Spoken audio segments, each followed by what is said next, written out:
Good morning, good evening, and good afternoon, and welcome back everybody.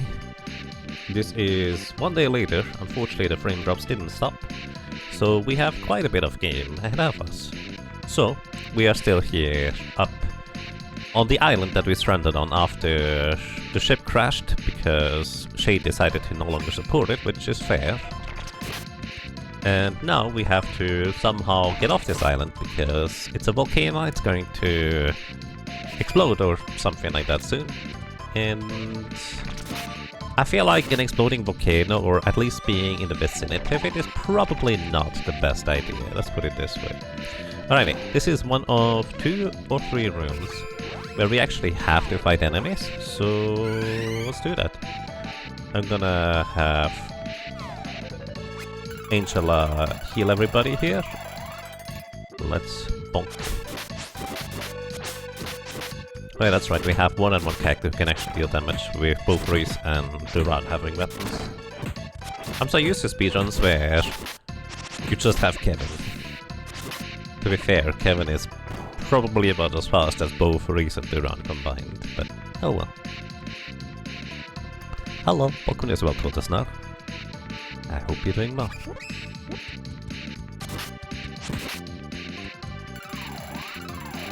I should probably be controlling Angela, so both Reese and Duran's AI can just freely attack while I just keep moving.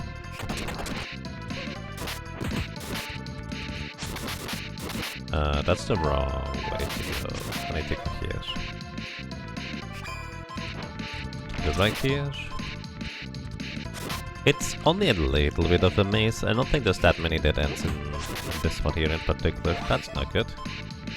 Then again, technically I only need one character reasonably healthy, so we'll be fine. Just gonna walk with Reese here.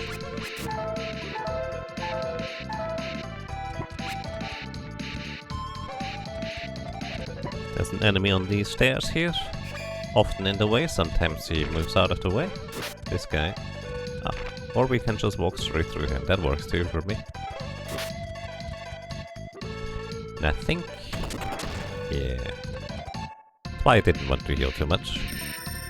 Healing statue. Hello, welcome to Northrex, I hope you're doing well. So, mild spoilers, but this island or area here does not have the boss.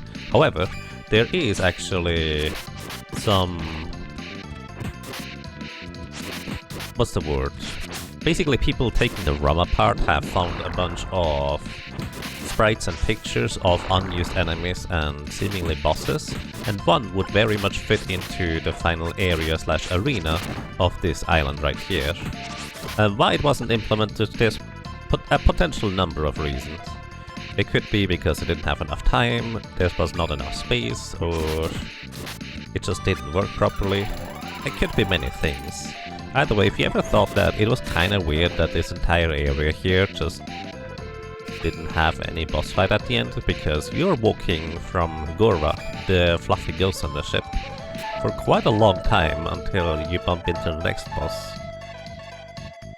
Yeah, that's probably why. I think it's up there. I might be wrong. I don't remember. Or it could be all of the above, it could be. I think this is right. No, it is not. It was to the left.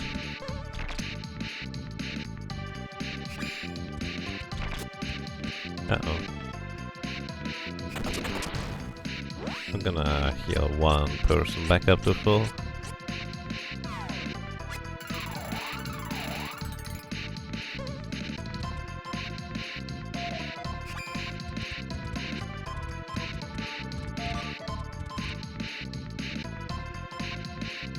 Alright. We have made it. Also, there's a healing statue right before this area where there's a reasonably obvious boss arena with, well, no boss inside, spoilers. But hey. Instead of a boss, we are introduced to one of the best friends in the game. If not the best friend in the game.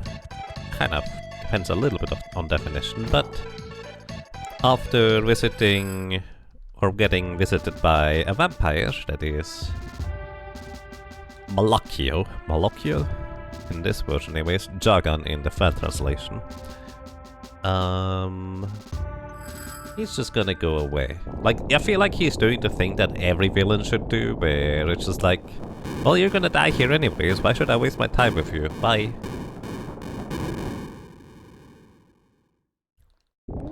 But we get saved by Buskav or Buskabo. He's so cute. And a big friend. And thanks to him, we actually get off the island.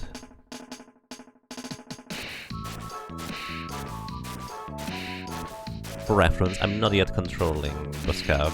This is automatically just swimming me where we want to go, actually. I don't even have to do anything. Free taxi service.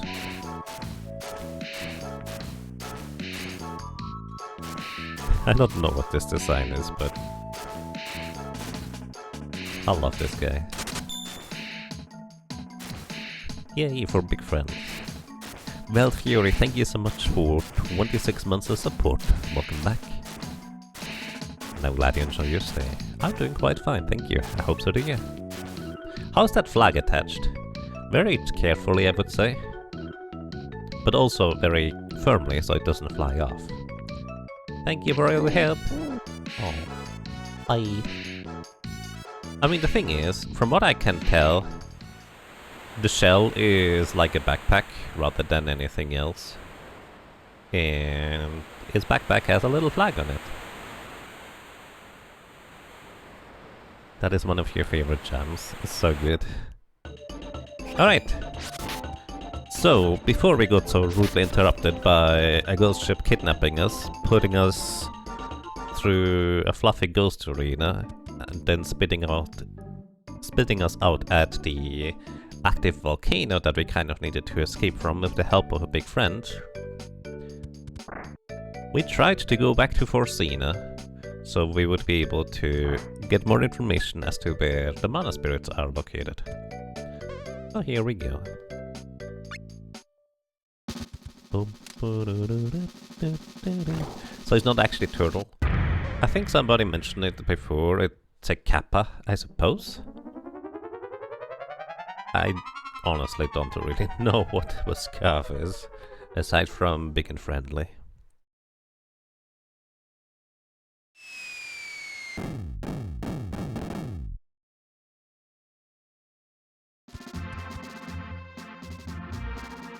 Alright, back to the king we go.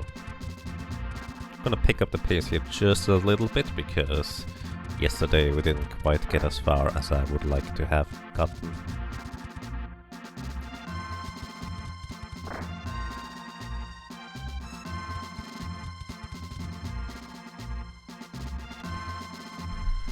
Alrighty, we have returned.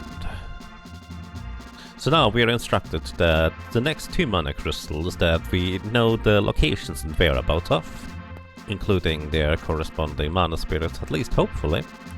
One is in Angela's homeland, the 3CC Plains, and one is in the home of the thieves that attacked Rise's kingdom, so to speak. In the desert. Well, specifically in the desert. Magma Pits, what is this area called?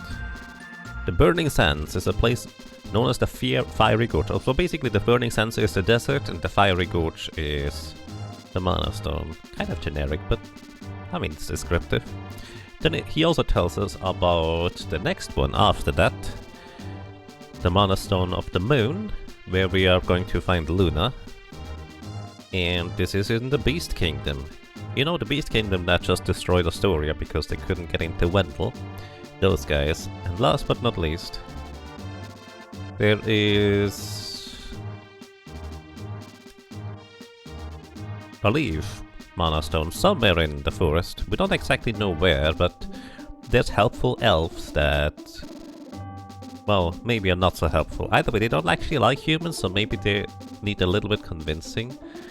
Either way, it could take a while until we get through to the forest.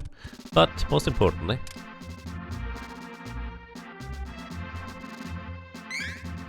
we get a flute. What does this flute do? It calls our good big best friend from his hidey spot, Buskav. Paint a fairy flute.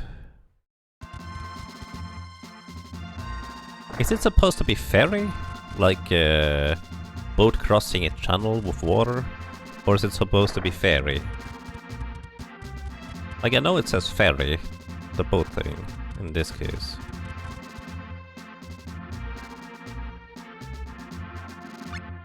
But it seems a little bit strange. Hello, welcome to MacDunkadunk.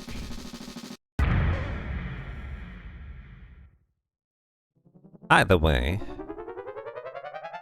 it turns out Buskav is a big friendly friend that also helped out the previous Mana Knights. And this is how they called him. They played the flute. Now let's just hope that our characters are capable of actually playing a flute, because otherwise that's just gonna be a lot of nonsense melody.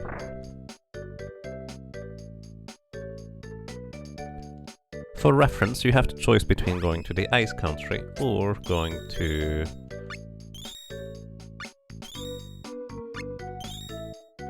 the desert. So, which one should we go for first? Hello and welcome. Does anybody have an opinion on that? Where we should go first?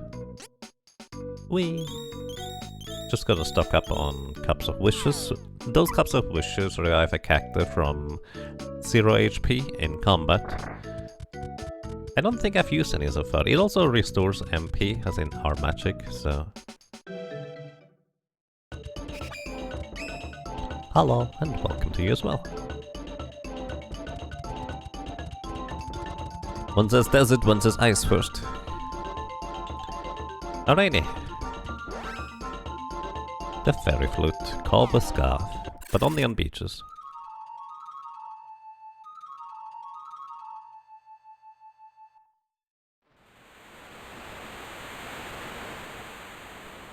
Hello.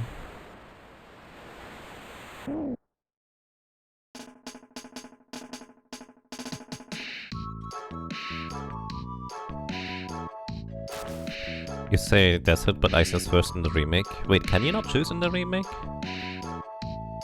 Actually, I don't remember. It's been a while. You can choose. Okay. Alright, we have 2 votes for desert, 1 for ice so far, so... just gonna head towards desert unless that vote suddenly flip-flops. Also, the most important part, we can press the A button. Also, look at these eyes. We can press the A button to do this.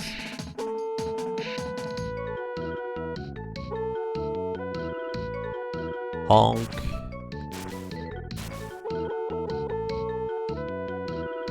What does it do? Absolutely nothing. Aside from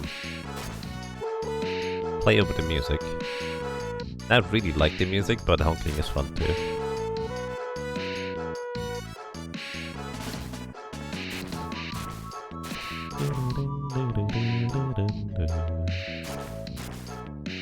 Are there any differences between this version and the original SNES game other than being officially translated? Not to my knowledge, actually.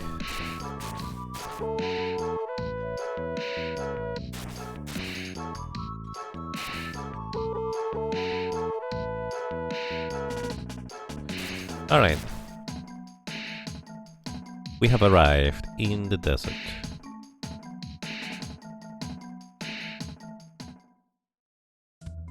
Welcome to the desert capital, Sertan. We arrived at the perfect time of day. Evening. Not too hot, not too cold.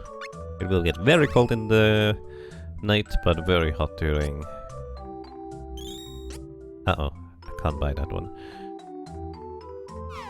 Actually, I haven't sold any weapons so far.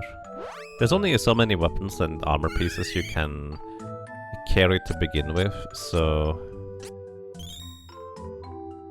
it's actually fine if we just sell these at some point.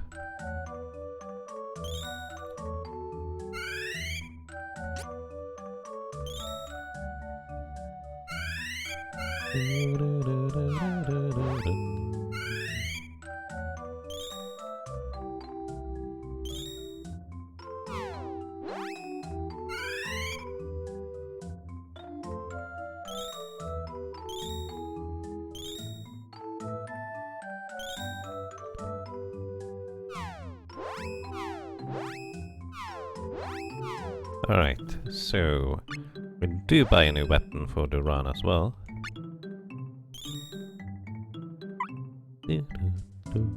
I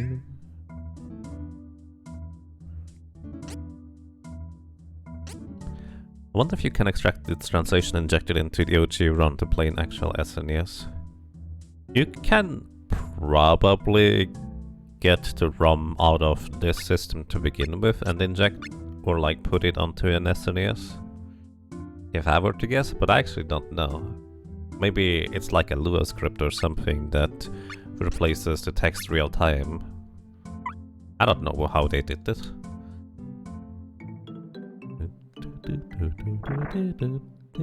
So depending on whether you go to the desert first or the ice country first, actually, whichever area you clear first is gonna be the lower level one as opposed to the other one that is gonna be higher level. Also, I think this is one of the very few places where there is actually an item that you can get in one of the side areas. There it is. Oh, great. This would give me a couple of wishes, but I already stocked up. And you can't put them into the storage like this. I'm too lazy for that.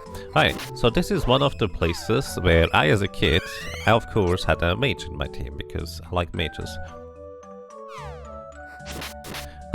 Realized that my weapons are not particularly strong against these guys, but magic actually is pretty effective, I will say.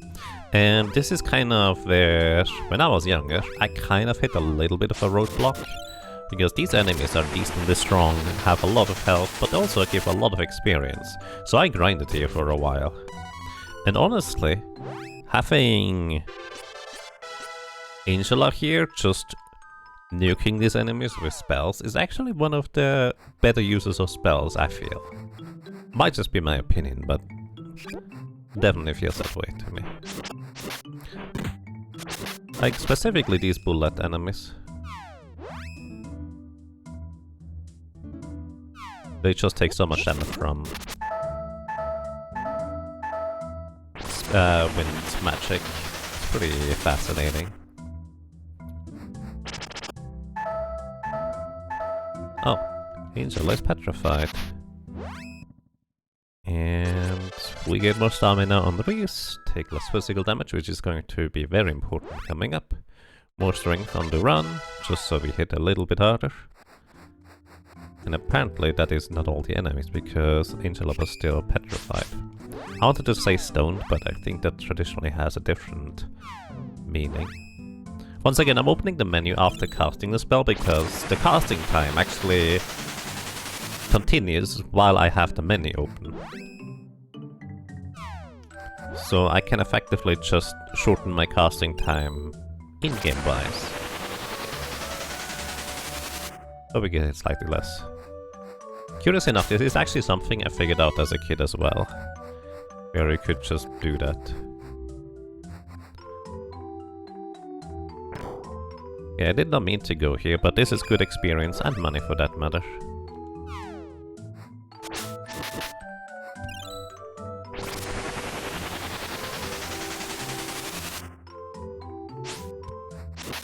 No future is difficult in the remake.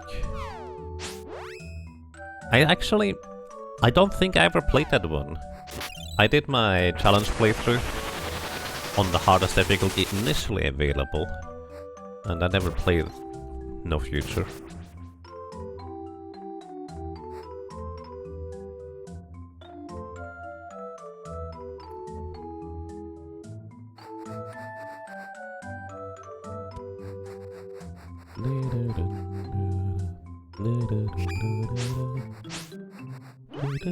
Also, I think you mostly encounter bullets specifically during nighttime, if I'm not mistaken.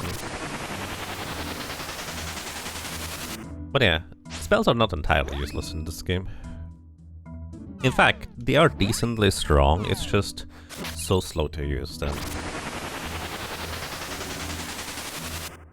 And as long as the enemies don't counterattack, if you have the time, there's not much of a reason to not use them. There should be a gold bullet here. No, that's a few screens further.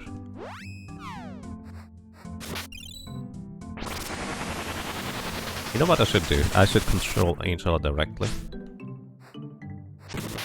And have her attack like this. That way the AI control cactus can continue attacking, but also continue getting hit because they're not properly moving away from the enemies after attacking. A new path appeared. Don't take that path, it's a trap. Speaking of traps...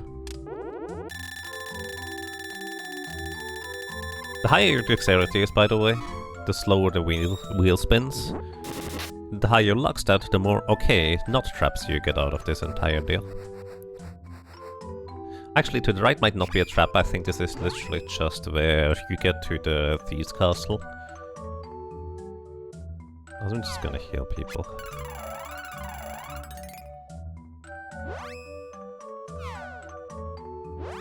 Oh, it's to the left, that's why. Gonna heal the run as well. This is where Angela should be pretty much done with the spellcast. Single target, of course, is a little bit stronger, but I think it's actually... Wait, is it? That didn't seem much stronger.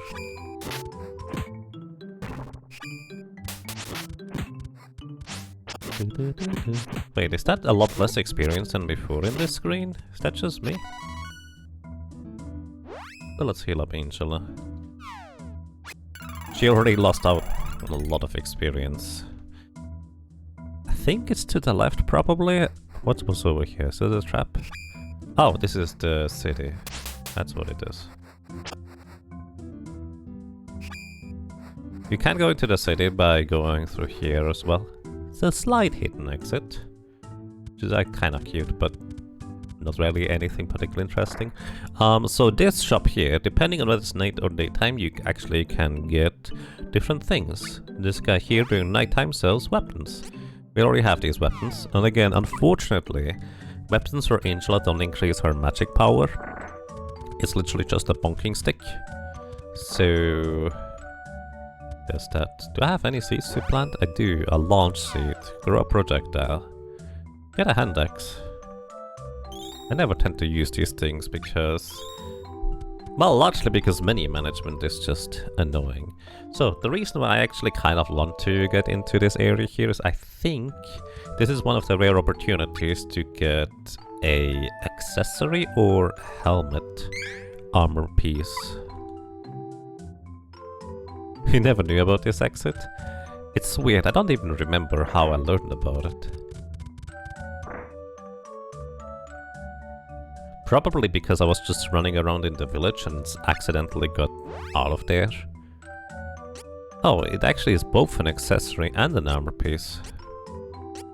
And kind of expensive at that. You know, Angela dies quite a lot, so let's buy a slight upgrade for her. It's not much, but both the run and the race have just baseline more agility and more health, so they will usually survive a bit better. Usually I like to stack equipment on one character, or two for that matter, but yeah, this is a casual playthrough. Just give her ever so slightly more defense. It really is not much.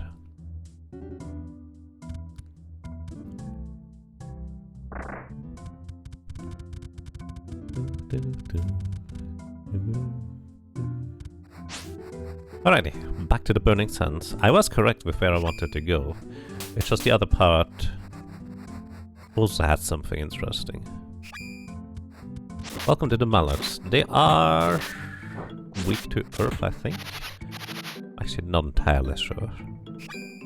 More bullets. I think the guy in the bottom left might not be in screen. I can't tell.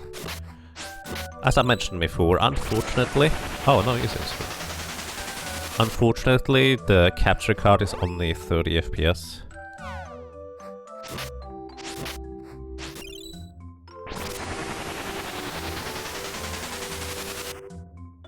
And I don't know why. It's supposed to be 60. If anybody knows why the StarTech capture card only records at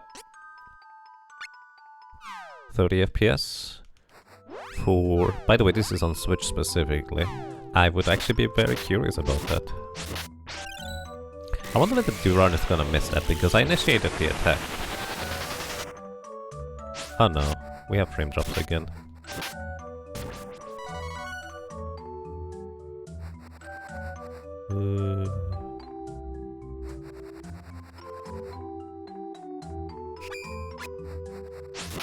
Hopefully they stay away. But that's kind of how it began last time. Uh-oh, nope, it's not staying away.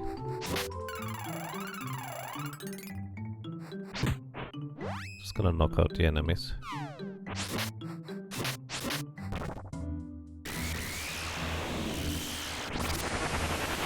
Welcome to you, Undying Futility. Hello, I hope you're doing well.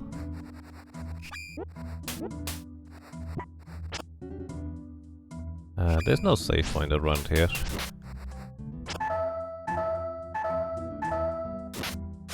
Also, my local recording settings right now are set to very low quality, so even doing a local recording is not that great of an idea, unfortunately, in case you're curious. Low quality because I'm doing QA currently as a main-ish job, I guess you could say. So I tend to record a lot of things, but it doesn't have to be high quality. Well, I mean, right now it looks fine. Hey, Anna Muller, welcome. How are you doing today?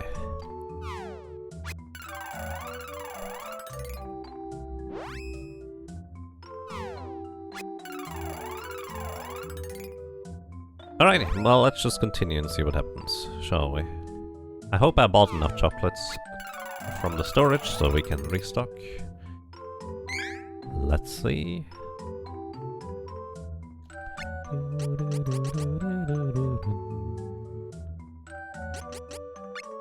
I did. That's good. Alrighty, upcoming we have another encounter with Bill and Ben. This time they are actually significantly more dangerous, and because of the weird formula for throwing weapons, you would actually have to be a significantly higher level in order for throwing weapons to be actually particularly strong or effective for that matter. So we can't do the same trick. Actually, technically you can. If you level up your throwing weapons and use like a bunch more throwing weapons, Okay, and we're just gonna fight them straight up here. So what we do first is we increase our physical defense. Shuriken. Fortunately, I couldn't open a menu before. And then we increase resource defense. Angel is probably going to get knocked out pretty quick here, so I'm not going to worry too much about that. We're also going to increase the strength of Reese. By the way, if you get knocked out in combat, you do lose your buffs. Alright, now we try to knock this guy out. Emphasis on try. Once he gets below a certain HP threshold, it's 2. And the second one will immediately start casting a spell. And here's the thing, during this menu here, the spell will actually conclude, kind of like our casting time. So me actually opening the menu is not necessarily the best idea. Angela will die. I could cast a spell. They are weak to light, I think. I'm not actually entirely sure, but once again, they do counter-attack spells and special abilities. So not that great. Thunder reduces our defense. Oh. It actually straight up reduced her to no HP. Earth reduces our agility, but it doesn't matter. Also, Reese is dead. Come back.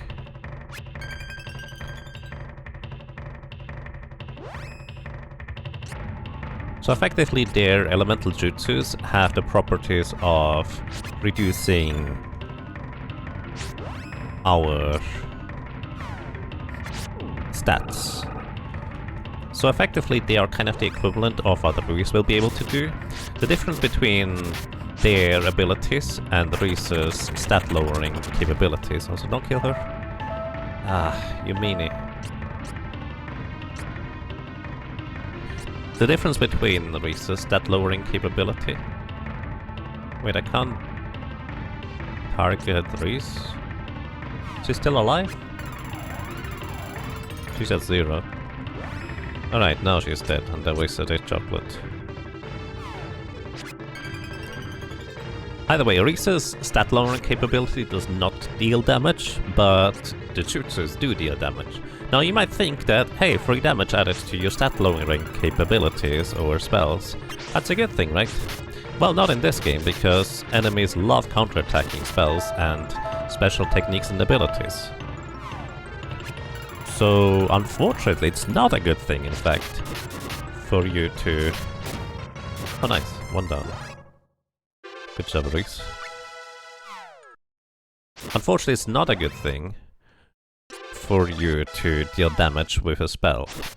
Especially later on. Like, right now, it's very few and select enemies that just tend to do that. Sometimes you can revive characters from 0 HP when they are technically dead. But not today. So I'm gonna revive her. This is what I bought the Cups of Wishes for. But yeah. Also, I think... Oh wow. Holy cow. I think Duran got his attack power lowered. Maybe the shurikens reduced my attack power? I thought it was the water. Oh my goodness. This guy is just ruthless.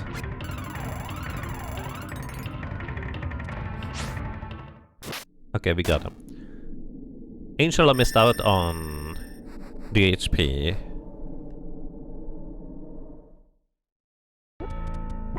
The experience from the initial enemies, but that's okay. Alrighty. We're just gonna walk through here. Also, no more frame drops, so that's good. Did you do the time change? You updated last week for time changing things. Which actually technically means I'm an hour later than I meant to be thinking about it. Then again, I'm also an hour later than I meant to be for other reasons on top of it. So, I never remember where to go in this area. I think there's 2 initial paths you can go. But oh well. Hey, we actually got the right way.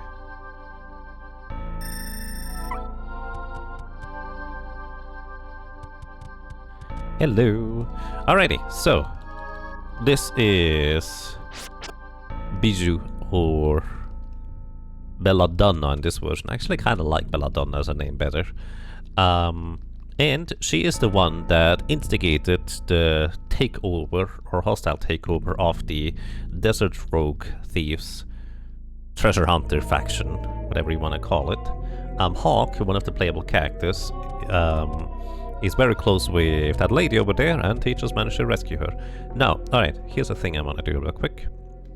This is not part of the normal game. So, what are we gonna do? I'm gonna quick save here, just to demonstrate something. Assuming this works. So what you can do is, you can actually avoid the cutscene trigger. Oh, you cannot? Hang on. You can actually avoid the cutscene trigger in the Japanese version. Maybe they switched that.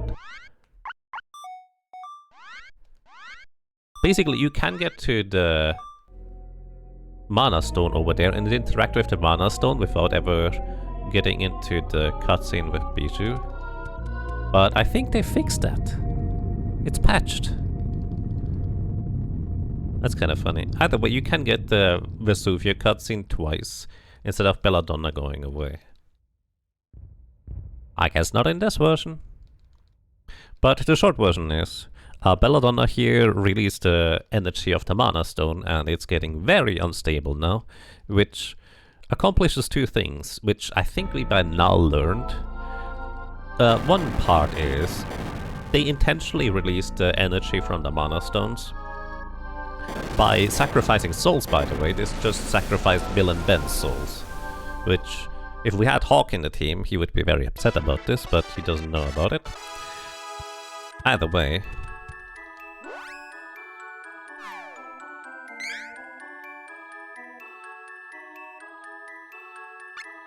yeah, she just sacrificed Bill and Ben's souls, and in this case, released the energy on the mana stone. So Lamond over there, our elemental fire spirit, is very upset about this, and even cast some spells on himself just for demonstration how upset he is. And where are my magic ropes? There they are.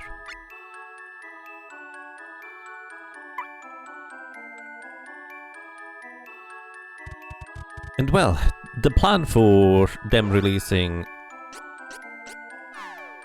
the Mana Stone energy is so the portal towards the Mana Holy Lands get opened up. So they can get into there and grab the Mana Sword for themselves. So this is literally the plan for all of the, let's just say, evil factions, if you will. This is just kind of what they plan on doing to begin with. This is why they are trying to get to all the Mana Stones, and we're always just going to be a little step too slow, and they will be able to release all the energy from the Mana Stones before we arrive. As you would expect, we're just one step behind. And curious enough, all of the evil factions, they are not working together. They just happen to have the same goal more or less at the same time. And initially you might think, oh, but we can also go into the Mana Holy Land. Yes, but there's a bit of a catch to that. Oh, speaking of catch, I went the wrong way. There's a bit of a catch to that. And that catch is... the fairy effectively asked us, well, yeah, it's going to open up the portal, but if it is opened so violently by releasing the mana energy, there's not going to be much of a Mana Holy Land left behind there that we can find. So that's kind of the stipulation as to why we are trying to prevent that from happening, so... yeah.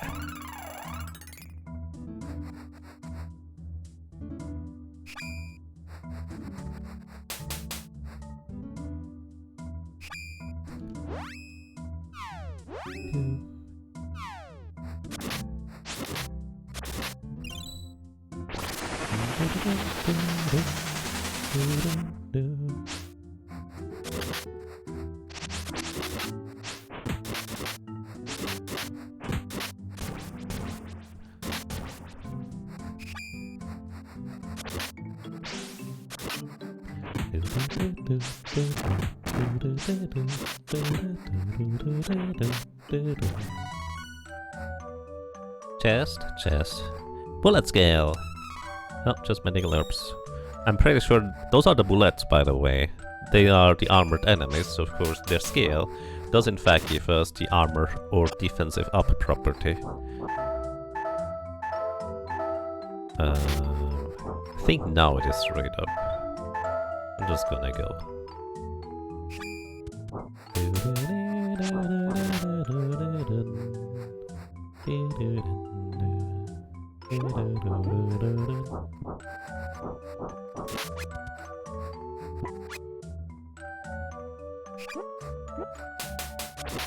Uh-oh.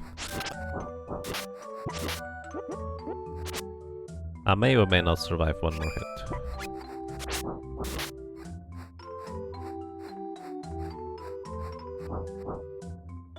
Okay, very good. So we can rest and probably grab some more cups of wishes.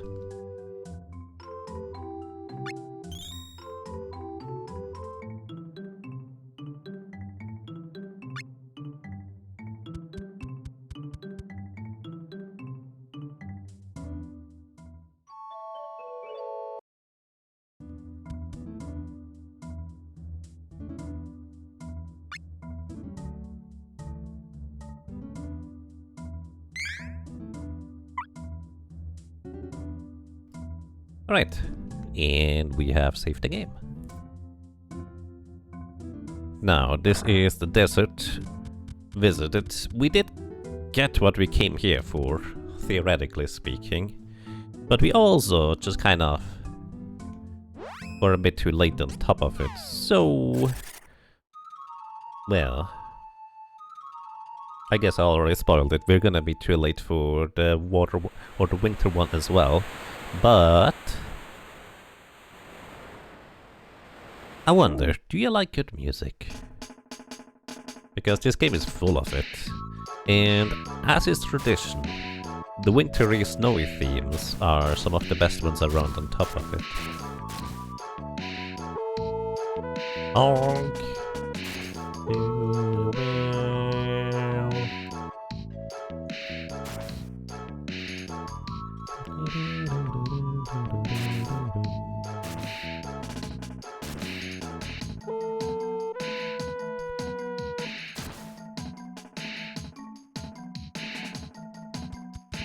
Welcome to Snow Hamlet all around in the Magic Kingdom, or something like that. Okay, the snow music hasn't started yet. It's gonna be starting soon. Where is this item shop? This one? There it is. Just wanna restock on some resources.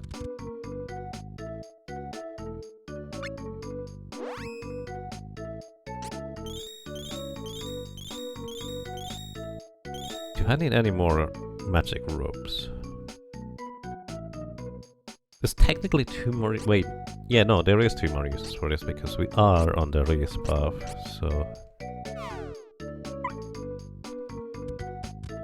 Existential question, why does a giant turtle have a honk?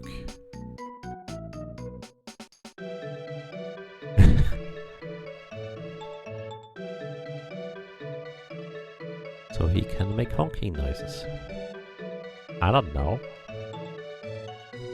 But it's big and friendly. Not fluffy, but friendly.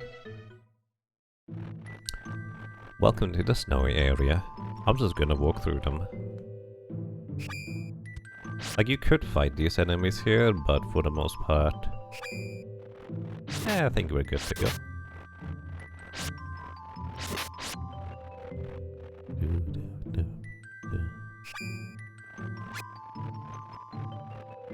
For reference, the enemies in the area just before the ice and desert areas gave us about 20 experience. The enemies here give us about 60. So every time we get basically to the next tier of enemies and encounters in combat, it's just kind of a significant step up to the next level for how much experience you gain. You're trapped. Alright, we did actually get... Oh, Angel is attacking, so I can't cast spells with her. Right, we needed to level up with Angela in order for her to learn Salamander spell. Of course, a lot of the water type enemies are weak to Salamander. But we don't have Salamander right now. Also, only about 45 experience. Maybe the bullets are a bit of an exception to the rule.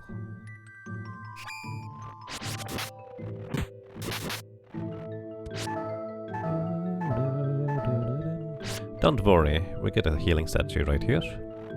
Okay, it's a saving statue, not a healing statue. Probably should save. There is no autosave in this game.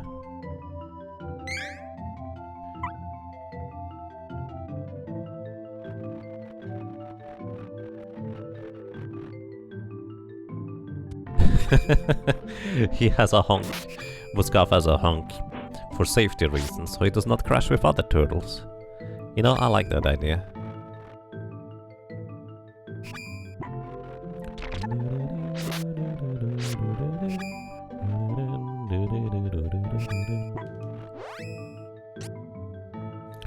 Also, if I use to run to throw chocolate over to Reese, she can just continue walking ever so slightly further.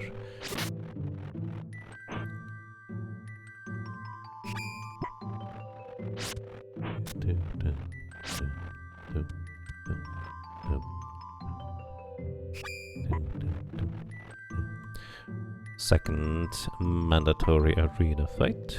You're trapped.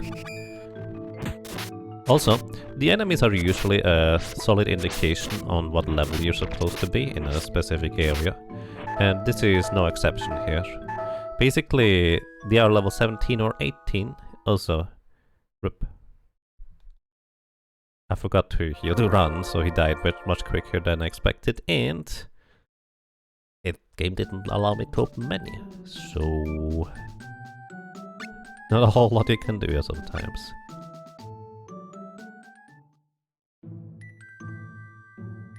This game looks way more difficult than Seeker of Mana. It's... Honestly, I feel like difficulty-wise, they're probably about the same. That's just kind of my impression. Seeker of Mana, you have a lot more tools to work with, but casually, I feel like difficulty-wise, it may be roughly a similar experience. I might just be me. Oh, that's not good. Okay, I'm trying too fast now, so I probably should heal in between.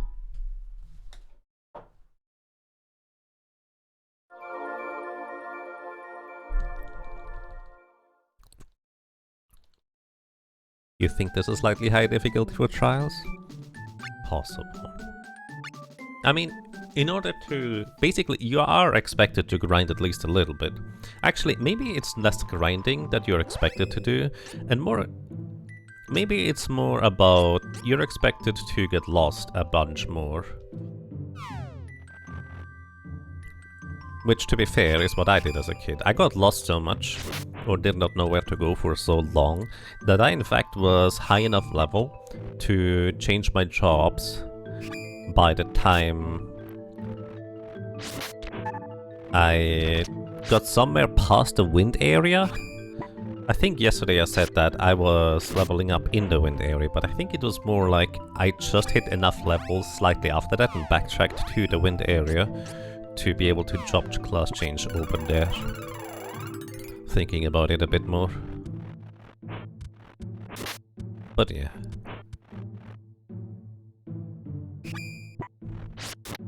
Think of how many enemies have insta-kill abilities that are unblockable. Yeah, I mean, if you have high enough defenses, you do survive it. Oh my goodness, to run, you were not supposed to get knocked out right there. Okay, we're gonna just have Angela alive for this one. And we're gonna actually start spamming some spells.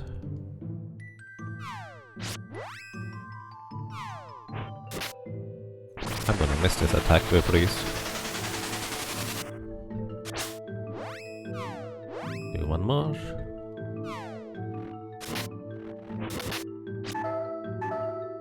She has 2 HP, so actually she hasn't reached the point of no return yet. She would have if I didn't open the menu here to cast another spell. And this should do the trick, I think.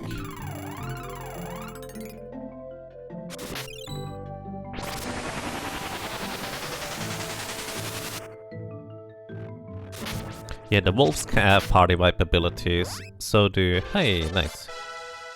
Angel leveled up, more intellect for elemental damage. Elemental damage that does not include dark or light. Magic for that matter. Uh-oh. I might have enough HP to survive this. I do.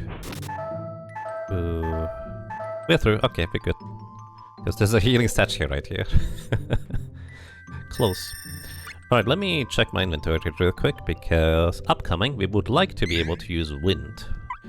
But I'm pretty sure the enemies we're gonna encounter will counterattack spells as well, so we don't want to use spells. We have a Poseidon Claw. Oh yeah, I used those already. We can actually exchange those technically. We don't need those for... Actually, we don't need those at all. It could be a backup, I guess. Let's get Candy out, as well as... Don't need magic ropes for a while. Get out the Siren Claw. Siren Claw gives us wind elemental weapons, and I will happily take advantage of those. Actually, I should probably save after getting my items out of the storage. Because this upcoming boss here, especially with the levels I'm at, is quite dangerous. Also, because you don't know where you're going, playing casually, there's basically a 50-50 chance you go to the left here instead of to the right. Actually, I guess based on the layout of the area, you might go to the right first. But yeah, if you go left first, well, you might have to redo the entire trip, because these guys are no joke. These are anti-magic robots. Alrighty, they are weak to wind. So we give you a lightning weapon, increase your attack power, and increase your defense as well. And I'm gonna hope that is enough.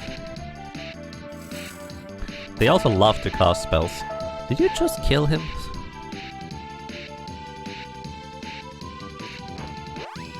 They did just kill him. Thankfully, he's at 1 HP, and as long as I can switch menu, I can have Angela throw a chocolate, and for some reason that will always guaranteed work for reviving characters. Also, as you can see, Duran hits like a truck right now, if he gets to attack.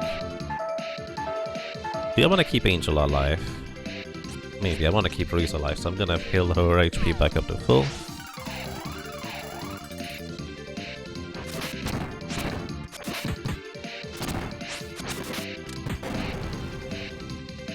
There's an explosion.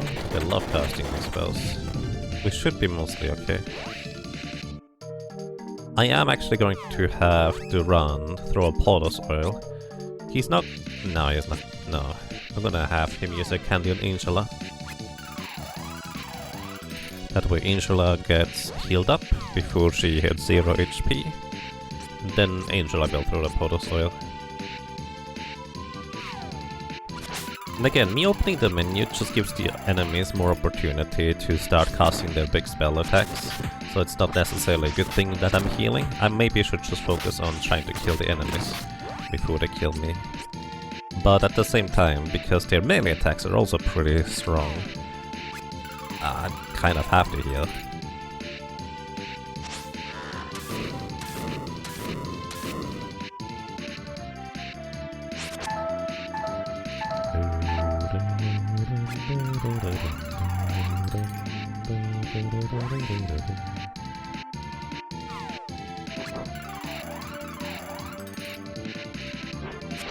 Duran's health is weirdly switching between 1 and 0 when I healed him. Yep, that's just kind of the jank of the game. That's kind of sort of how it works. Basically, that is when you still have like a tiny opportunity to try and revive your cactus, but it only reliably works if you can switch menu. So for example here, Angela just had 0 HP. Now she has 1 again. Why? I don't know. But if I switch over to Duran, he will be able to throw an item over to Angela and revive her effectively. Or alternatively, what I could do is I could actually have Angela cast a spell right here. And she will actually be able to get that spell off, but as I said, I'm pretty sure these enemies will counterattack spells unless they die to it. And at least one of them is dead. With a bit of luck, another one might be low enough as well. Nice! Also, Duran just learned about his father's nemesis being still alive. We level up some more, get some strength. Poor Angela doesn't get any more levels.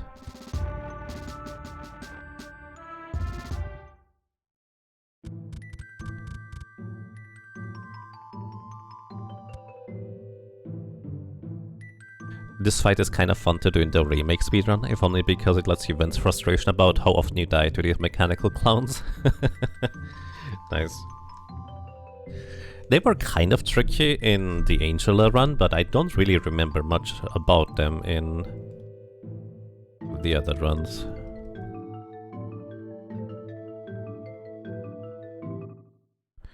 Also, welcome to the team, Andin. Now we also have water elemental spells. So we can use water or ice. Kinda depends on your definition, I guess.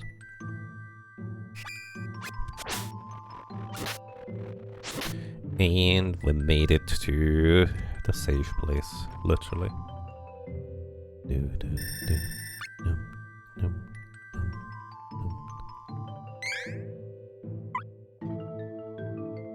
So, I don't need any more lightning claws anytime soon. So I'm just gonna put them into the storage and get something else out. I'm actually not even sure what I'm gonna get out. I should get more chocolate. Should probably stock up on chocolate quite a bit. All things considered. We only have 3 potato oil left. That's probably fine. Basically, I don't want to go restock because it's a really long trip. Since we have to go to the beach near Maya and then track all across the Gold Road in order to be able to get back to the black market. I guess technically we could go to a closer beach and take a boat. That theoretically works. Either way, let's get the bullet scales back restored, the Drake scales for attack power. What else?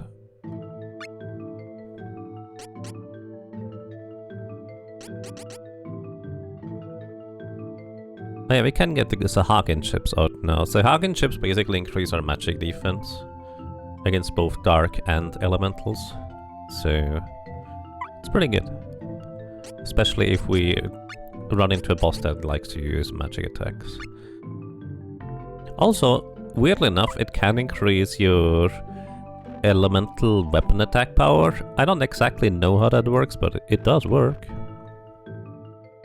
Alrighty. Now a calm and collected walk back through the snowy fields with some pleasant music. Also, we do have Salamander now, so we can take advantage of some of the enemy's fire weakness.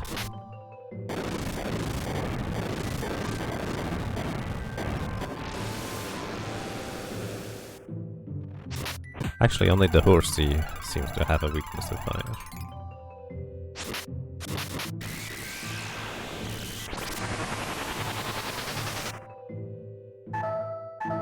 Yeah, that's kind of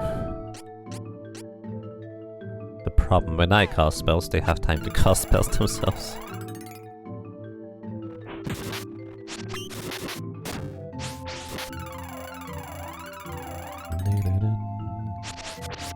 Also, those potos are the enemies healing. Hence why potos oil is the item that allows you to heal. Guys, could you hit that thing sometime? That was weird. I'm gonna take control of the run for now.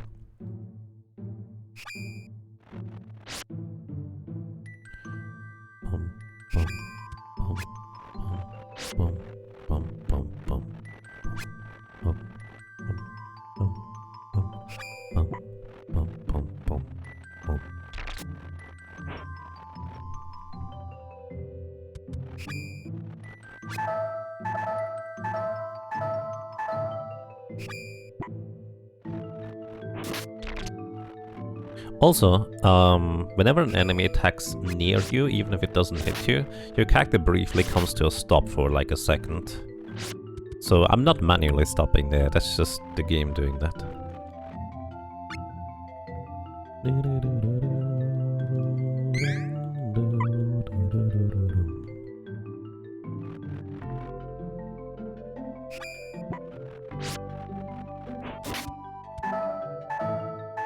Because I find it quite funny that these wizards often deal more damage with their physical attacks than they do with spells. Alrighty. Here, fire can shine brightly.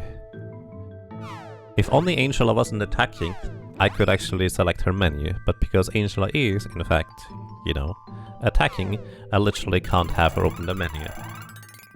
So I have to wait until her attack animation is over, and now I can select her.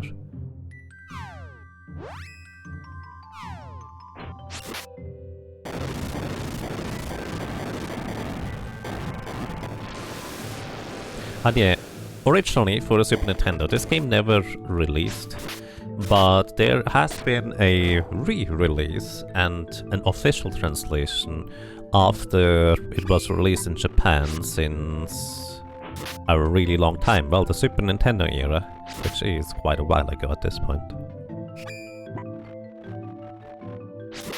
Wait, do we go up or left? I forget. I was right, okay.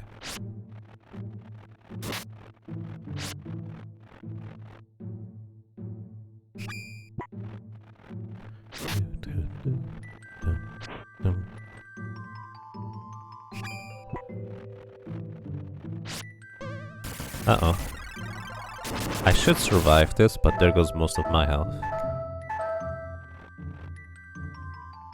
But we're also pretty much back home at this point.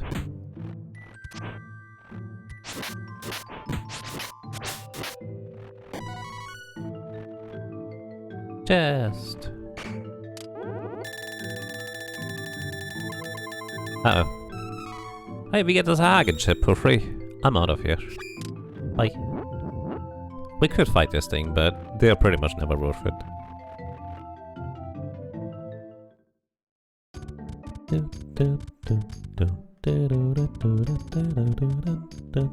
So, we're gonna go and rest here, because the next place we're going actually does not have a good place to rest. Or how to put it.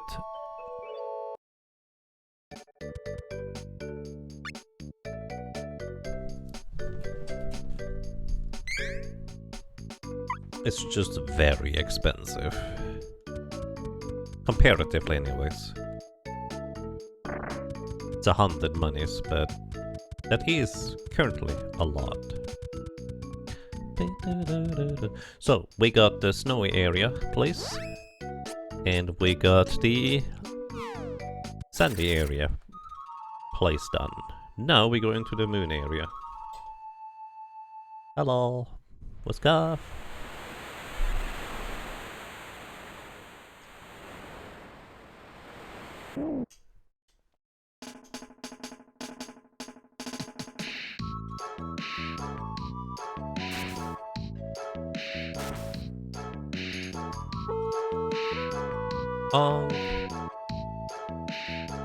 So, if you try to go into the jungle area, your characters will tell you, well, there's bushes in the way, we have no idea what to do with those. Which is, I think, right here. Alternatively, you can go into this place here, but this is where we're gonna go a little bit later. So our only option to progress the story at this point is just follow this little channel into the home of the Beastmen, Kevin's home. A new path appeared. If you go here earlier, that shit just doesn't go away. And laws never explained. You like his goggles? It's great.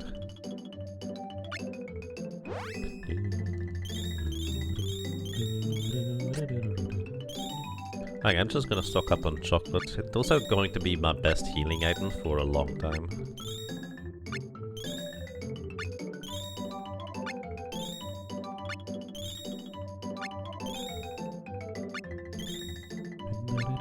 You loved Secret of Mana and would have definitely played a follow-up, right? I'm just glad we got a fan translation for a while. That way we actually could kind of sort of play it.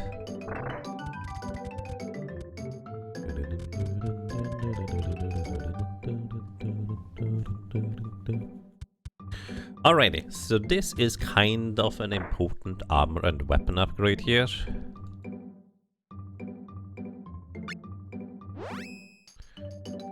Because it is pretty substantial, but it's also somewhat expensive-ish. I do want the weapon first, so we can actually knock out some enemies and maybe buy the armor afterwards. Maybe I technically only need to buy... Why am I talking to the guy on the right? Maybe I only need to buy one weapon. Jeez, 2,820 gold. Reese's weapon is more expensive. Holy cow. Alright, so... I would like to get armor upgrades for everybody, but I'm okay with just Duran and Reese getting an armor upgrade.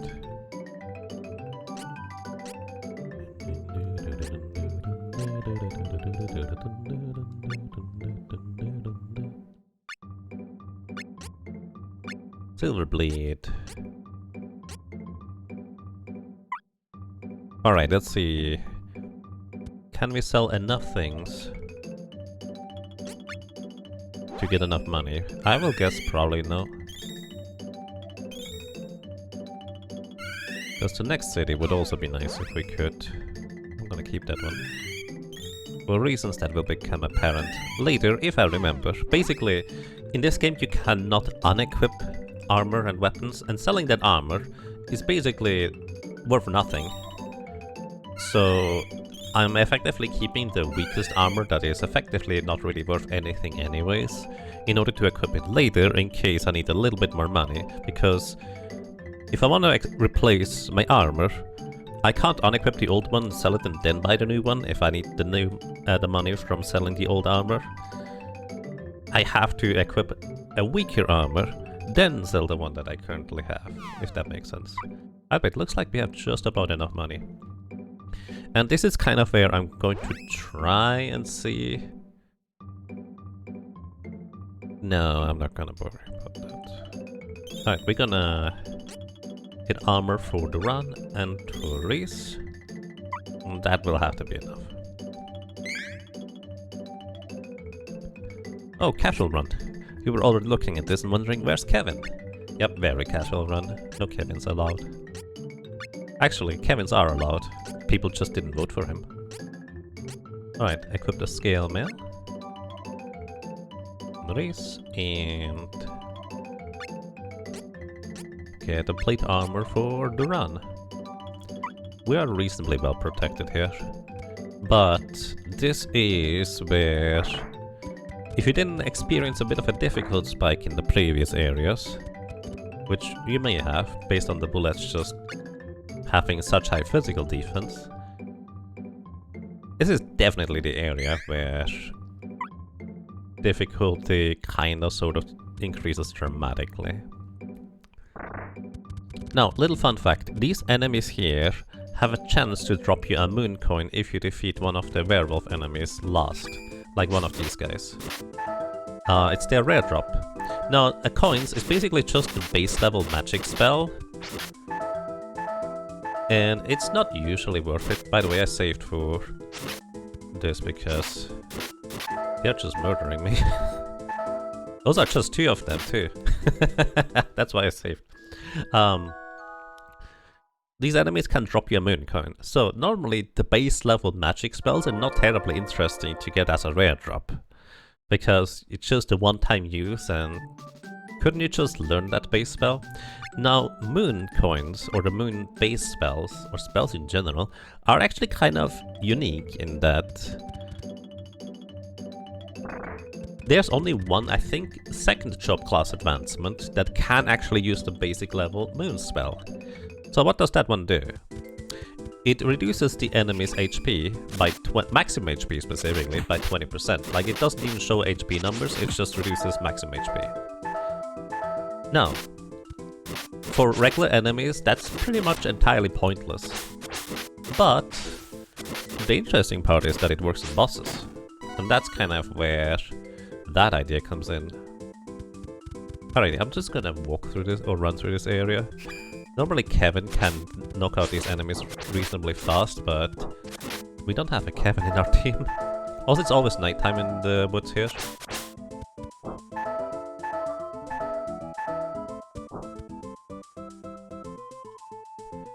So, yeah, this is unfriendly territory.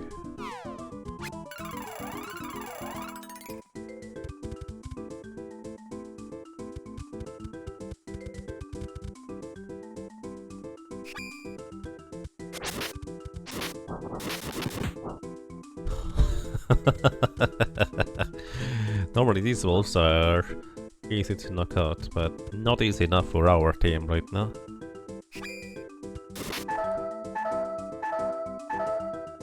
I'm gonna have to run. Oh, I don't.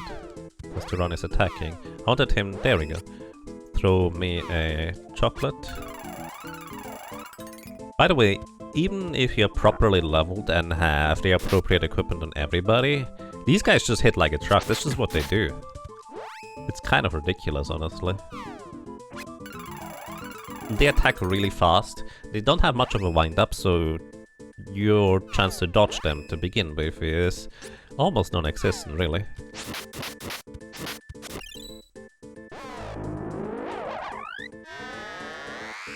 So you will almost certainly get hit at some point. Chest? No chest.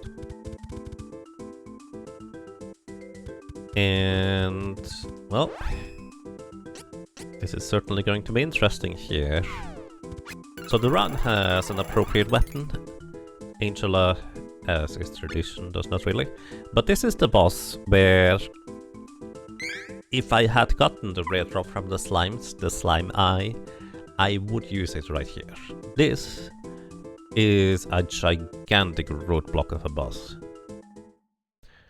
We're going to be facing Lutgar, or Lugar, Lutcher, whatever you want to call him.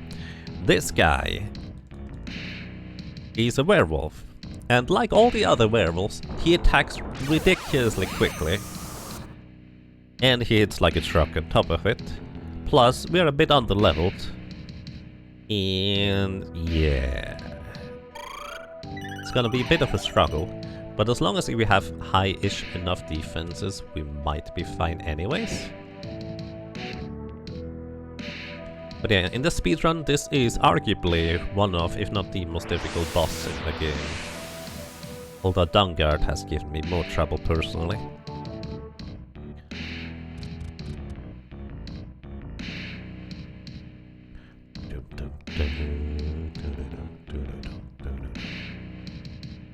Alright. Alright, so here we go. I will have Angela. Also, by the way, of course, this is another boss that counterattacks if you use any spells on him. We will be using defense up on the run, so he takes less damage. And we will be using defense up on Reese, so she takes less damage. So the one saving grace is that he attacks really quickly, and because effectively his attack power is split into 2 attacks instead of just 1, it is actually somewhat reasonable-ish to say that defense increase on our end is especially useful against him. Alrighty, I'm not gonna worry about trying to keep Angel alive, because this guy, once he hits half HP, he has a chance to just use full screen attacks, and those are very unfriendly attacks, let's put it this way. I have to run at full HP whenever that occurs. I'm pretty sure Reese is not going to survive it. And I have no good sense on when he's going to do it, but here's where I would like to hit. Okay, this is good. I think this is one of the possible phase transition attacks. And that is the least damaging one, because it only hits one character and it deals less damage than all the others. So that's really lucky. I'm gonna try and heal up to around here. He does not cast like standard spells, so healing in this battle is not as dangerous, let's put it this way, as it would be in others. They're serious strike. Alright, we are not full HP. We'll see if we survive. 202. We survive on both characters. I am surprised. But I guess I am slightly higher level, and I did buy armor on both characters. So we're good. Normally in a speedrun you have just barely enough HP on a full HP Kevin to survive an attack from that. It's kind of ridiculous. You just hope that you don't see it to begin with. That was a lot easier than I anticipated. I feel like I got lucky. But by the way, I love Serious Strike, and if you have Kevin in your team, that is one of his 3rd level techniques that you can learn if you go Dark or Light Dark, I think.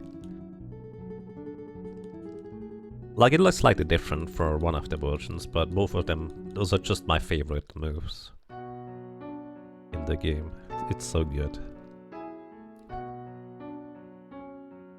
Also here, Luna has the power of reincarnation or something like that. Turns Ludger back into a baby, and my favorite part is this one here. Is he going to be okay in the forest all alone? Babies are raised in the wild. Forest creatures take care of them. It's the Beastman way. Wow! Yep, that's just how Beastmen work. Alrighty, the Mana Stone of the Moon is inside. That is where we saw the Death Jester. Actually, what was his name? Thanks, Kevin. That is where we saw the Death Jester disappear too. Learned Ice Smash. Stamina for you. Would have been nice to have that stamina level beforehand, but it's fine.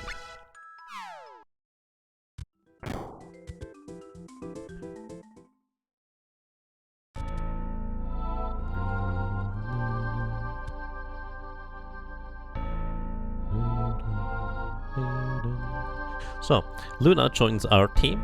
Now we just need to find the Dryad, the elemental spirit of leaf, trees, wood, whatever you want to call it. And from what we can tell, this Mana Stone here seems to be in perfectly fine shape. But we're also gonna kinda leave it here, and the door is wide open. We didn't even close it behind us. But hey, that actually went significantly better than I expected, to be completely honest. And yes, this is the official translation. This is the Switch version I'm playing right here. This is from the Mana collection, and Trials of Mana is the official translation. And yeah, it is true. A lot of the enemies have just unavoidable attacks that just hit the entire screen. It is pretty rude, honestly, in a lot of cases. Okay, I'm gonna try to get one chest from this wolf. There's a chance that instead of a werewolf, it is like a regular wolf. But kind of like the little guys, I feel like it might be interesting to try and get at least one rare drop chance from them. Boboblio, thank you! Thank you so much for a crazy long time of 72 months of support. Welcome back, and I'm glad you enjoy your stay. I hope you're doing well. Thank you so much, Boboblio.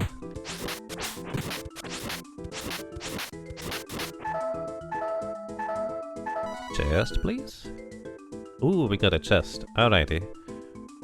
Let me ask you one question, everybody. The first answer wins. Who is going to open the chest? Who do you think gets lucky enough to get the elemental coin of the moon? Is it Angela, the sorceress? Is it Duran, the swords fighter?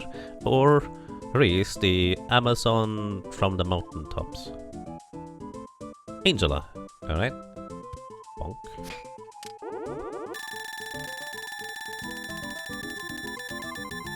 Ricodactylus said Angela, and we get a Stardust Orb. But hey, at least not trap. We're good. Not what we would like to see, but that's okay. I got the wrong way. No, I'm pretty sure it's correct. There's like 2 different paths through the forest. I'm pretty sure I've always taken the longer one by accident in a speedrun, and it's just so ingrained in my muscle memory that I don't know how to take the other route. This is a bit of a problem. Once again, opening and closing the menus, if the enemies attack me, makes them just guaranteed miss. Because their attack timer runs out. Unless they get to hit me before I can open the menu. Ooh, strong enemies. I'm gonna heal Reese just for safety. You chose poorly. It's RNG.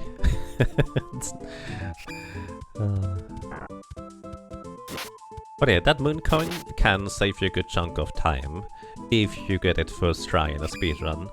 But in a speedrun, you don't even kill these werewolves because they are genuinely really dangerous. Like, they can easily wipe your party.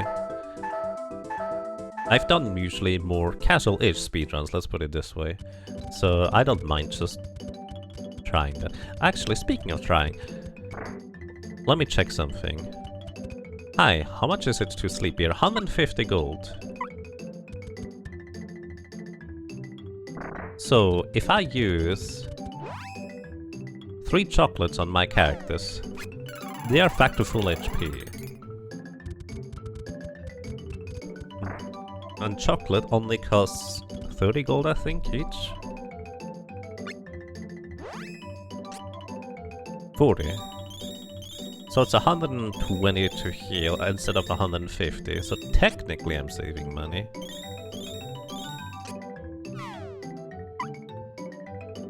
If you wanna look at it that way, I guess. Alright. So, this is the Mana Stone of the Moon complete. We have Luna in our boat. And next up, going to visit the last of the Mana Spirits in the Forest Submer.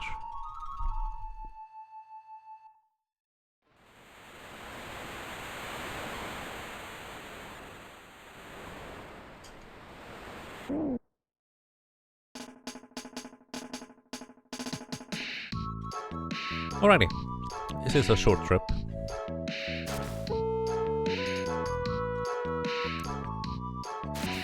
Honk, the scarf.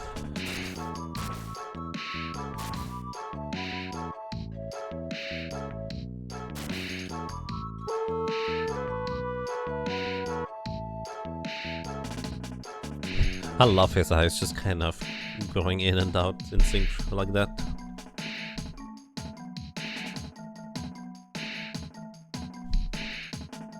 Alright, let's go. Onk.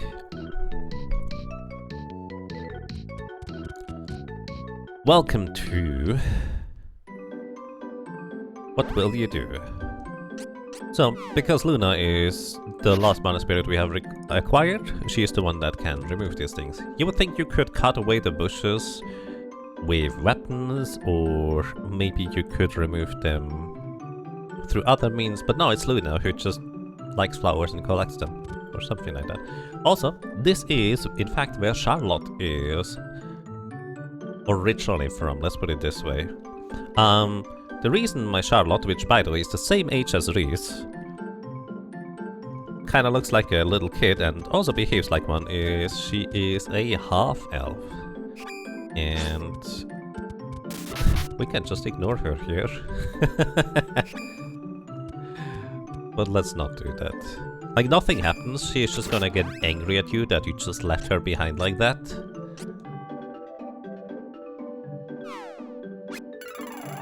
But these enemies here are... well, they don't have a particular weakness we can exploit, I don't think. They have decently high defenses. Our weapons are a bit inadequate at this point. They give good experience, but...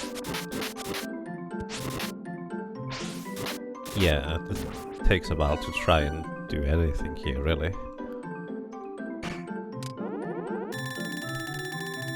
I think these guys technically... no, it's just chocolate. I believe those guys could have given me a leaf weapon. Ah, stay away. Alrighty.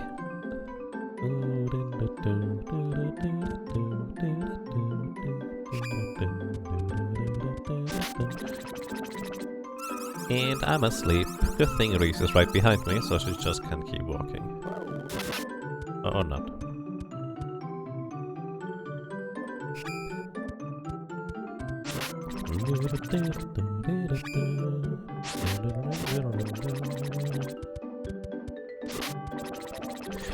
So, you're normally supposed to wait until nighttime in order to be able to get through the forest here, because the lamp flowers actually show you the path. Charlotte is actually the one that tells you about that, but if you just know where to go, you don't have to wait until nighttime. It's actually kind of neat, because, yeah. Also, there's 2 graves here. They are outside the village, and those were Charlotte's parents. We actually never get confirmed as to what exactly happened to them, we just know... oh yeah, right. A human and an elf just kind of partnering up like that is apparently a really bad thing, and they died. It's never specifically explained as to why, whether it's like a curse or something if they do that, or whether just bad stuff befalls them. Unless the original Japanese translation or the fan translation here or something has an idea. This is Charlotte's other grandfather. You know how she's the granddaughter of the High Priest of Wendell? Well, she is also the granddaughter of the village elder from the Elven village.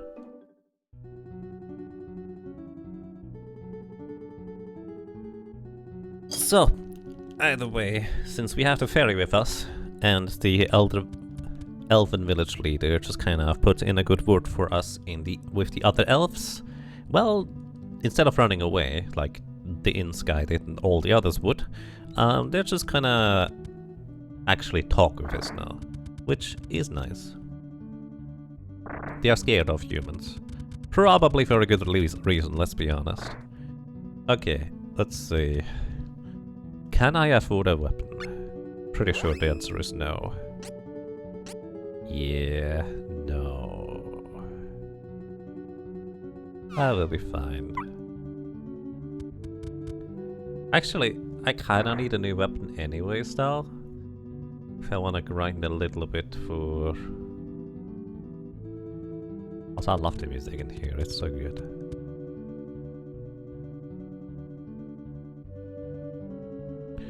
I need a new weapon anyways, because this is the last one I can get before the Mana Holy Land, which is where I plan on gaining my last few levels to job change.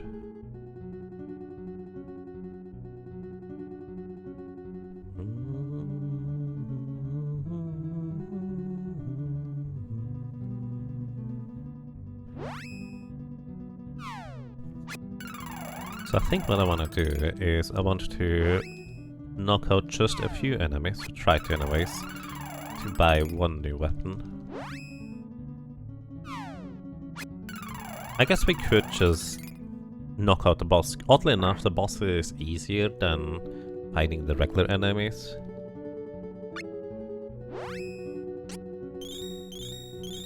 So let's see how that's gonna go for us.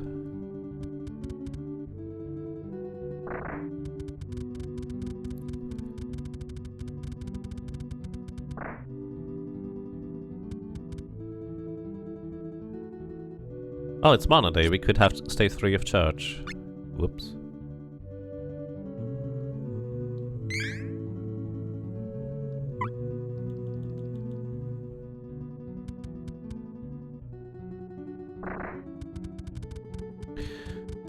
Alrighty. Do the graves now have names? Sheila's grave. And... Leron's grave. Yep, they do now.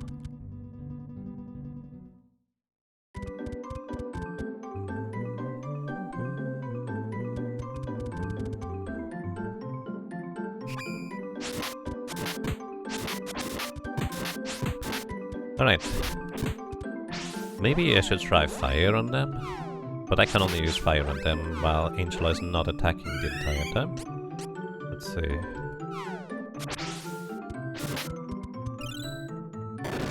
I don't know if they are weak to fire. Like, you would think they're kind of like insect type enemies. 122. That feels like it's super effective, so maybe this is one of my best options to try and knock them out.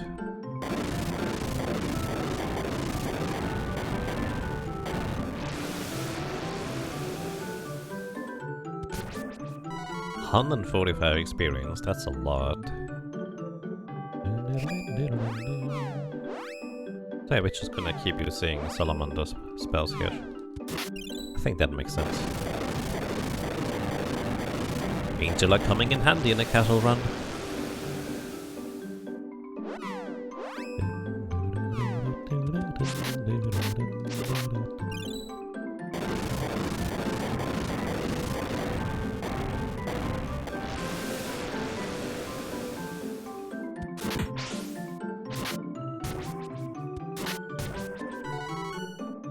That's a lot less experience. So, This statue here serves two purposes. For one, after we talk with the village elder, we can ask Luna to remove these flowers over there. Again, she just likes flowers, so she keeps them for herself. And we also, of course, get a free heal out of this. So this is one of the reasonably efficient and safe-ish places to grind out just a little bit.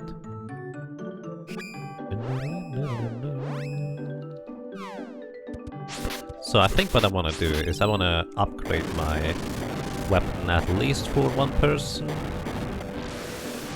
Probably do run, because that's just more efficient.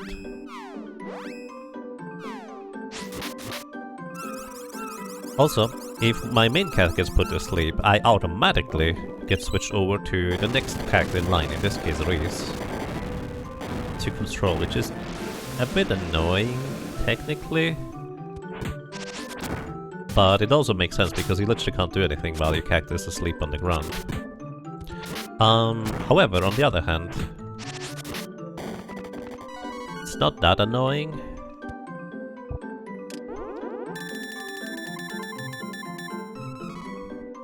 Dirt. Great.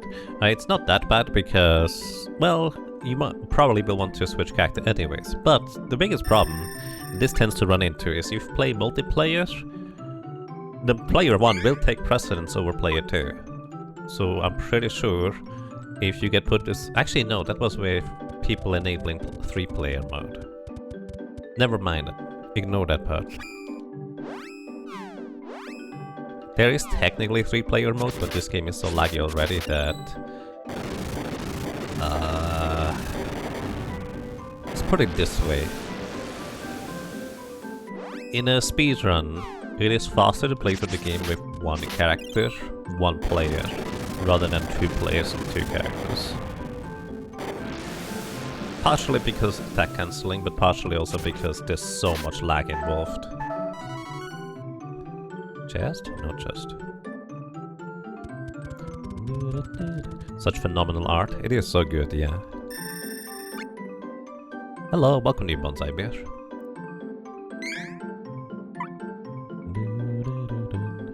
The menus are so slow.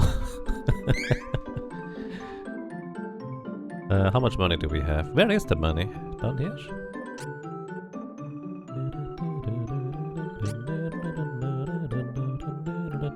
Oh, 2,601 at the center. I think we need a little bit more. What's up here?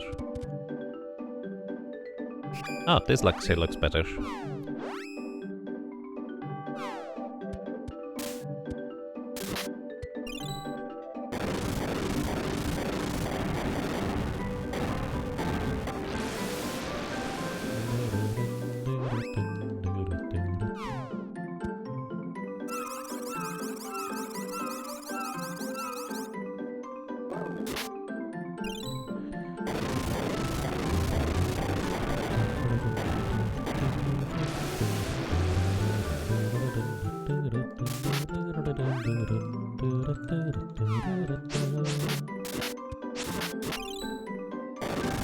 And this should do the trick. I'm actually not even entirely sure whether they are specifically weak to fire, or whether that's just how much damage Angela spell do to begin with. Intellect. You know, I guess I could test that. Corona, thank you!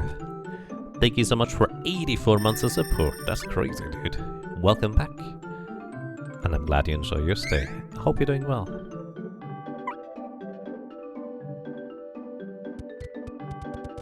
What's up here for enemies? 2... 3. It is 3. Alright, let's see whether the ice might deal the same amount of damage. Actually, the bee might be weak to earth. By the way, this bee can just straight up wipe me out. I think ice might have a slightly faster animation. Really not sure. Okay, it is actually just... Oh. Okay, protection is fine. That bee increased its attack power earlier in the first spell. Okay, good. If it didn't die here, this could have been huge trouble, because they have the same technique that Reese gets, I think, when she goes dark, technique level 2, where she just hits all characters on the screen for a ridiculous amount of physical damage, and especially if it boosts its attack power, it just wipes us out straight up. Like, it's basically worse than Ludger with the Serious Strike.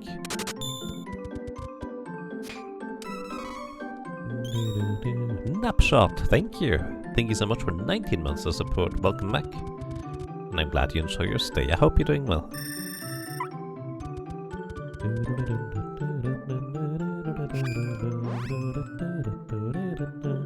So what is the quickest animation? Let's see, Cyclone.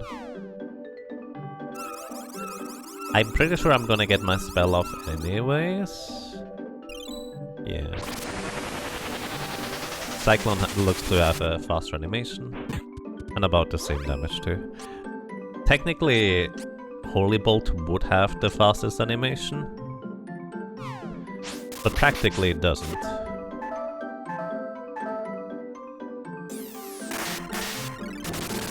It doesn't do the same thing because it is based on piety / wisdom stat, and my wisdom stat is much lower than intelligence, so intelligence just deals more damage.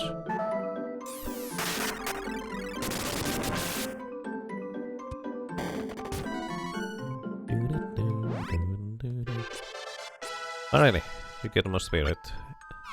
Actually, intellect would probably make more sense. Then again, it hardly matters at this point. Because once you job change, you get your stats set to a specific base stat. Also, we just got a Crawler Claw. That is a very interesting one because it gives you one of the very few ways of getting a leaf or tree elemental weapon. I think only Charlotte normally gets that in one specific one of her job advancements. So usually you don't get it. What it does is a portion of your attack gets or your damage gets converted into recovering MP, which is not really that useful. Because I'm pretty sure elemental leaf damage does never actually deal more damage than just standard attacks. Alrighty, let's go ahead and buy new weapons. Maybe... trying to think here. Maybe I should try to get new weapons for both the run and the Reese. But at this point I'm starting to get worried that it might take too long for me to finish the game if I play it that casual.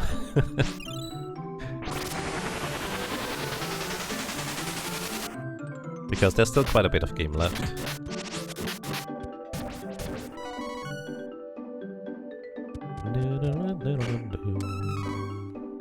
Like, originally I thought that leaf weapons actually deal extra damage against moon enemies. They do not, to my knowledge.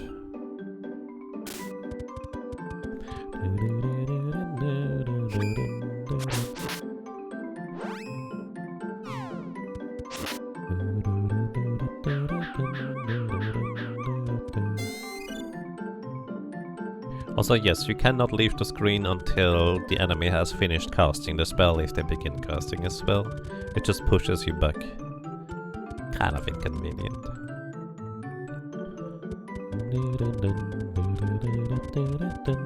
The Run got an weapon upgrade recently, but it also just makes the most sense to give the weapon upgrades to him.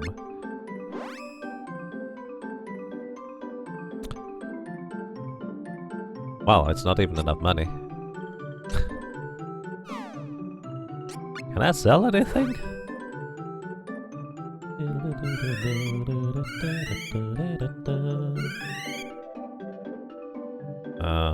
I guess I could sell Cups of Wishes.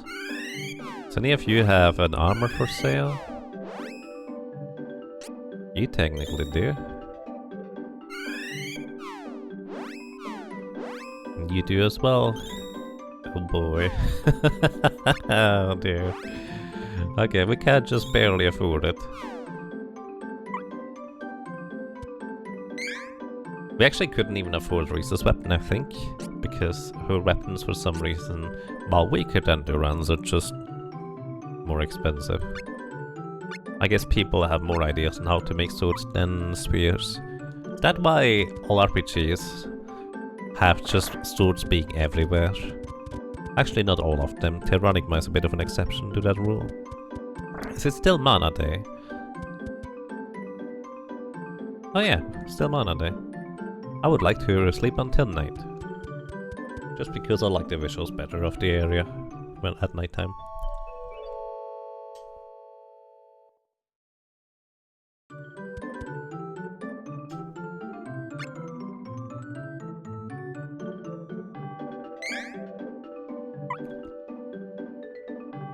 Alrighty, with Duran powered up here,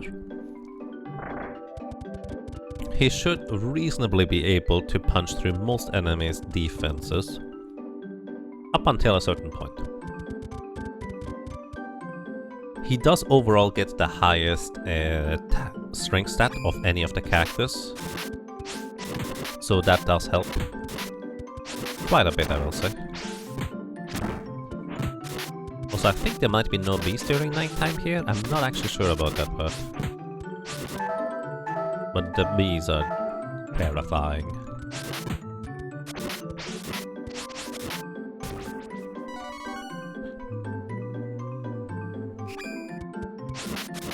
Sleep.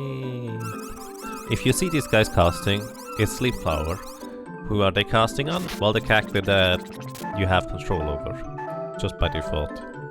Kind of annoying.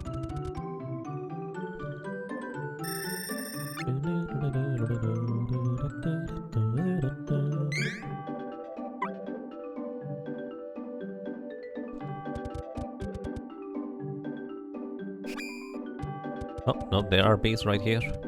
This one decided to just sit there. Both of them are casting spells. Protection, that's okay. Protection, I'm fine with that. I get scared when they cast attack power up. I don't know what exactly determines on when they use their area of effect like physical attack, but I think usually you have to fight them at least for a little bit. Oh, so welcome to...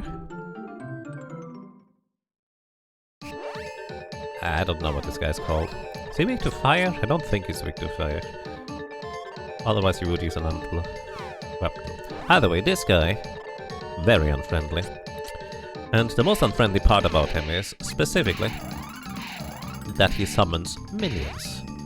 So what I'm gonna do is I use my last two defensive skills here for increasing physical defense.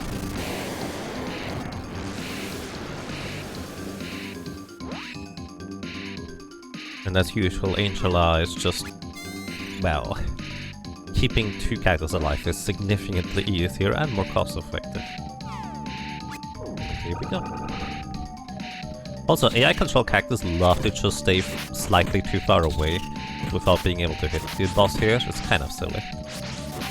So this boss here likes to summon more minions. Unlike Zenoa, at least these minions here don't actually heal themselves by shapeshifting. So it's not that big of a deal. But what might be a big deal is if we level up during this combat here, because we kill some enemies, we actually lose our stats that we gain from increasing our stats by using the Drake and the defensive skills. But yeah, Duran is doing pretty good damage, I will say.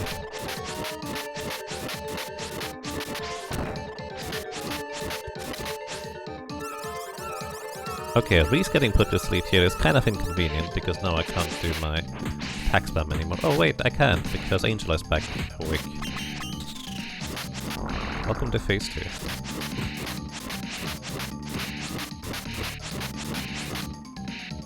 Hammer butt. Ow. Oh, that was an Angela. Angela is done. But thankfully, Reese is still around, so we're fine. I don't think that actually puts him to sleep during a special attack. Oh, no it does. So, as I mentioned before, people can only have one status effect at a time. So if we make a tiny to run and then a not tiny to run anymore, all status effects are gone, including sleep and poison and everything. Just a little bit more awkward, but it's an infinite use medical herb effect as well. There is his desperation move. This is repelling spells, if you ever were to use spells on this guy. He does not have any particular elemental weakness. He also is one of the last bosses, I think, that does not actually counter your spells if you cast any on him. So I guess using spells on this guy is actually not too bad, until he starts reflecting them. That's kind of mental. You probably don't want to deal with that.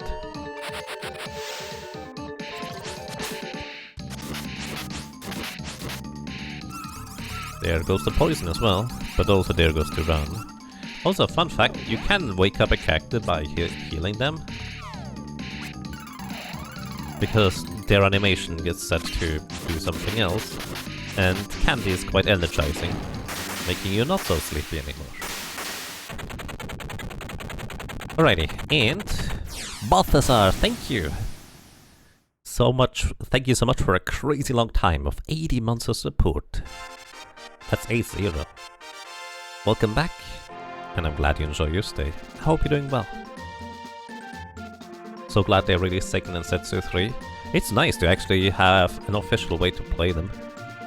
There's so many games, especially old ones, or actually mostly old ones, where there's just not any non-gray zone area to acquire them, literally. So it's nice if you actually do get an opportunity like this one. Alrighty, we are already level 17, I think. So we'll just need one more level in order to get the class change. Intellect is fine. Making the run slightly smarter. Actually, you know what? Stamina probably makes more sense for you at this point. I'm not gonna have you bonk enemies with the stick anyways.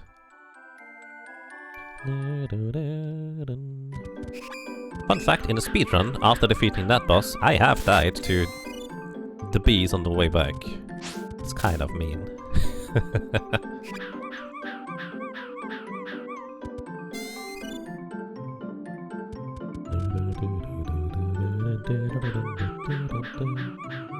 Sleep.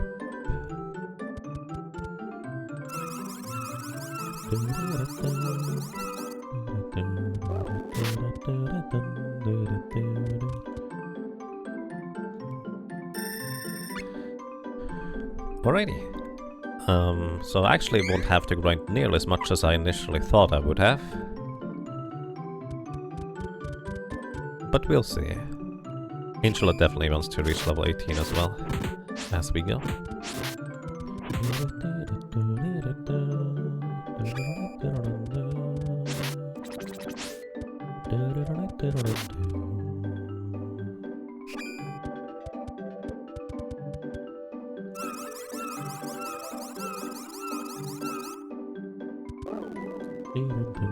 So now that we have all the 8 mana elementals, we can try to enter the mana Holy Lands through normal means, let's put it this way, where we are not going to destroy the mana Holy Lands in the process, kind of like the evil guys do by just releasing the mana energy all over the place. Hi, Baskov. I like this guy. And, well, in order for us to be able to do that, we're going to go over to this little island, which is called Island of Destiny or something? Oh, the Oblivion Isle, or as I guess the official translation did it, Oblivile. It's kind of a interesting way to put that. Either way, thanks to our powers combined, we have now everything we need to unleash the big rainbow portal skittles in the sky to try and enter the Mana Holy Land. Was a bubble? I don't know.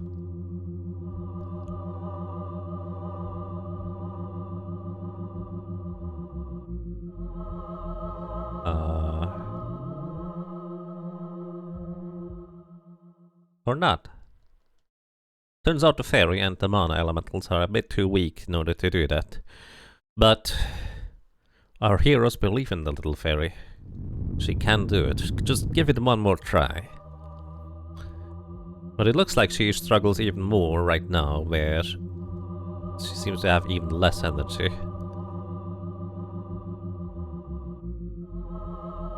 But then all of a sudden, the power of friendship has prevailed. Congratulations, fairy, you did it. But unfortunately, the fairy informs us that no, actually, that wasn't our doing of opening the portal. This is when the balance of mana finally has reached its breaking point, where the portal just opened by itself. This is what, well, the mages of Altina, the rogues of the Scorching Sands, and the Beastmen were trying to achieve. And all of them were prepared to actually be able to enter that portal. Also, we just kind of get a mana firebomb dropped on us. It's kind of rude if you ask me.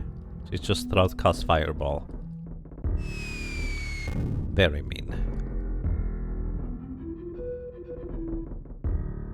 But yeah, turns out they did their research and they realized that if the portal opens, they will need to be able to fly. So I love the way the beastmen end up flying into the portal. And you know how I told you that these three quote-unquote evil factions are not exactly friendly with each other, because they all have the same goal. But all of them just kind of want to rule the world for themselves, or something like that. So they're not gonna be the friendliest when they clash into each other over there on the other side of the portal. Beastmen are pretty resourceful. Yeah, I mean, if you think about it, Kevin at the beginning of the game, he doesn't take a boat, he just swims all the way over to Wendell. Kinda makes you wonder why he didn't just swim across the pond in Astoria. But that's besides the point. Also, I love that they just use a balloon airship. You know, the mages have magic tech. It kinda makes sense. The beastmen, they have gigantic eagles. Alright. And the rogues, they got balloons. That's great. And everybody knows balloons are evil, so here you go. Alright, happy Sunday. Thank you so much for 81 months of support. That's crazy, dude. It's just like such a long time. Welcome back, and I'm glad you enjoy your stay. Alrighty, we've been asleep for literally quite a while. And how do we get up to the portal? Well, luckily, Reese has an idea on how to do that. Because there is something that could allow us to fly as well. And that is the Father of the Winds? I forget what they translated this to exactly. Hi, Buskov. The last time we're gonna see him, by the way. Well, unless I just decide to summon him randomly. You can always summon him. But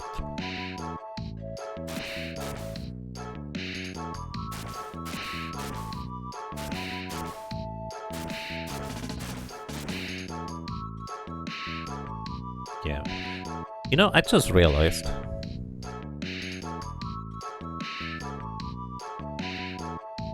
No, we're fine, we're fine. It's just gonna be a double trip. Either way, we're gonna go back to Rolante, the Amazon Kingdom on top of the mountain. Don't worry about the specifics. And this is how we're gonna be able to fly. Bye, Booskaboo. Wait, I forgot something. I forgot something very important.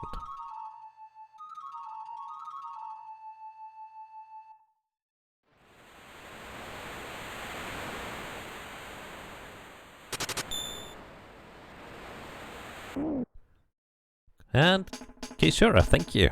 Thank you so much for 54 honks of support. Welcome back. And I'm glad you enjoy your stay. Thank you so much. That's quite a long time already. I hope you're doing well.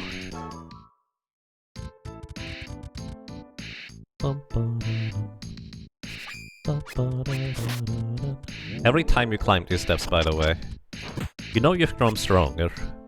Because the enemies are not nearly as much of a menace anymore once you basically climb these steps again. You effectively just one-shot them with some of your characters. Even just Angela bonking a first stick is just... Okay, she's not dealing that much damage. But still, the concept still stands. You're so much more powerful in comparison, but yet, the music still feels very appropriate. We have another gigantic mountain to climb, because all of the villains, so to speak, have managed to get into the Mana Holy Lands before us, because we were not prepared, and clearly they were. So... well, I guess we're just going there. Trying to anyways.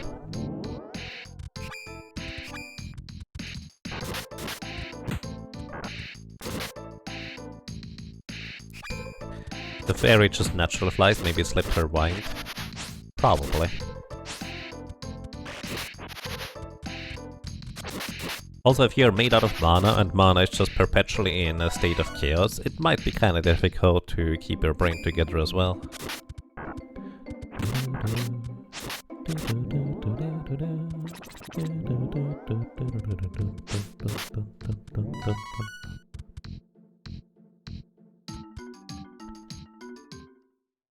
Alrighty, how do we get to...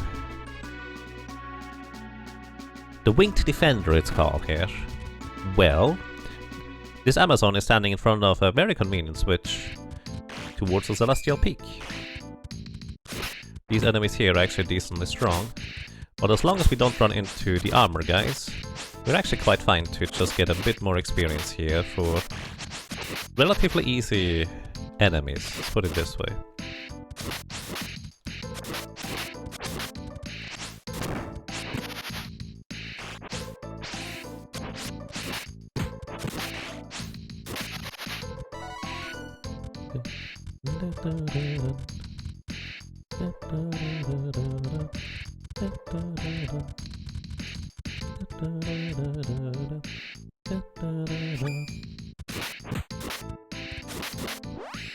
These enemies are in fact weak to earth magic. I know that for a fact.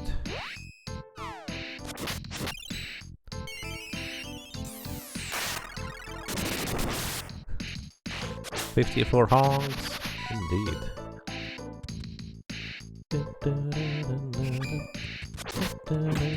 Sometimes you also run into armor guys, let's put it this way. And you do not want to fight those, they can just wipe you out. The harpies? Easy. The armor guys?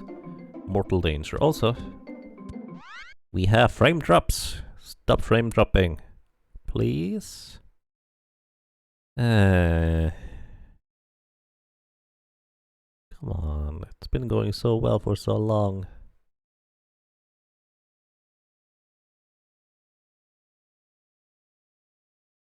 Okay. Maybe it's fine.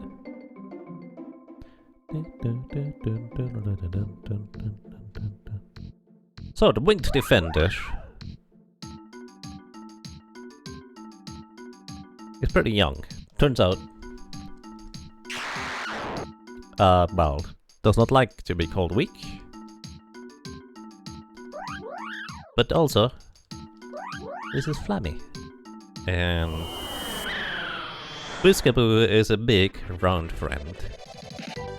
Flammy is a big, fluffy friend. I love how fluffy Flammy looks in this game, it's fantastic.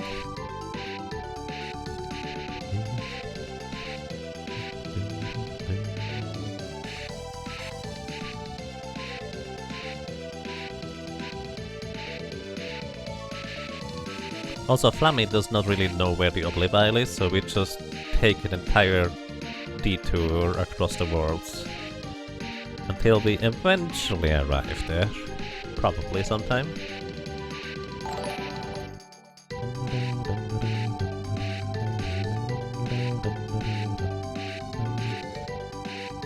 Captain Canadia, ZBG Dinosaur, Lady Starboard, thank you so much for the raid and the host, and welcome everybody. I hope you have a most pleasant day. Welcome to what is the beginning of the second half of Trials of Mana, aka Seiken Densetsu 3. We have just arrived in a casual-ish playthrough right here. Now, let's see, I feel like I'm not gonna be able to knock out these enemies. So the goal was to try and knock out these King Rabbites, or Royal Rabbites, whatever you want to call them. They give a load of experience, and money for that matter, which is kind of an important part as well. But unfortunately I only have one Drake scale remaining to improve my attack power. And these guys have a lot of defense. So I think I'll just have to come back a little bit later. So we're just gonna walk through this area for now.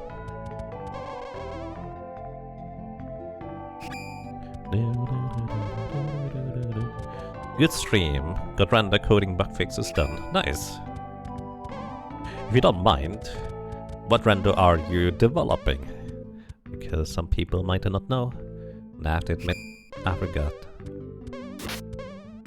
But anybody, if you like some good RPGs and good personalities, make sure to check out Lady Starboard. Can recommend. Phantasy Star 4 render. Oh, that's the one Phantasy Star I've actually played. Sounds fascinating.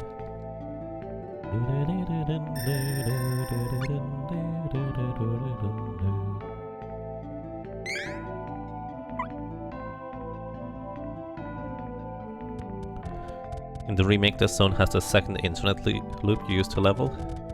Nice. I think that makes sense.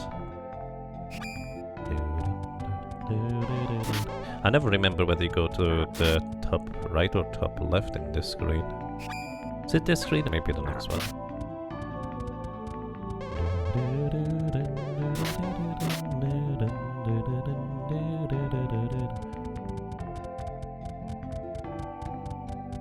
Oh, we have arrived.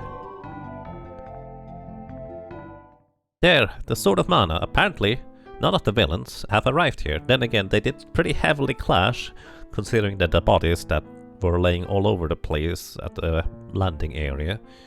And we were in time. So let's grab the sting and... well, apparently, we need to not rush it.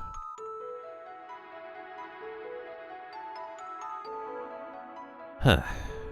So I guess... let's have a little cutscene.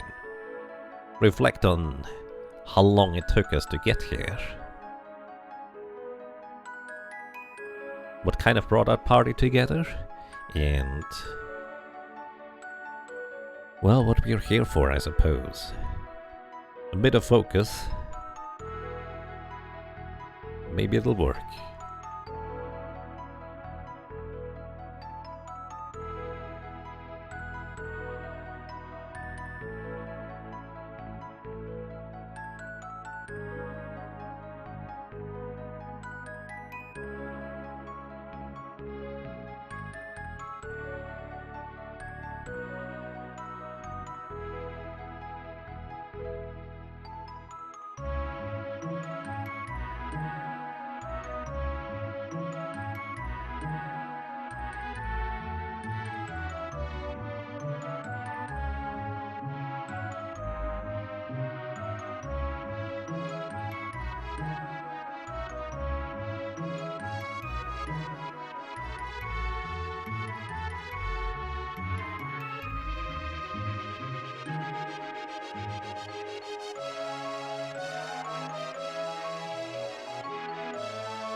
turns out we managed to get the sword, or more specifically, the sword kind of sort of came to us with the correct mindset.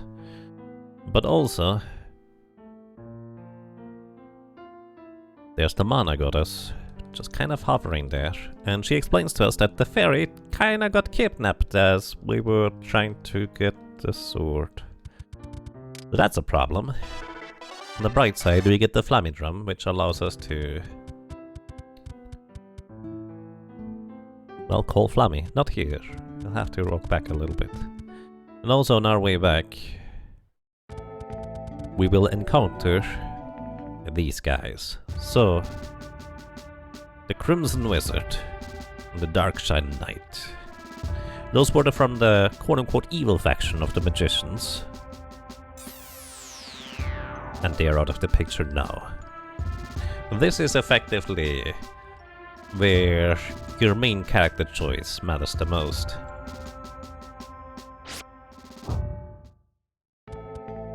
Because this is where it's decided who you're going to be facing in the end. Well, technically it's decided when you pick the character, but you know what I mean. This is kind of where officially the other villainous factions are destroyed.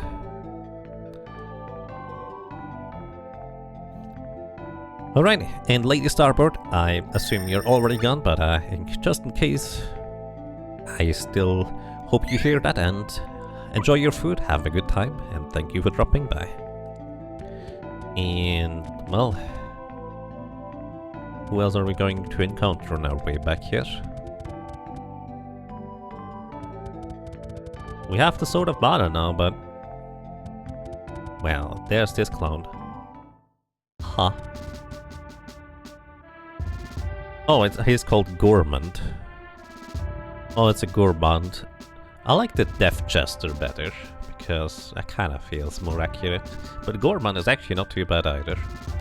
Either way, this guy here just explains to us that, well, he is going to try and escape, but he was sent here as a messenger. If we want the ferry back, we better go and meet them in the Searing Desert and exchange the Mana Sword for the ferry.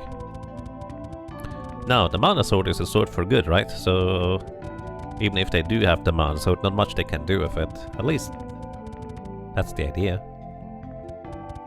So, with that in mind,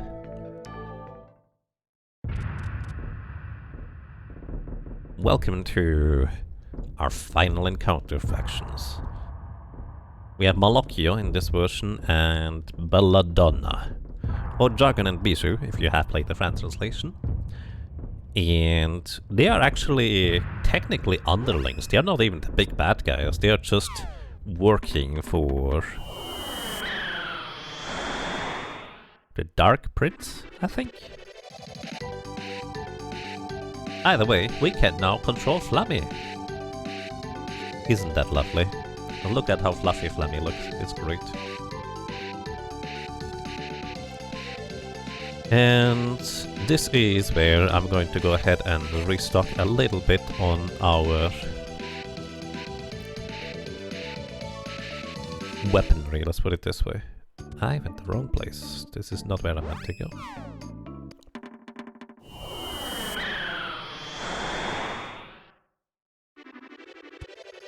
So what job direction did we take?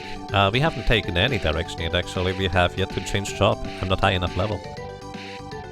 The speedrun, by the way, only changes job class after... Well, I guess it depends on which route. More efficient speedruns, I think, nowadays. Oh, now I wanted to have nighttime. More efficient speedruns nowadays actually reach level 18 the first time they visit the Mana Holy Land. The speedruns I did actually ended up backtracking to the Mana Holy Land.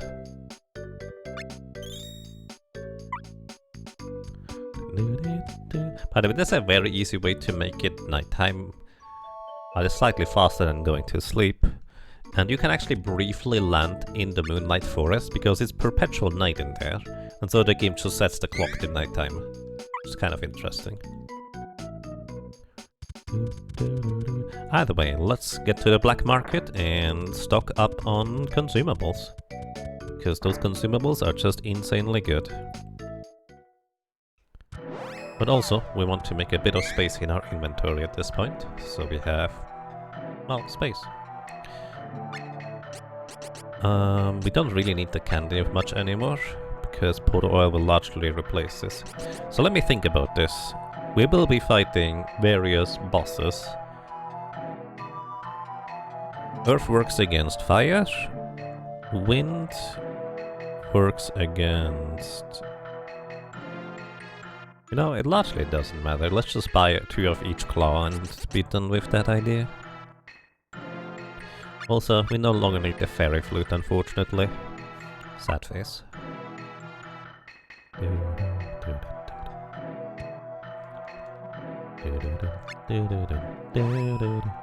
Alrighty, so we get our bullet scale back, increasing defense by actually quite a dramatic amount, honestly. Just packing some into storage, in case I decide to use them in a random place. We have bear claws, but more importantly we also want the drake scales for increasing our attack power.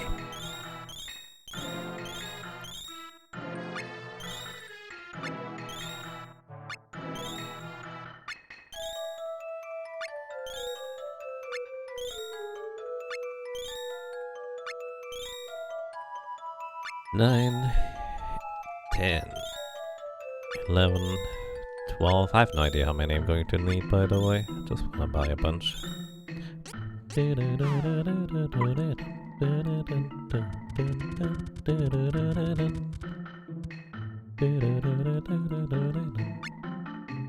Alrighty, and more importantly, Podos oil.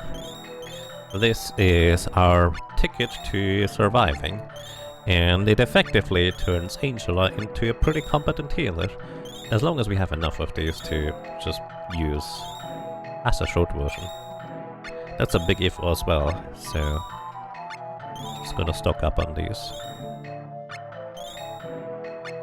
But yeah, I think for job direction, my original plan was to let people vote on which jobs we're going to go for, but I think I'm gonna let you vote on Angela and Suran, which direction should take with them, but we're gonna go dark with Reese, just for the offensive debuffs. Alright, we are reasonably well stocked up. Let me go and save just in case something awkward happens. And then we try to get our ferry back from the rogues that stole it.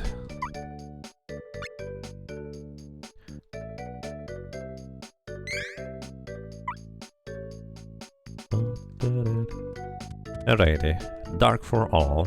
Actually, quick question, Kishura, can you set up a straw poll? Is that a thing you can do? For people to choose? I don't actually know whether you can do that. Evil cactus run. Dark is not inherently evil. I'd like to point that out.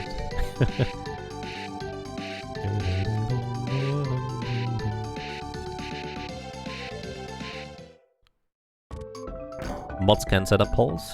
Hold on, aye. So basically it's just light Angela, dark Angela. Okay, now I do not remember where to walk through here. This entire castle here is a bit of a maze, so let's see how that's gonna go.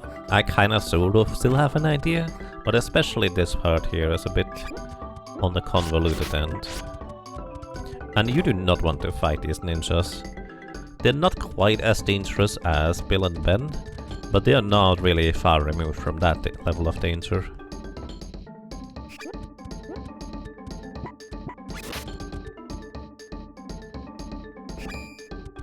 Also, they're level 27. As I mentioned before, the enemies indicate approximately what level you're supposed to be. They're 10 levels above me.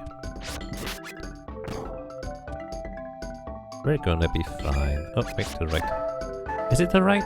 No, it's not, is it? Oh no, it is correct. There we go. Alrighty, so the deal has been struck. After 20 seconds of contemplation. We give them, actually a lot less than that, the Sword of Mana. And... ha! He cannot wield it. But unfortunately, they in fact were prepared for this. So in fact, he can wield it. And they want to resurrect their Dark Prince. Their Majesty, if you will. And, well... because now mana has gotten completely out of balance. So something I haven't quite mentioned yet, but I think that was technically mentioned in the story.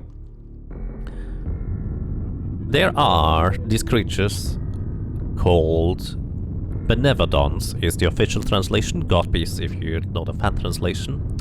And God Beast is actually a pretty interesting or accurate description. So these mana stones actually are prisons, oops, excuse me. And they imprison these beasts that were rampaging across the world. And all of them, except the Mana Beast of Darkness, has been sealed. I do believe the Mana Beast of Darkness, or Benevodon, God Beast, whatever you want to call it, just kind of randomly disappeared after rampaging for a long time, so nobody has any idea where it is, but all of the others were sealed into the crystal. But because mana has gotten out of balance way too much at this point, they break free.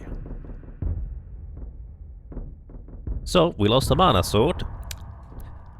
Gigantic beasts are roaming the world now again that are about to destroy it. Things are not looking too good. And this is one of the more interesting things. Depending on which one of the 7 beasts you want to start with, the later ones get more and more dangerous the later you go. It's actually kind of sort of straightforward. And we're gonna begin with Benevodon of Fire, because it's right here, and I know I can take it out. Also, oh yeah, you get a new set of equipment and weapons after defeating the first God Beast. So, let's see, I'd like to point out that these regular enemies here are higher level than me.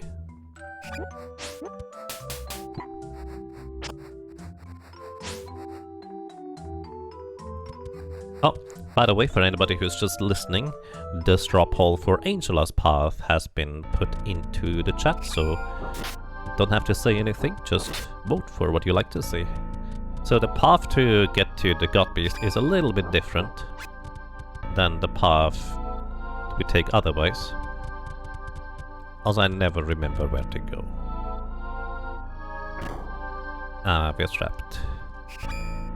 Okay, we're gonna have Angela cast some spells, because these enemies are just kinda sort of really somewhat dangerous. Reese deals 1 damage at this point, her weapon has not been upgraded, she's too low level. And unless we actually hit the correct element.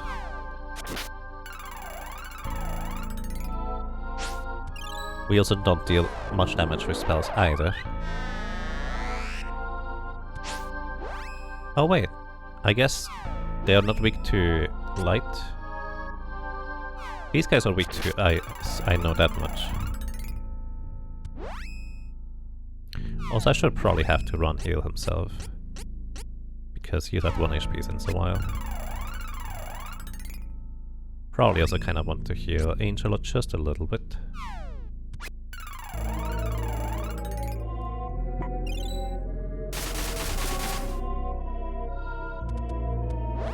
Yep, that's pretty decent damage, I will say. Probably much more damage than we can otherwise do. There we go. Alright, now we just need to have to knock this guy out before he can continuously heal himself. And we go. There's only 1 mandatory encounter, and this was not it on the way to the Benevodon of Fire. I just went the wrong way, that's the short version. But this is actually an interesting place where we actually... You know, I was thinking I was going to go back into the other place to grind, but this is actually not too terrible, because all of these enemies are weak to ice, and as much as I said that magic is not that great, because magic effectively is just either good or it isn't. When it is good, it is, well, at least for now, much better than using our regular weapons for attacking. So that's what we do. And Almagus, thank you so much for the raid and the host, and welcome everybody. I hope you're doing well. Good morning, good evening, good afternoon. Welcome to a casual-ish playthrough of Seiken Densetsu 3.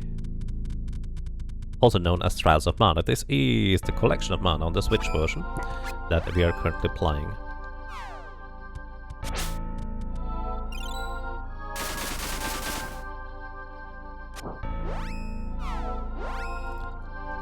Yeah, okay, there's no wrong way. There's a fast way and a high experience way. I mean, I suppose. Oh wow.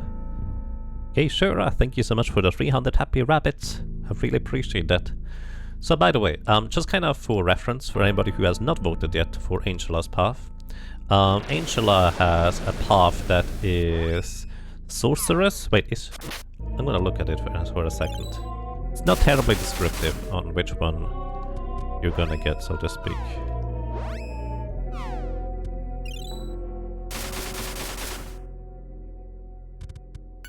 No, stop healing yourself, you were dead. Okay, he actually realized he was dead, that's good. So, for Angela we have Sorceress or Mysticist. So Dark is Mysticist and Sorceress is Light. What do they different? I'm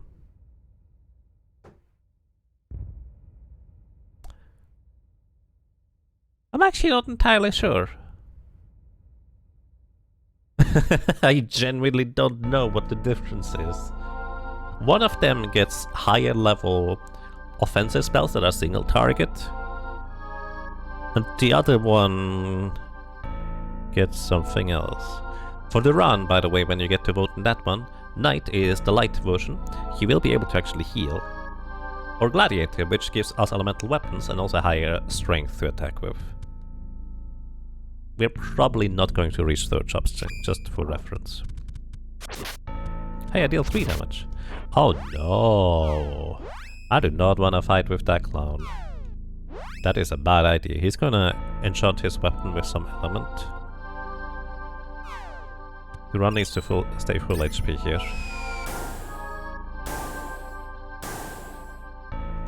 Let the darkness grow.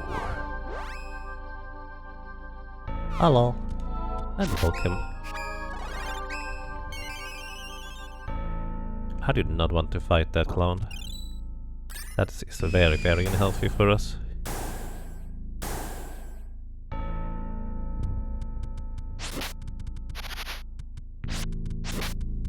Managed to defeat the other ones. Right. This is one of the best areas right here to defeat 3 enemies with area of effect spells reasonably quickly. We could have bought ice coins in order to expedite the process of Angela knocking them out, because then that would cut out the casting time when she just throws the ice coins. But yeah, it's pretty good in terms of experience and all that stuff. We have now reached level 18 with Reese. We will have to backtrack into the Mana Holy Lands, because all the mana stones are broken, so we can't level up on those. But we can level up in there. Let's get intelligence for more magic defense. To run also levels up, same deal. Magic defense for intelligence or intellect. Angela is probably going to level up after Sun B, although she only gets half the experience. I honestly don't... So there's supposed to be a save statue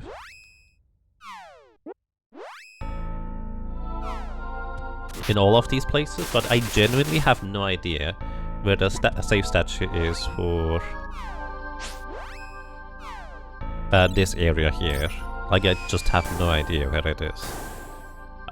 To the right here is Zanbi, the god beast of... You're dead. Okay. Or well, the Benevodon of fire. But we should be fine. Zanbi, the Benevodon attacks. Alrighty. So, this is where for the first time we're gonna be using our defensive intelligence up buff. Because this thing attacks largely, not exclusively, but largely with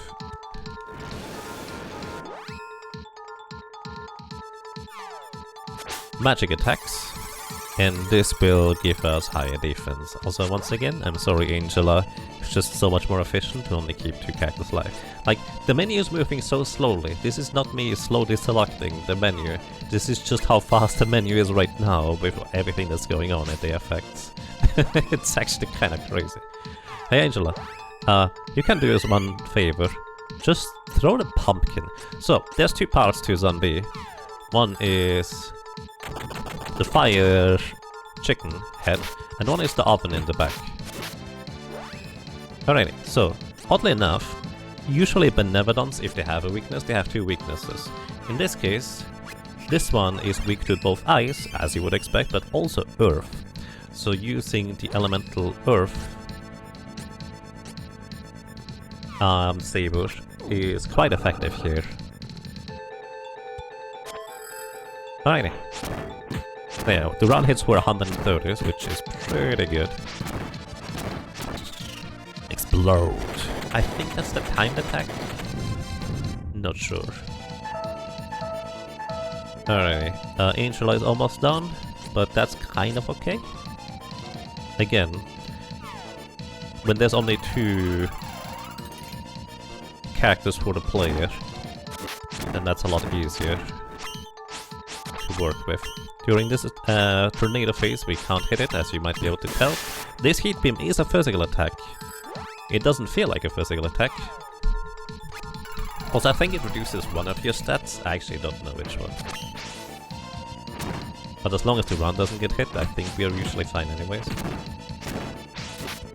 Also, AI control characters love attacking the oven up there. I have no idea why. This is a magic attack. And I mean, we are largely okay. But I really don't want to run to faint, because otherwise I have to revive and buff him again, so here you go.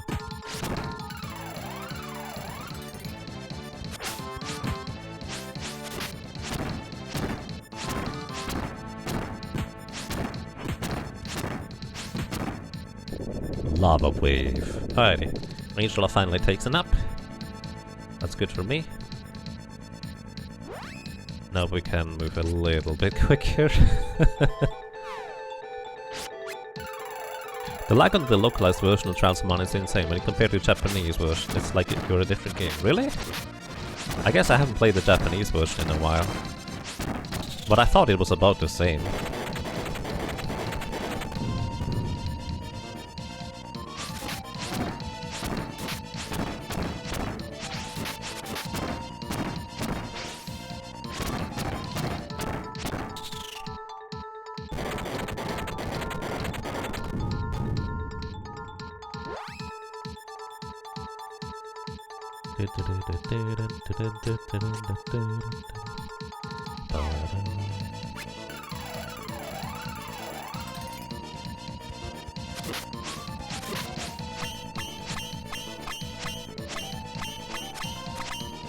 Oh, I actually did not know that one either.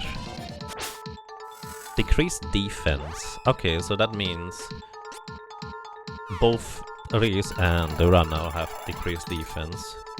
Maybe it's normalized defense, but I'm just gonna give this to the Run. We're good. And hey PJ, welcome, I hope you're doing well. And yeah, this is a fascinating game. The gameplay is awkward as usual, but the music, visuals, and actually overall the story, progress, and plot as well. I just really enjoy it.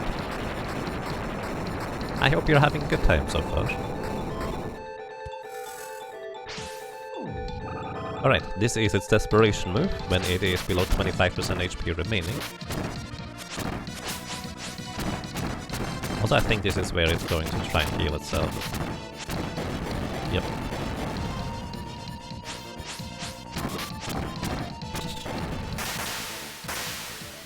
Boom.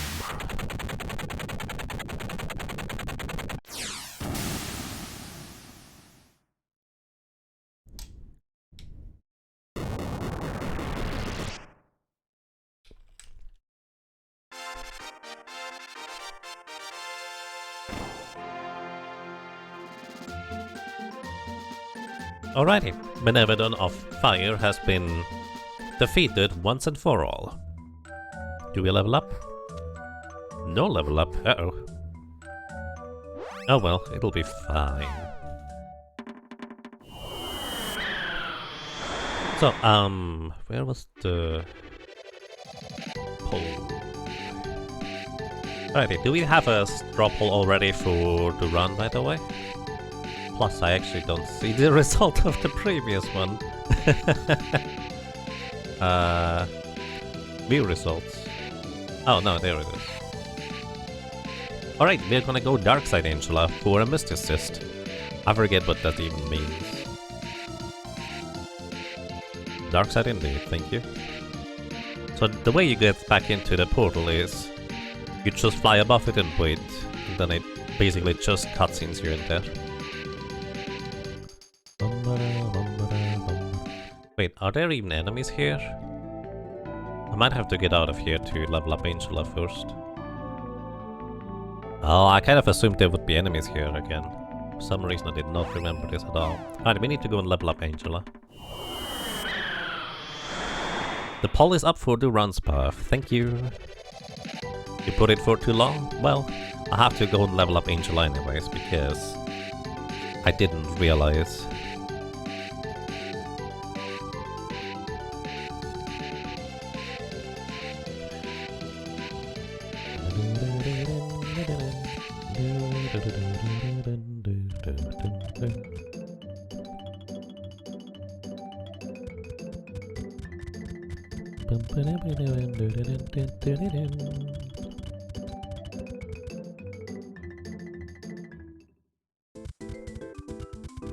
Duskmoon Forest. Just gonna try and knock these guys out. Hoping for some more, well, chests and moon coins. Because they should be reasonably simple to defeat. Not the easiest, but maybe just about enough. Actually, Angela, how much more do you... Wait, wrong button. How much more do you need, Angela?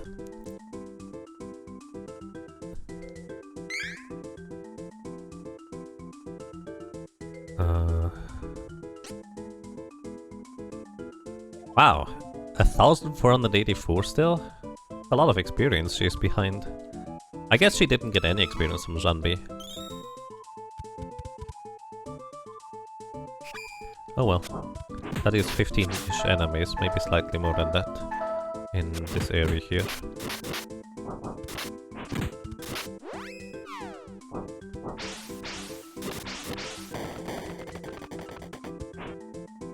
Actually, it's slightly more than that.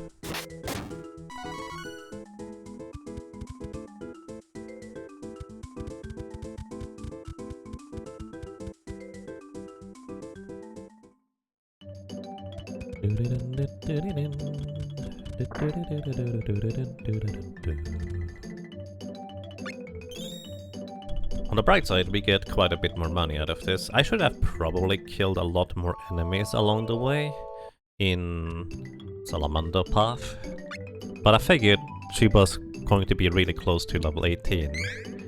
But because Zombie effectively explodes in two parts, I'm pretty sure the character that is knocked out does not get any experience, or not the full experience at the very least. Because they only get revived when the last enemy dies. Because it's kind of like scripted events tied together, when that happens in this case.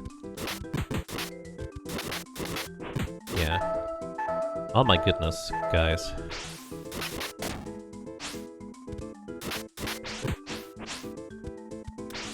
No! She should get the experience at the end here anyways, because she gets revived before the wolf goes down.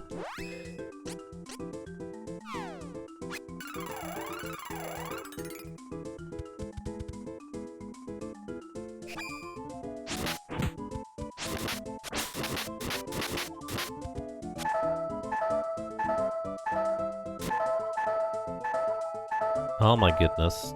They just straight up knocked out Angela. For the character that I want to level up, this is a bit of a problem, as you might be able to tell. Looks like Duran is getting a 6 shield. Does he get a shield? As a knight? Or would that be like the 3rd job classes? Because I'm not gonna get the 3rd job classes probably.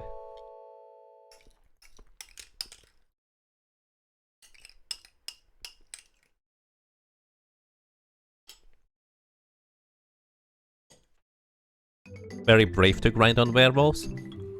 I thought this was gonna be quick and easy because I didn't realize that Angel needed that much more experience.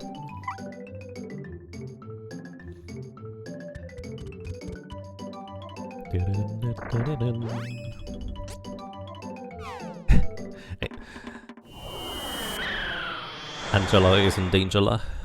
Yeah. He gets a shield off knight, but they are only sold in his hometown. Oh, okay. That's actually good to know.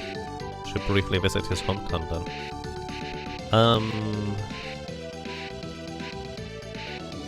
Trying to think. Maybe these are easier. Now here's a fun part. We actually don't want to level up Reese or Duran because they're gonna lose stats if we do. But I think they are actually closer to level 19 than Angela is towards level 18. Yeah, this is a problem. Okay, we're gonna just chop change those two. Because basically any level that you are past level 18 and don't chop change, you don't get those stat points. Like, they're just straight up lost. And I feel like those are kind of important. I should have just done this to begin with. But it's been a while since I played this game. That's okay. Alrighty, so we will need the results for Duran in just a moment as well. So we will transform Reese into dark. And Angela will be dark as well, and Duran might be our only ray of light. Maybe. Either way, when we chop change, our stats get set to specific values. So it does not matter what we have before the chop change invested whatsoever. The only thing that matters is the points that we invest afterwards. Alrighty, let's change Reese.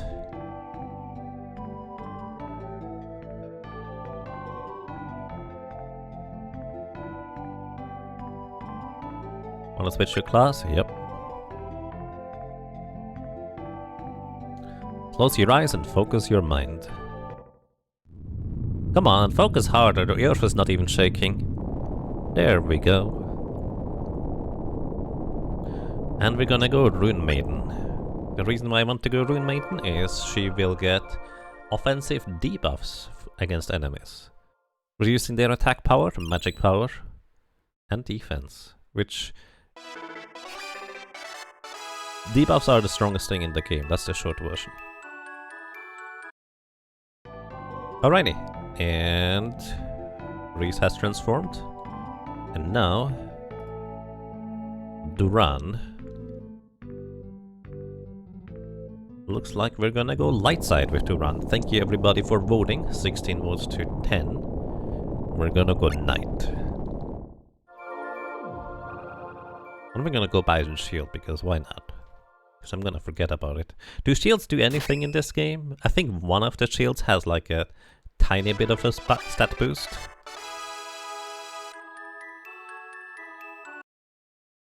But yeah, Angela will just take a little bit longer. But that's alright. Oh, by the way, what I always like to look at is the portraits in the menu. So if I don't show those after we switch Angela, let me, or remind me, because those are quite neat. And that, as I mentioned before, when I played this for the first time, I had no idea what the chopped class changes did whatsoever, so I just picked whatever I thought was looking the coolest for the characters.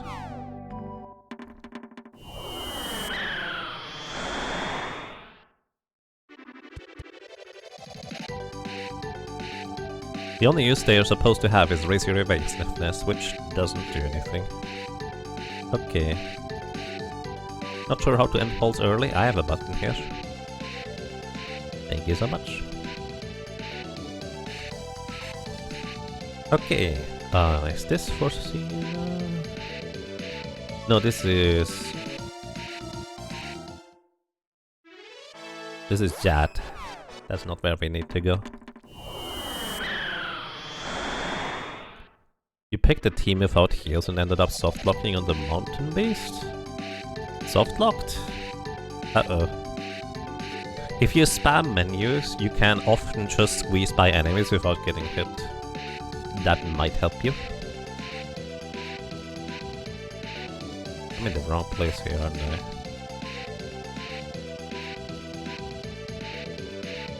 There, this is where I wanna go. It looked like... You looked it up and it looks like Peta sells a shield too. Now, here's the catch. I don't know where Peta is. Also, can you go home now to run? Ooh, he can. Previously... Oh no, never mind.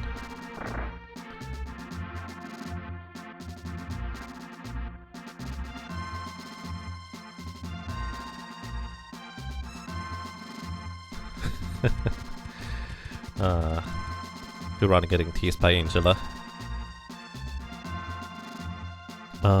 Let's see.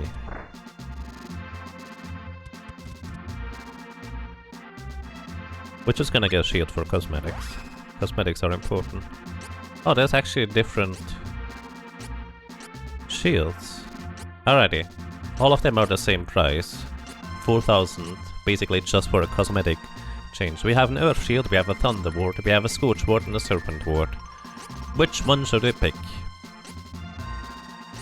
So we have blue-gray-ish, we have red-orange-ish, we have green-yellow-ish, and we have rocks. What's your opinion? I need to go briefly to the bathroom, so let me know. Or don't, that's fine. Be right back.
Alrighty, I'm back.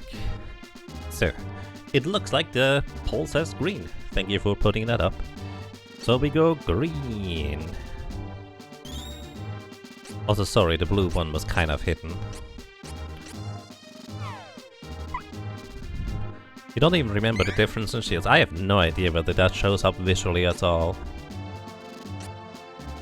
No clue. But hey, we have an item for the shield slot. The Thunderboard. Again, evasion doesn't do anything. Like, you would expect them to have elemental resistances, but apparently not. Hey, it looks... Well, it looks green, but maybe that's just because his armor is green in general. I have no idea, dude.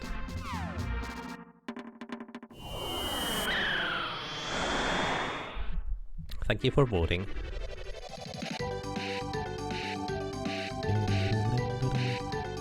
Yeah, I mean, you could say the remake fixed them, but in a sense, the remake never re-implemented the same bugs. So, I suppose there's technically a different way to look at it, or the same. I'm gonna leave the land for last, probably. Where do we go next?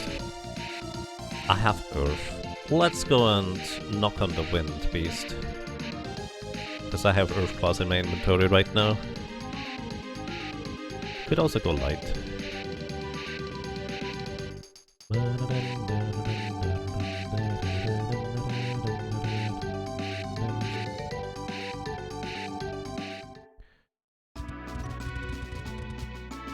Which version is this? This is the Switch version in the Mana collection.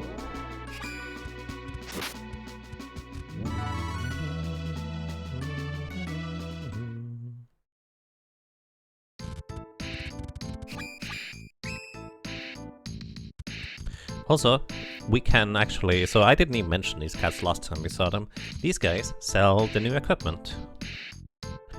And effectively, depending on how many mana beasts or benevolons we have to feed it, they sell different stuff. Right now they just sell armor upgrades. Oh, apparently they also sell accessories and stuff. I forgot about that. But also, most importantly, they do sell a new weapon.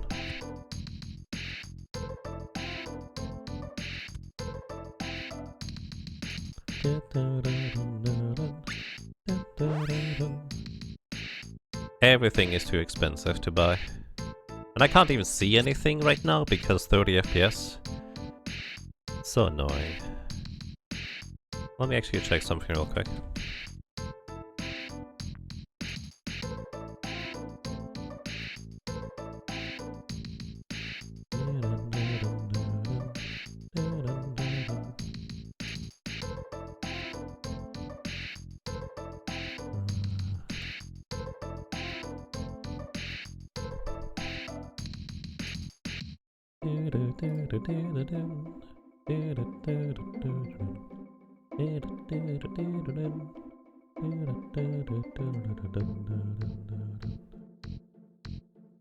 Okay, I can't find a quick solution.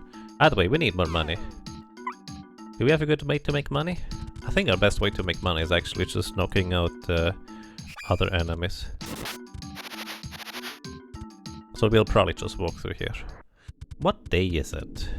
So, one thing I didn't mention yet, and that didn't really matter on the previous boss, but kind of might matter on this one. Depending on which day you go...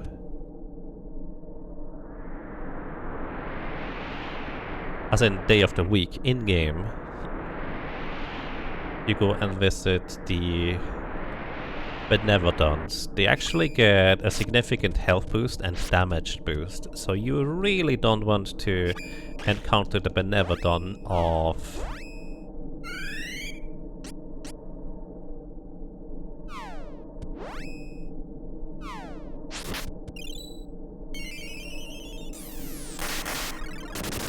Wind on Sylph's Day. That is very unhealthy. Is that a knight? No, that's a harpy down there.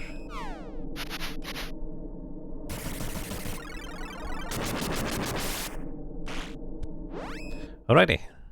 More strength for to run. And he learned Heal Light, so he actually has a healing spell now. And we're actually gonna go Stamina for Reese. For defensive purposes, and she learned Impediment. One enemy. What does Impediment do? it reduces speed. So effectively it doesn't do anything. But hey, we can heal now. How much do we heal for? Not a whole lot. But hey, it's something. 125 for basically free, except that it costs time. So it's not free, it costs time.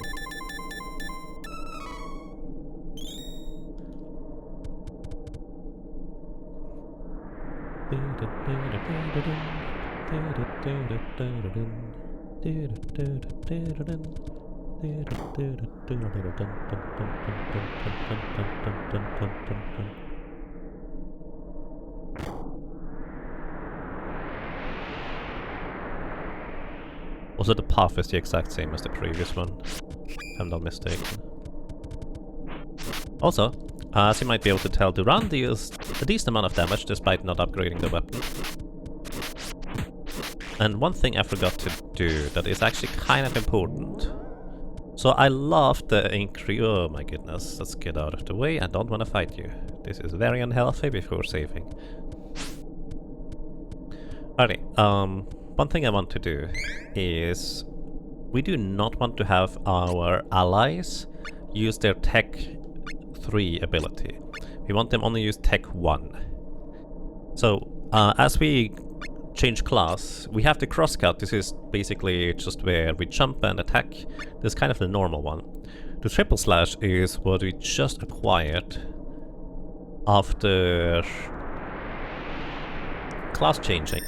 But, kind of like spells, if you use these on various bosses and enemies, they just counterattack and might just wipe you out. So you really don't want to use them outside of specific instances where you either know you kill the enemies or something of that equivalent. So this guy has a lot of defense. Let's see if he does the thing.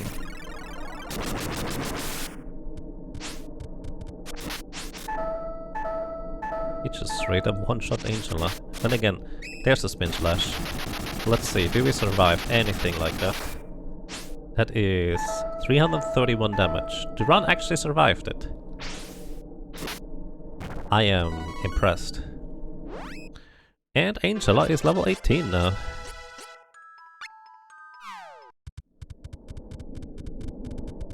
I did not expect to survive this, to be completely honest with you.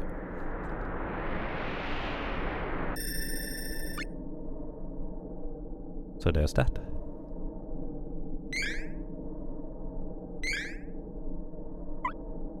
Alrighty, and with this we are basically ready to tackle the second Benevodon. And this one, in my personal opinion, is the most dangerous one. Also one of the most awkward ones, even though the setting and the music is one of the best.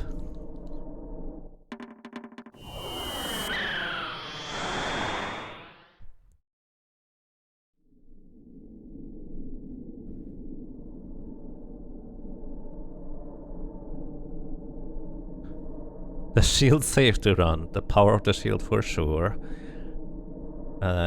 Maybe. I think it's because it's increased stats after class change. Welcome to Dungard. Don't worry about it flying backwards, that's just normal. Either way, what we're gonna do here is we're gonna power up Duran.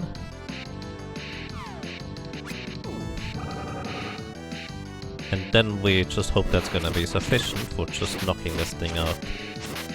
Within a reasonable amount of time, actually. I hope I have enough Earth Claws. I do. Because this thing, of course, is weak to Earth, as you would expect. And the longer you spend fighting this thing, the more dangerous it gets. It only ever does attacks whenever it comes to a stop at the top here. And this is probably one of the few nice things about this thing. Instead of it being able to attack all the time and menus being dangerous, this is one of the few bosses where menus are not that dangerous. But you saw Duran take a ton of damage there, and there was no visible source of that damage. It just suddenly a ton of damage. And this is actually also where Angela might actually have better survivability than Reese with high piety, and intelligence for defensive stats.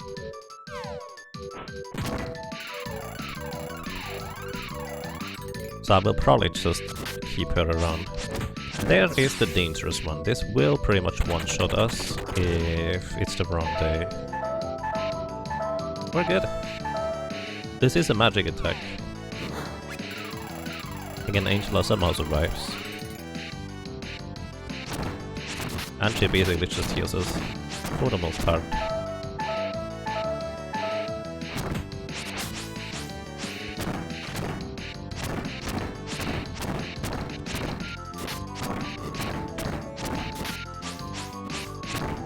There we go, phase 1 complete. Now we go sideways. So unfortunately, every time we change phases, we have to reapply our buffs again, because we leave combat and re-enter it. So... also yes, the menu is that slow.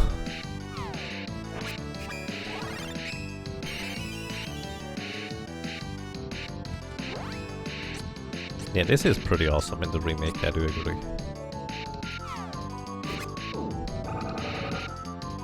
And normally I don't like keeping all 3 characters alive in combat, but this is one of the few exceptions, just because Angela heals so much more.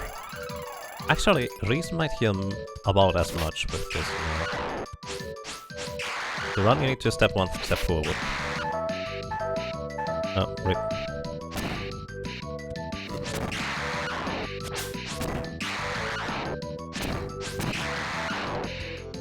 Zero damage. I don't know why it deals so little damage all of a sudden. Thunderstorm. Mildly dangerous. I do think this is physical in nature. May or may not be. How many more photos do we have? 4. Do I not have any chocolate on me? Oh, this could be a problem. For some reason... oh, yeah, we're dead. Probably, anyways. Yeah, didn't let me open the menu. I forgot to put chocolate on the bar again. My bad.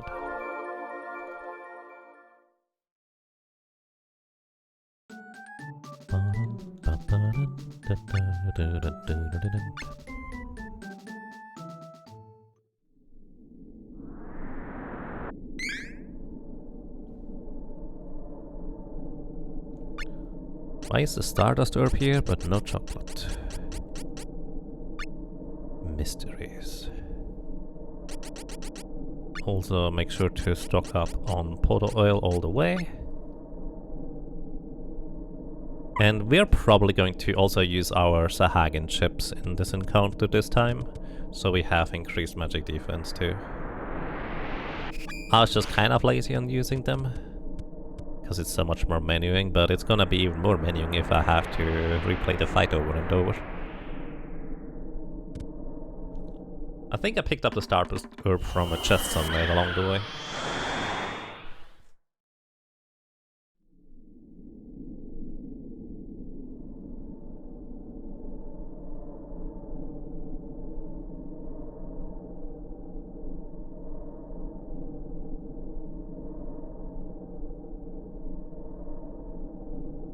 Alrighty.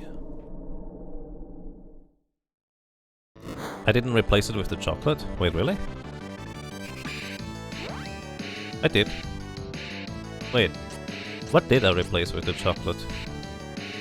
Because I still have the Stardust herb somehow. I see now what you mean. Oh well, it'll be fine.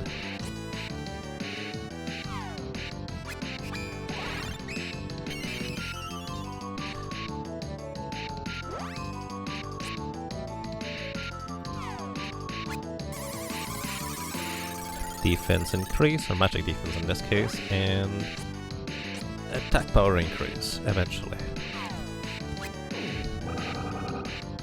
There we go, alright.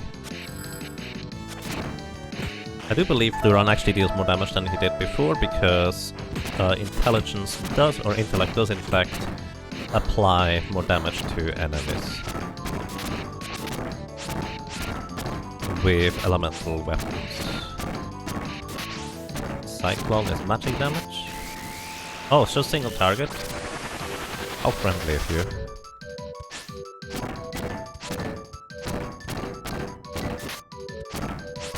Wait, you used Thunderball before... Okay, the run should survive here, but that's inconvenient. And I have to run... Oh yeah, I could have used Heal Light, now I think about it.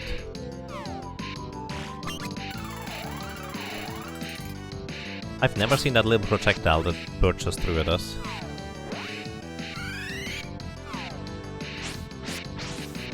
To run, I would like for you to cast Heal Light. I just used it on these, didn't I? Yep.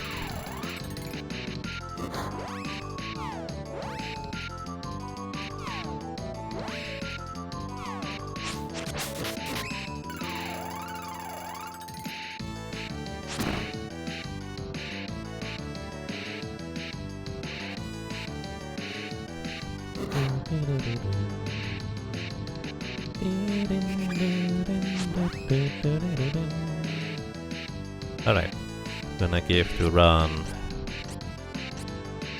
Bear Claw for Earth Elemental Weapon, Seiken for increased magic defense, and Drake Scale for increased attack power. Oh my goodness, the menu. It's crazy. And we're gonna have you throw Podo Oil just to heal everybody.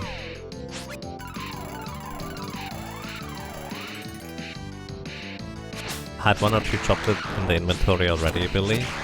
I didn't replace anything. I see. As long as the run has full HP, we're generally speaking fine. But for some reason it doesn't take any damage from this thing. Is that because the Earth Weapon actually gives you protection or something? Alright, this is going to knock out probably both Lee's and Angela. Actually, no, Angela survived. Here, Podos Oil for everybody.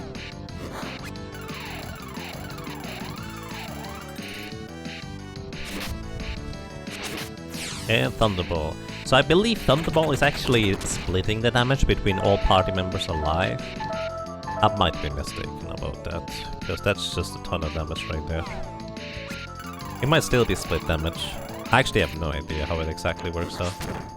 This is more about just kinda sort of how it feels when I try to do speedruns and die to this guy a bunch of times. Alrighty, phase 2 complete. Welcome to phase 3. Just the same as phase 1, except that he uses stronger spells now. Alrighty. We'll have to run cast heal on Lise. We'll give to run Earth Elemental Weapon. We'll also give him attack power increase.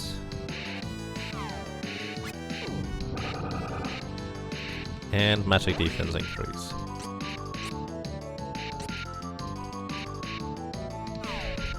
There we go, fully kitted out, so he should survive basically any attack that comes flying his way. Is it just you, or do the changed classes receive more healing / damage from magic spells? I'm not sure about the healing part, but they... Well, Angela just has the highest intelligence stat, so she has the highest magic defense, which I think is unaffected by armor. It's just literally your intelligence stat for magic attacks. I'm not entirely sure about that though.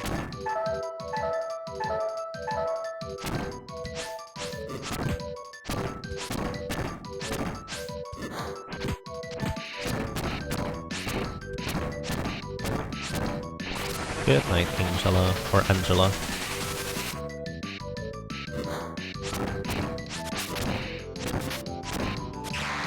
Air Rush, that's the timed attack. This one hits like a truck. HP hopefully are fine. We have decreased defense now. Alrighty, so this might be dangerous. Let's see, Elise, how much do you heal with a Potos oil?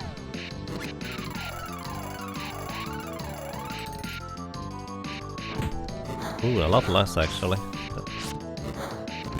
I can't open the menu to heal again, by the way. It just doesn't let me. This was a magic attack at least, so the reduced defense was not that big of a deal.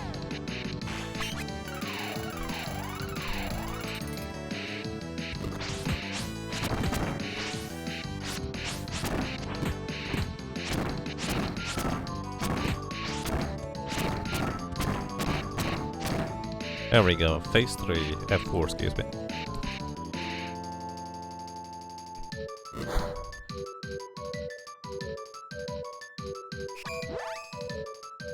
Alright. Achilles. If to run his, hopefully, final powerful metal weapon. Our defense down also has gotten reset in case you're curious. Increase spirit for the run. And last but not least, increases attack power. Might even want to increase his physical defense just in case there are more physical attacks that I just don't necessarily know about. Can't hurt.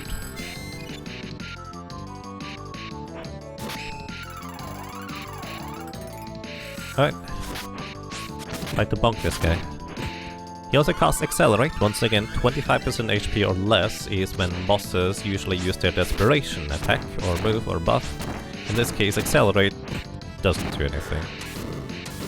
At least I think it doesn't do anything. Gonna throw some more Poto Oil if my menu eventually gets over that.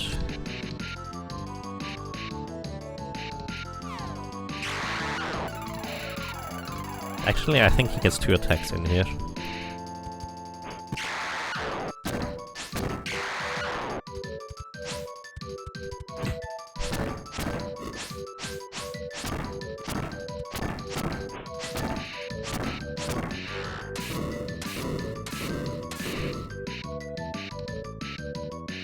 Two hits, 2 attacks sounds about right.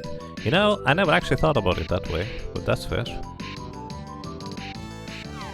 Right, we're not gonna skimp on the healing items this time. Just use them. Which of course gives him another opportunity to start casting his move.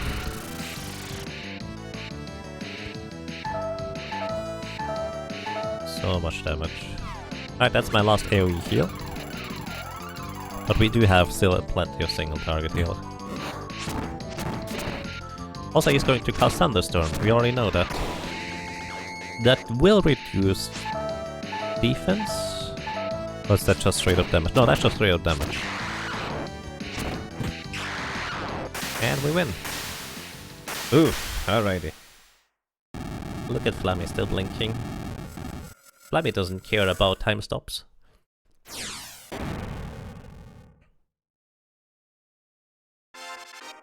That half eye open freeze frame right there was perfect. Just like, yeah, whatever. 6 more, let's hurry. Nice.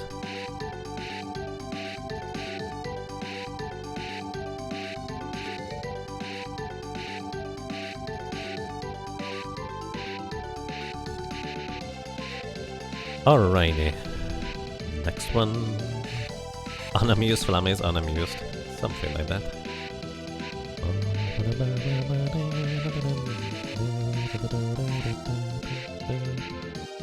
Am I gonna miss it? Where is the thing? Oh, it's over there, I remember. I want to do restock on the black market here before we go anywhere. We also need a new weapon for the run. Defensive is mostly fine. Like, as long as we don't get one-shot, it doesn't matter whether we get hit for 60% of our HP or 80%, we just try to heal back to full anyways. So armor upgrade is actually not terribly relevant for now. It's relevant for random enemy encounters. Is that 29,000 gold? Wait, how did I get that much money?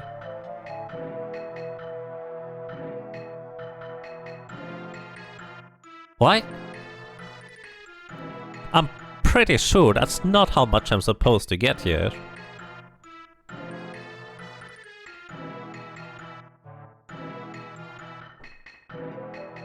What? I don't know what's happening.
Alright, sorry, I'm back.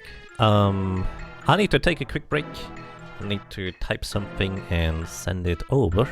But apparently, Vanguard alone gets 25,000. I genuinely had no idea that Vanguard did that. That's kind of ridiculous.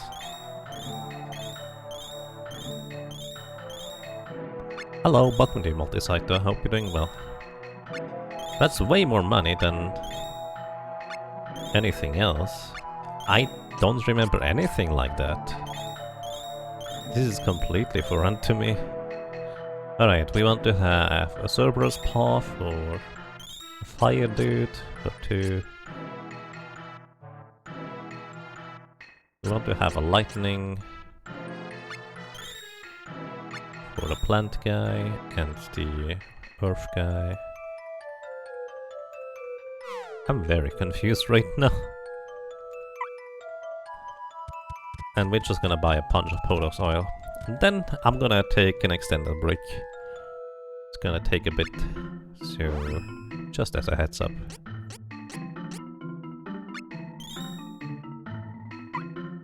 Let me actually put stuff into storage real quick, so at least the initial Potos oil is going to be a bit quicker. Stardust herb, move to storage.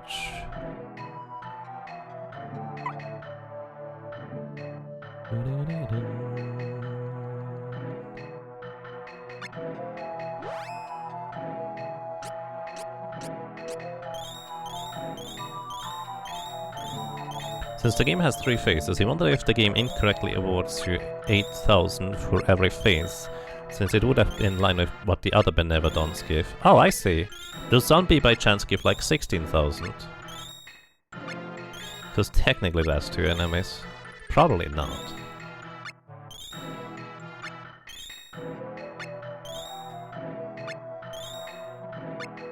Oh, I see. Well, good luck with the new power switching. Yeah, Vanguard is 4 phases. True. Alright, I never realized that.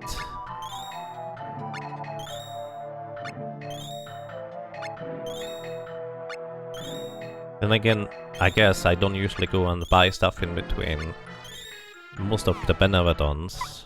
Like Vanguard is one of the last ones I tend to tackle in speedruns.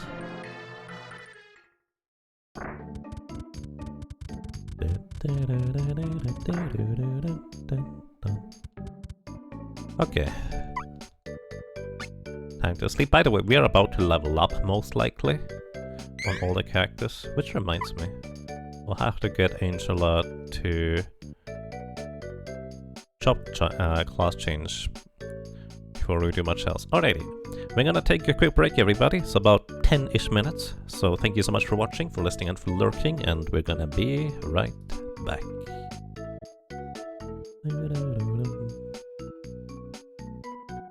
Okay. And we're back. So, I'm pretty sure we have probably potentially enough experience to level up already after the Dungar fight.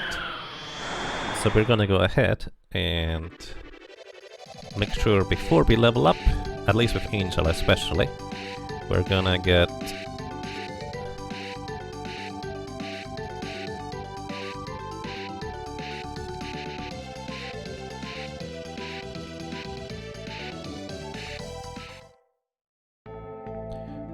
the chop class change, and as people have voted for, we're gonna give her the ability to turn into a mysticist.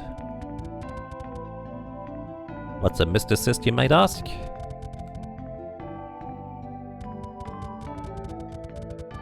Well, I think it's green.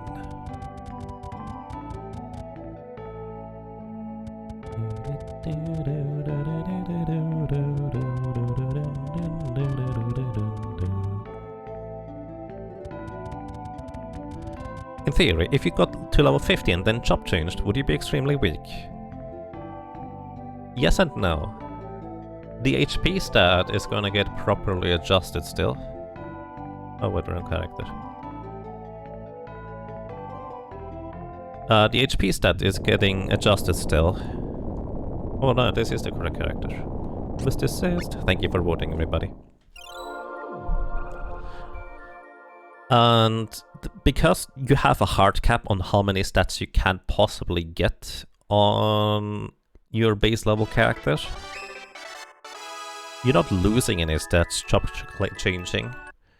In terms of... Also, she has brown hair.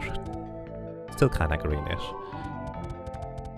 But yeah, the first chop classes basically are capped on how strong they can get to begin with. So no matter what, after chop class changing, you will be stronger. You're not gonna be nearly as strong as you're kinda supposed to be when you level up that high. But you will be slightly stronger than before.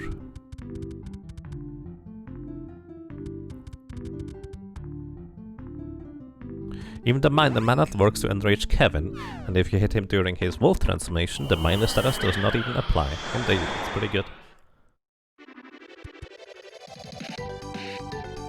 And yes, you will be missing your level up stats. So you're not going to be weaker than before, but you will be certainly be weaker than usual. No, no, no, no, no, no, no! Flammy, come on! No more jog rides into the mana portal.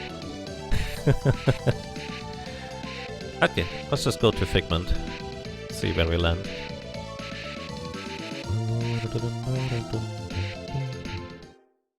Also, of course, we land where we can get new weapons. I'm just gonna get a weapon for the run, because we will need basically most of that money. We get a Verar sword for the run. We will need basically most of that money in order to buy the final set of equipment pieces later on. And as I mentioned before, at this point, getting equipment upgrades, aside from weapons, don't really make a huge big of a difference anymore. The weapons are really the big deal that you just want to have improved. If you get hit for 80% of your HP, or 60%, doesn't really matter, you're dead in 2 hits anyways. I guess it matters if you can't heal yourself back to full in one attack, but well, we will be able to. Think we have to kill these guys here? I'm actually not entirely sure. Oh wait, this is the wrong place. Ah, I took a wrong turn. Let's get back. I mean, to be fair, armor would be amazing against random enemies. Just bosses largely don't matter. There we go, this is where we wanna go. So these Marmpotos, when they are on low-ish HP, they can spawn pop-up potos.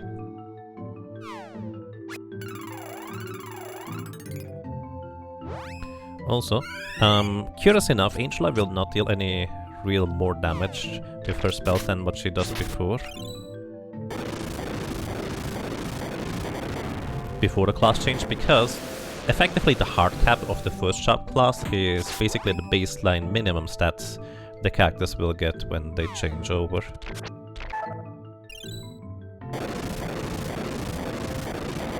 Also, Marmpoto is Holy Element, so it doesn't actually take increased damage compared to the other guys.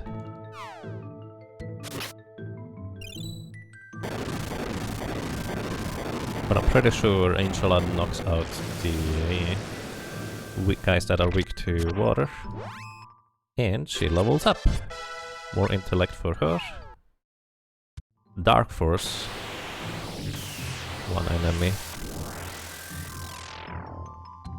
Which actually is interesting. Wait, we learn...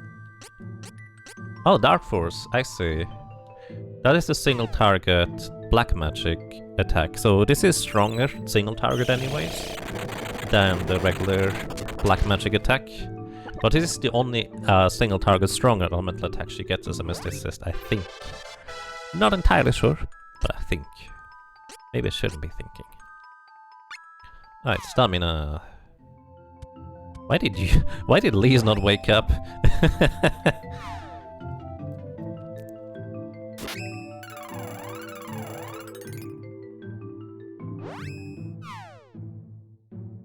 Do you need to level up the magic just like in Secret Mana, or does it base damage on intelligence and spirit? It's just purely intelligence and spirit. There's no leveling up the elements, unfortunately. Or fortunately, depending on how you look at it. Wow. Lise just leveled up from Angela getting knocked out. Alright. More stamina. We might actually have gotten a stat break out of this. Curiously enough. Actually, I kinda don't want to run to be the one walking in front. I'm gonna switch character here.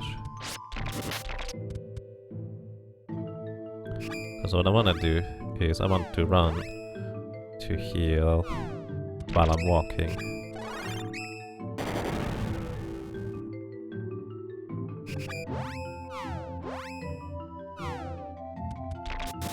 Uh-oh. Oh no. That's safe after class changing.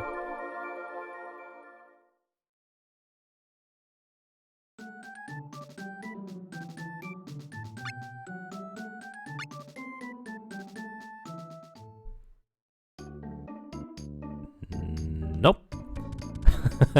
Oh no. Oh dear. Well, this is what I get for not upgrading armor. It doesn't matter against bosses, but random enemies, yeah, it matters. Okay, it matters against bosses too. Just to a lesser degree the way I play. Roll a d20. Okay, I have to find my d20 though. Let's see, where is the thing? Well, oh, there it is. Found it. Alrighty, roll a d20. 13. As usual, you do have a luck point, which means you can re-roll it if you'd like to, once per session. And take whichever result you want. But 13 is pretty decent, I guess. Kinda depends on your modifier. If it's like a -3 as I have for strength, then you may need a bit more than that.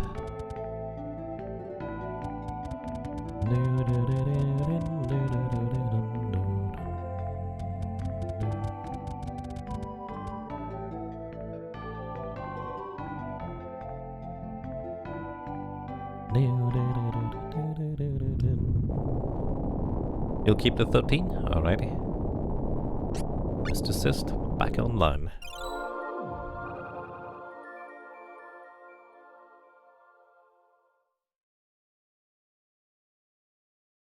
How is it with luck? Does it raise critical hit chance? Does it work on magic as well? It in fact doesn't work at all in this version of the game. Luck does not do anything. That's not technically true. Luck reduces the amount of traps you have in a trapped chest. So a higher chance for not getting a trap in a chest. That's the only thing luck does in this game. It's supposed to give you critical hits, but critical hits don't exist in this game.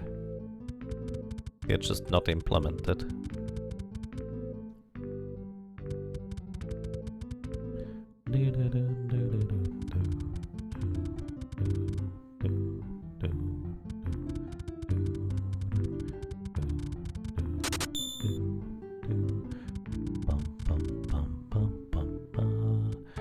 Uppers, thank you! Thank you so much for a long time of support. 67 months and much more than that. Welcome back, and I'm glad you enjoy your stay. Hello, I hope you're doing well. Alright, we're gonna upgrade Reese's armor and Duran's weapon. How's about that?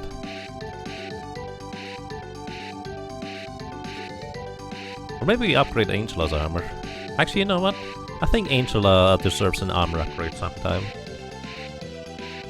Or Angela, as I was told.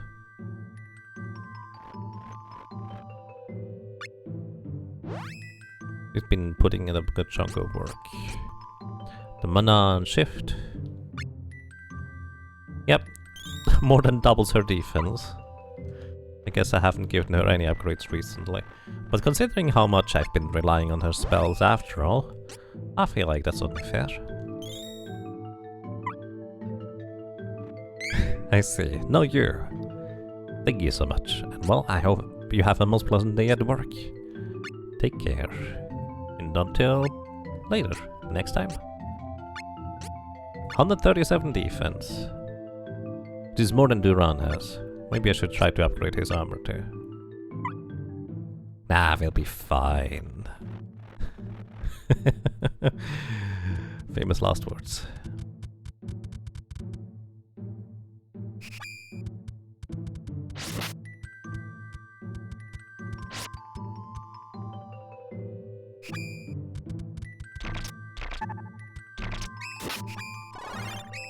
That guy just hit me like 5 times in a row real fast.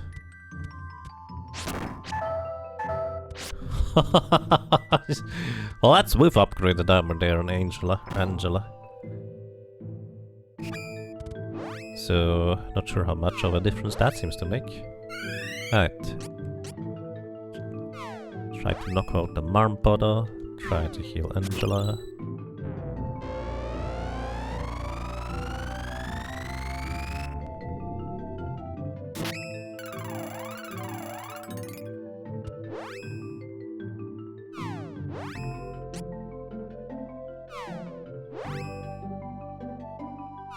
This is actually an interesting way of handling it. Basically, I'm starting to cast with Angela, and then I'm starting to cast with Duran for the heal, which I feel like works out decently well overall.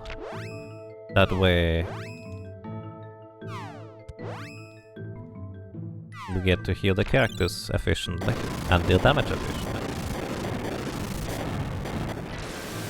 That knight just straight up got in your face and said no. Yeah, I think that sounds about right. Alrighty, knight. I'm actually just gonna increase his spirit just so he heals more. I think that is probably reasonably efficient. And... oh, you can't increase stamina this time because we didn't stat break you. For some reason, leveling up by an ally getting knocked out gives you a stat break, meaning the game thinks you are 2 levels higher rather than just 1 or something. I don't know how it works internally. Either way, more strength for Reese, because she will eventually get a weapon to hit enemies with.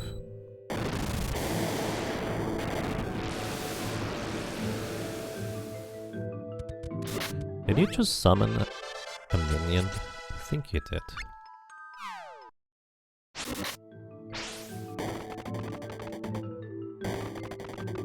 An exit appeared. Alright, gonna walk with Angela.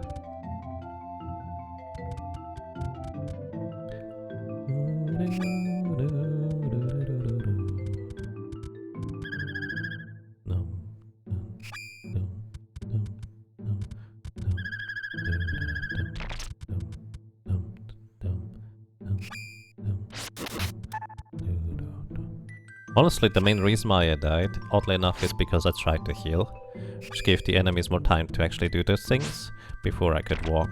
Because if you just keep walking, and you know where you're going, it's kind of a stipulation there, you mostly don't get hit. Also, I would like to point out, this was basically just before a save point, where I died last time. So here we are. Hooray! Saved. Okay, now the big question is, do I have the Fire Claw in my inventory available right now? And the answer is yes.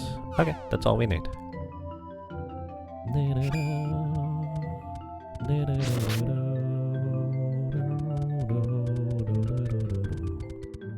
Alrighty, welcome to Figment, the big lizard thing. Alrighty, so we begin this encounter by casting defense down on Figment, meaning that we are going to increase our offensive power quite a bit. Then a Cerberus Paw for fire elemental weapons. As you might be able to imagine, this guy is in fact weak to, well, fire. But kind of like pretty much all enemies, you don't want to use spells or attacks on him, he will counterattack. And with this, Duran is fully kitted out. I guess we could also give him a defense up. You know what? I'm gonna do this. Figment does actually have occasional physical attacks. And once again, the reason why Reese's defense down, or just generally status debuffs on enemies, is better than Hawk's is because she doesn't deal damage, which means the enemy does not counterattack. So yeah. Oh, good thing we gave the run defense up there, because... sheesh. He got hit like a truck right there.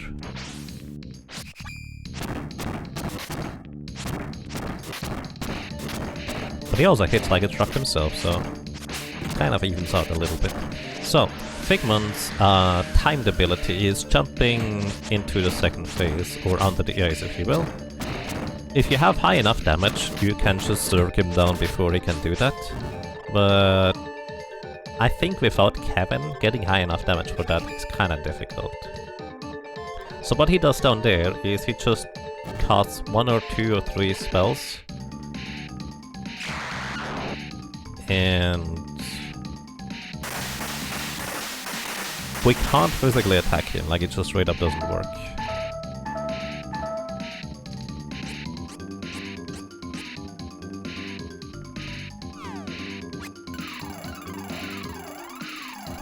Just a figment of your imagination. Nice.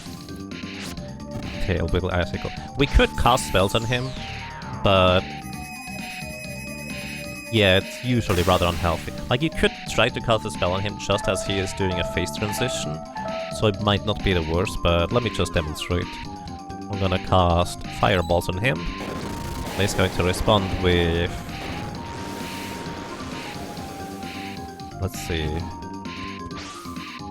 Spike Freeze. The one that just killed Reese over there. Angela has the best defenses of our characters so far. Huh. Weird.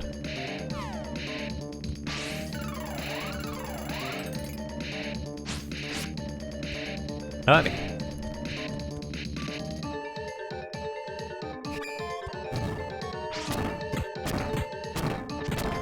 Bonk, bonk.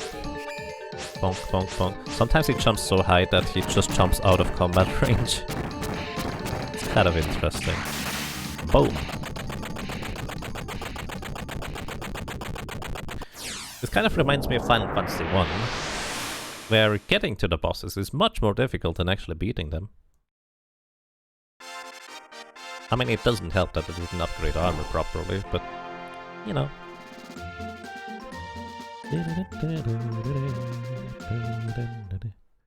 Alright, our mysticist has leveled up and she's going to get...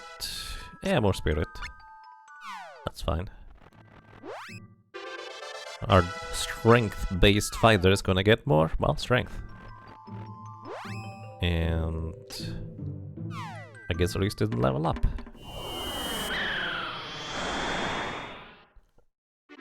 Next up, where do we go? Let's see, we have Earth, Moon, plants. Let's go plants.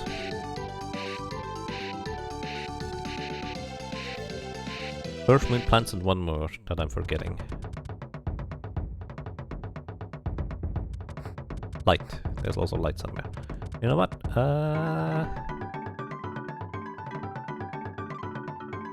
Yeah, okay, I'll do it. I'm gonna buy upgrade armor for Duran as well. It's probably the reasonable thing to do.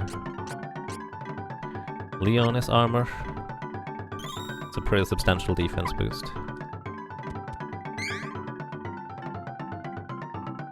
Damn Damn Drum, that's the music soundtrack name, isn't it?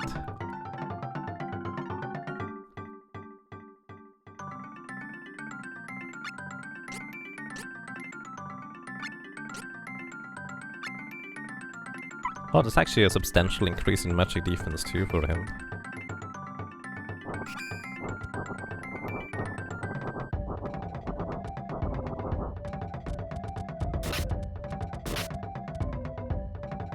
So, and this entire area is basically just try to learn where to walk through. If you do know, it's not that big of a deal. Generally speaking, I feel like if you want to grind anywhere in the Benevadon part of the game, you may want to grind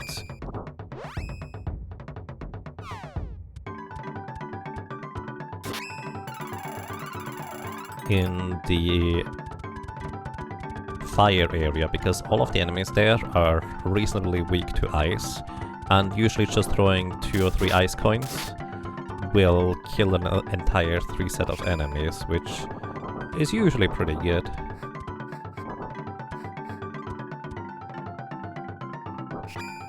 Not sure I'm still going the correct way. I hope I am. I might still be dead here. Oh, no, I'm survived. Kinda. Oh, this is the wrong way. I like how Duran just says, nope, I'm gonna cast that spell. You can't stop me.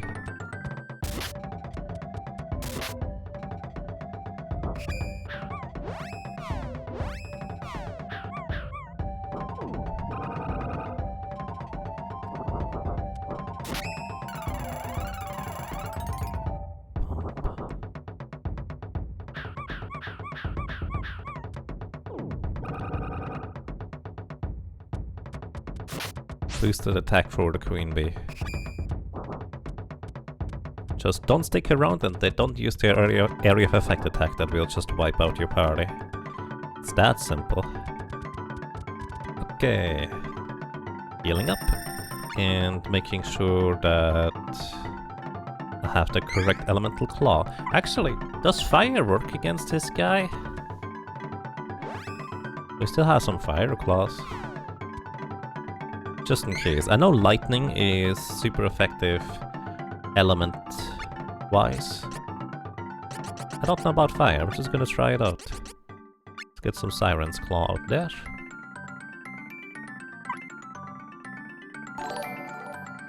Oh, Illus, hello, and welcome everybody. Thank you so much for the raid into the host, and I hope you all have a most pleasant day so far. Good evening and welcome to Trials of Mana, also known as Seiken and Densetsu 3, also sometimes known as Secret of Mana 2. We are going towards the end of the game in a casual-ish playthrough. Welcome to the Pumpkin God, Miss Palm. So this guy is weak to lightning, and we're gonna set up our usual shenanigans, but I'm gonna actually check real quick. Hey Duran, how much damage do you deal? No. Let me see how much damage the run deals, please.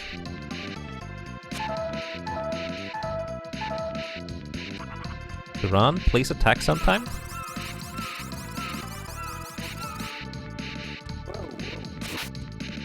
Is he literally just not attacking? There we go, 45 damage. Okay, let's see how much damage we deal with the Cerberus power, just because I'm curious. 64, so it does in fact work. Alright, so we're gonna reduce this guy's magic or physical defense, increase our attack power.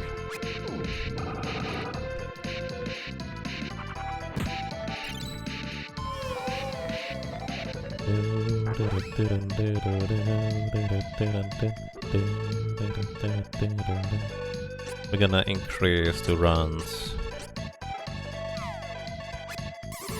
intelligence, so he has better magic defense. And we're going to increase his physical defense.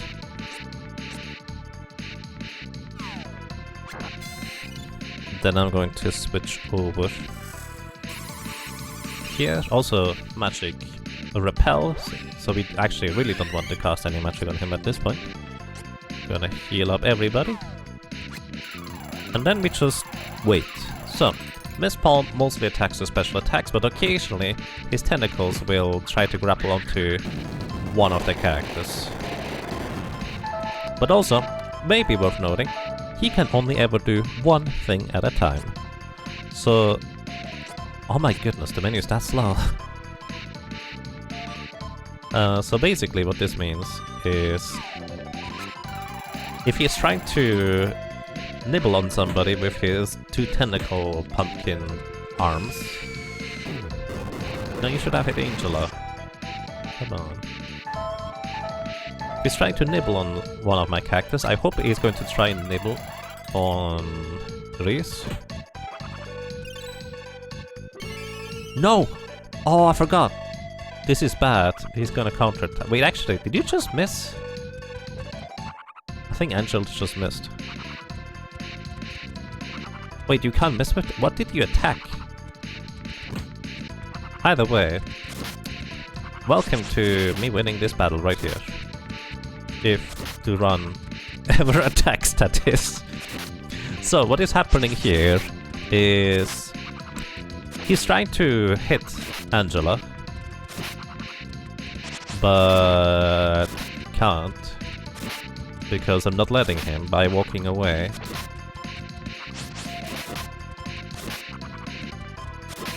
No, we have a slight problem with this.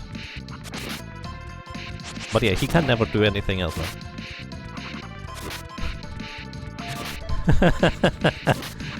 The run, please. I'm gonna open and close the menu just to see if that helps the run. It did help the run. Good. Just bonk him. So if you have trouble with defeating any of the Benevodons, this guy here you can always defeat by just running in circles and getting a bit lucky with the character you selected at the time. Just do this and you will eventually win. He looks so sad.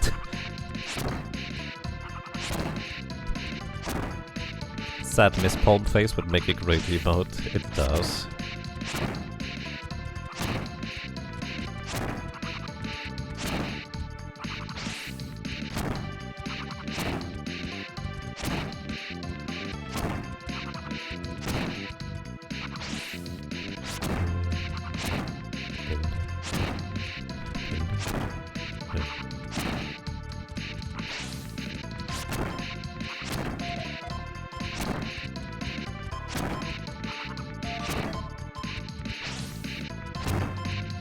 Sad Palm, yep. If only this exploit worked in the remake. I forget what the remake does with this encounter exactly. But a lot of the boss fights were actually quite involved and interesting, I remember. I should play through that game again sometime too.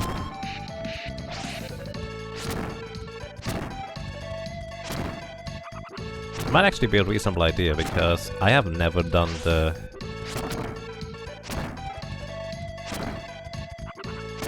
No future run either.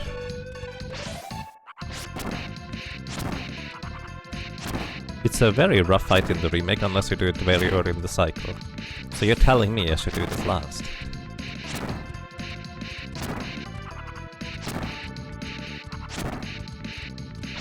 You really like the remake boss fights? Me too, those were great.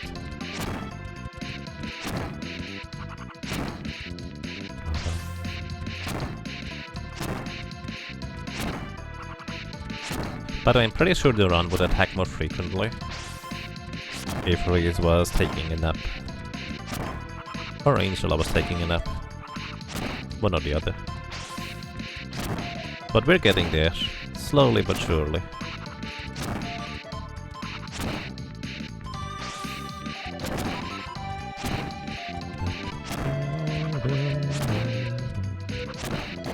There we go.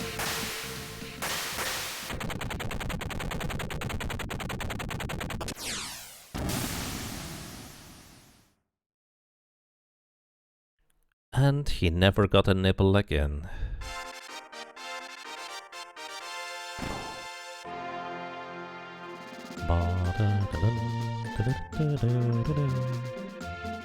No, future mode is a pretty fun challenge in your opinion. The limits on abilities slash healing items really make you figure out the strategy for each boss. Oh, I actually didn't realize it wasn't just stat boost. That sounds interesting. Alright, Rune Maiden. More stamina for Reese. We won't be attacking for a while. We can now debuff the enemy's physical attack power. Nobody else leveled up.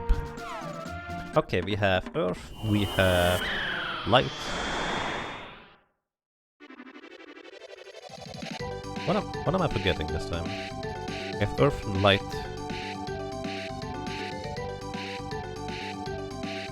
Remaining mostly.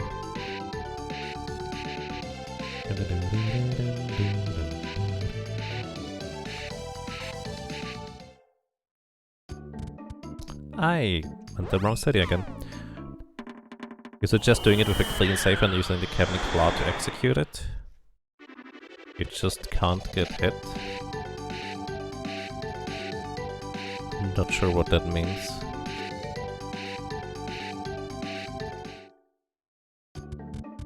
I mean, I did use a lot of healing items in the solo challenge run with Angela in the remake. That was quite a bit of effort.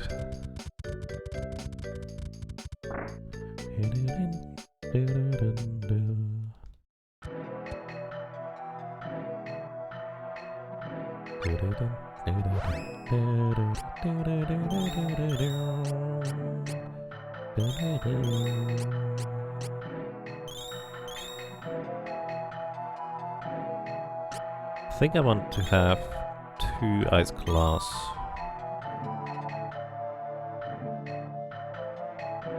That's kind of most of the things I need, right? Rabbites one-shot you if you don't use data from New Game Plus. I mean, that sounds like fun to me. It might be weird, but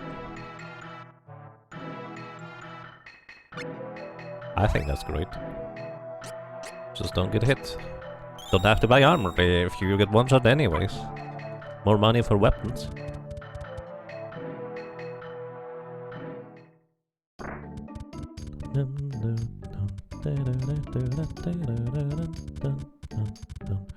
Where's the item shop in this?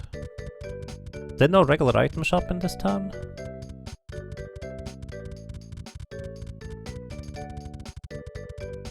Really? Okay.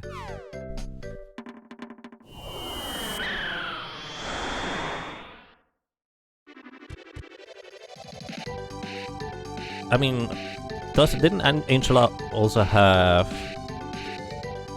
like a later game weapon with her torch jump? It's not quite the level of Kevin weapon, but I thought it was pretty good too.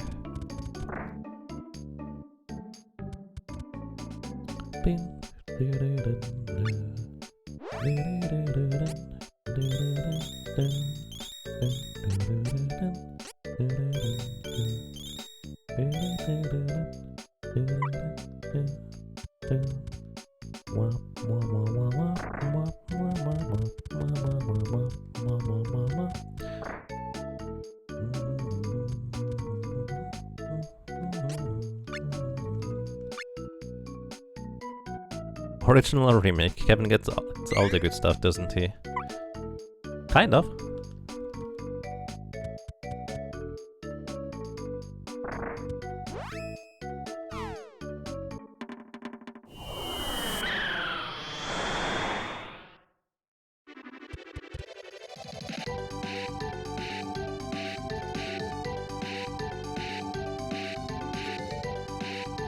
One of my favorite things the remake does, it actually makes exploration worthwhile. Like, there's so many little treasures, little things here and there that are just completely pointless to explore in the original for the most part, because there's just not really anything worthwhile hidden. But it's really, really, really good.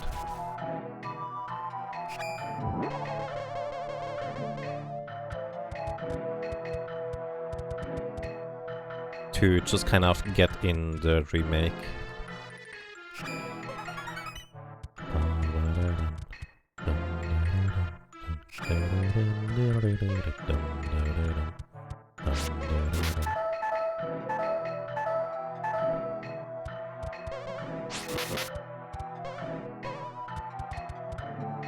Oh yeah, I forgot the little cactuses in the remake. I think it's adorable. I love that guy. Also, most dangerous green in the entire game. They can wipe out your entire party if they just line up right. Maybe not the most dangerous one. Also, even though I know the solution to these plates, we still have to read it over here. Which does in fact mean we actually have to... Oh no, not this one.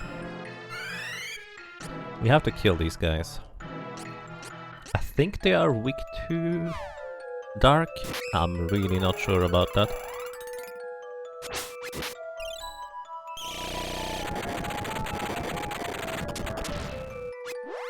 Yep, they are definitely weak to dark. Heal yourself or heal these, one or the other.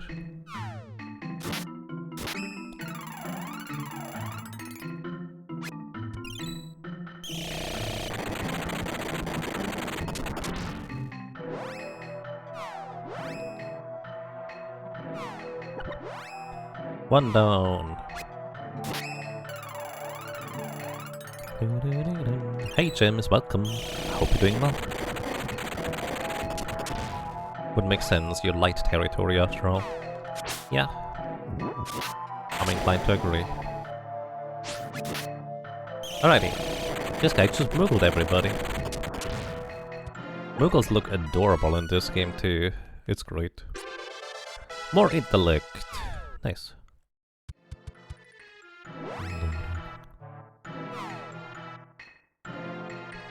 Hey look, it dropped an item.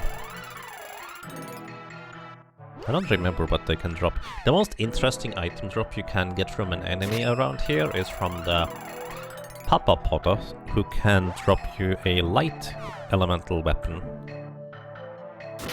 buff.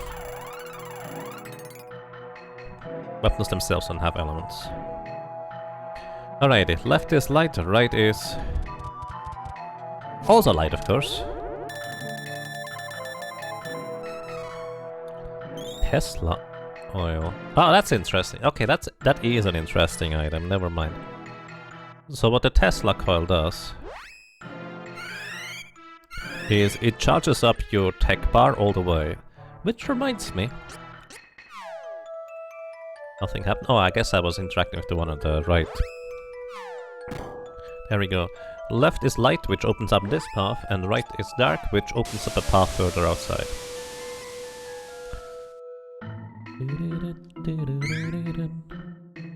So as I've mentioned numerous times before, we really don't want to use tech attacks against enemies that counter-attack. Very unhealthy.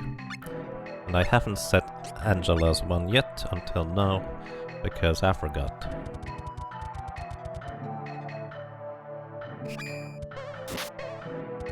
I believe Silver Knights drop armor seats, which is really neat. Wait, they do?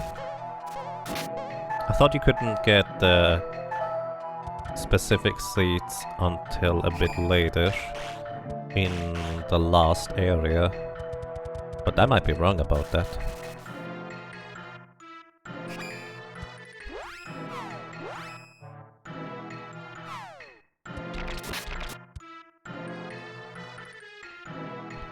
Alrighty.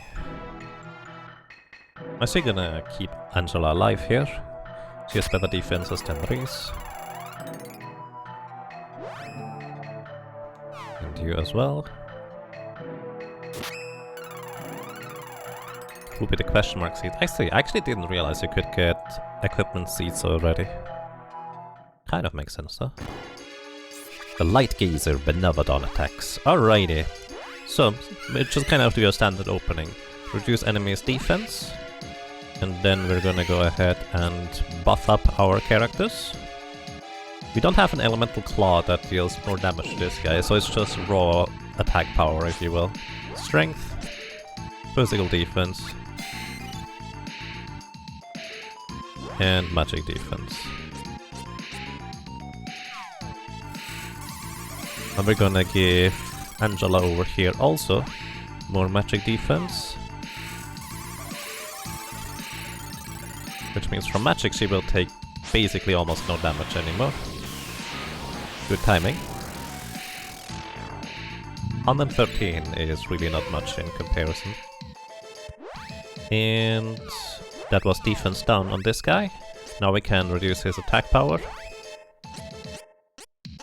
And physical defense for Angela.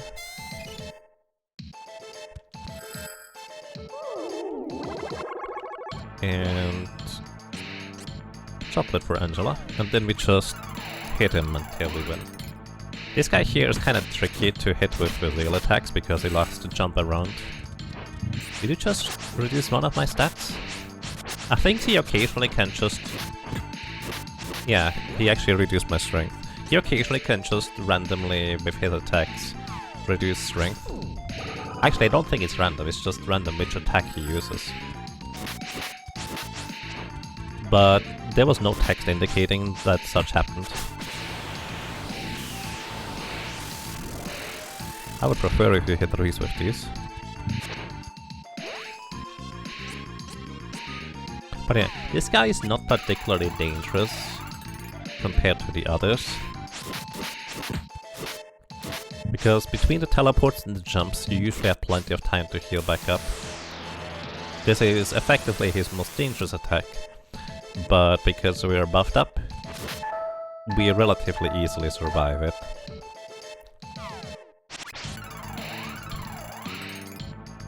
And if we run out of chocolate, we always have to run to heal, but I did not mean to heal Reese. Oops.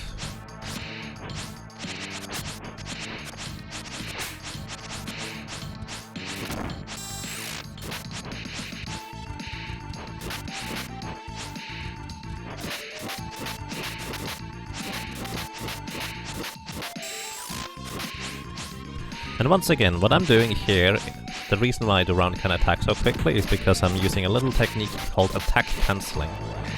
When you hold down the attack button, normally an AI controlled character takes over, well, the AI takes over your character and is just handling it like a regular AI controlled character. So I'm holding down the A button, but I'm holding down the A button on Angela here. And then I occasionally tap the R button. Actually, I tap the R button decently quickly. Don't have to mash too quickly, just like 5 times a second is easily enough. And what this means is the run gets to attack, but the cooldown for that is supposed to happen in between his attacks does not occur for him. Also, by the way, fun fact, Moogle status never wears off. So we actually have to remove the Moogle status in some capacity. And my technique for this is to just use the Mitch Mallet twice. Either way, where was I?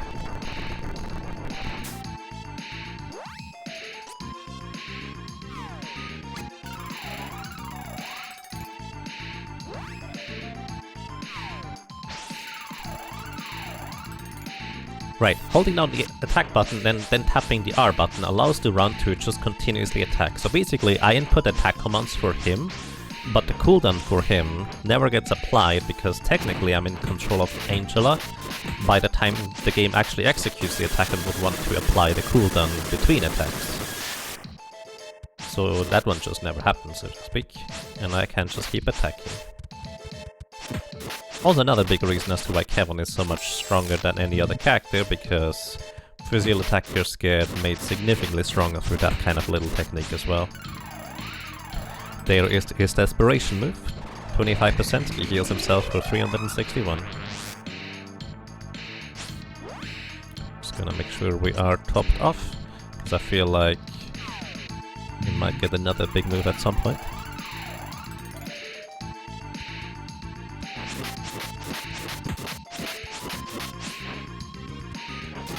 There's the Gush Blast, that one is what I was referring to.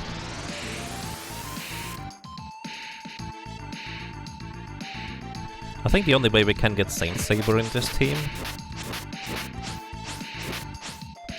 Oh, you mean him using Saint Saber on us? I don't think he does that in the original. I might be mistaken. Usually this is approximately how long a fight lasts for me. Do Benevolence give experience? Yes, and your characters get usually revived before you get allocated experience and HP. And all these things. And monies. Only 3 left. Nice. And Angela levels up. More spirit for better healing. The Run levels up. Also more spirit for better healing. And the Rune Maiden levels up as well. More strength for better everything. And she has learned to enfeeble enemies. Enfeeble means that she reduces the enemy's offensive magic stat. Which we already didn't take a whole lot of damage from this guy just now. And this will ensure that we take even less damage from magic attacks. From basically any enemy that we apply this to. Okay.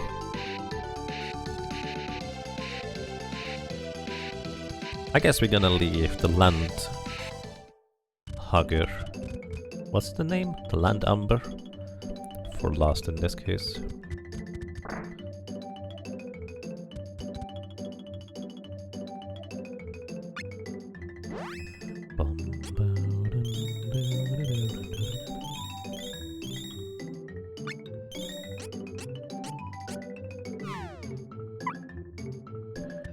Are we going to skip the last class change? Yeah. I think if I wanna finish this weekend, this run here, then that's probably the reasonable thing to do. Too high of a level requirement. Yeah, I wouldn't even mind which class change item I get, as long as I just get one for each character. Oh hey look!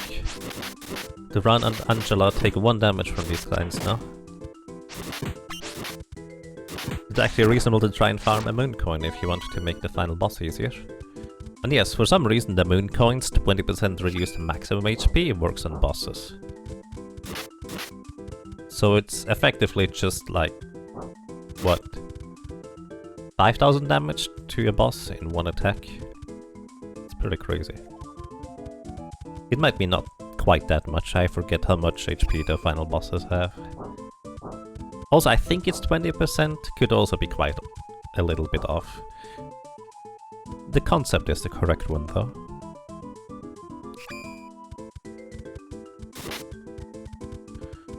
Alrighty, we are just walking through this area here.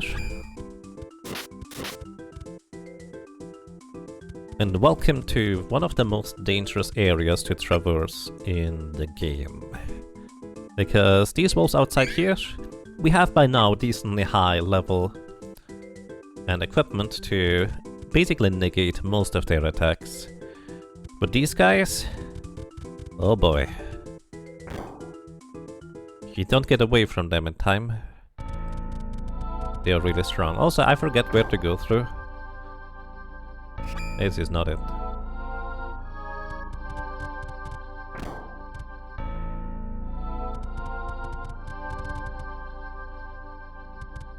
It's been too long since I played through this game, I forget the sequence.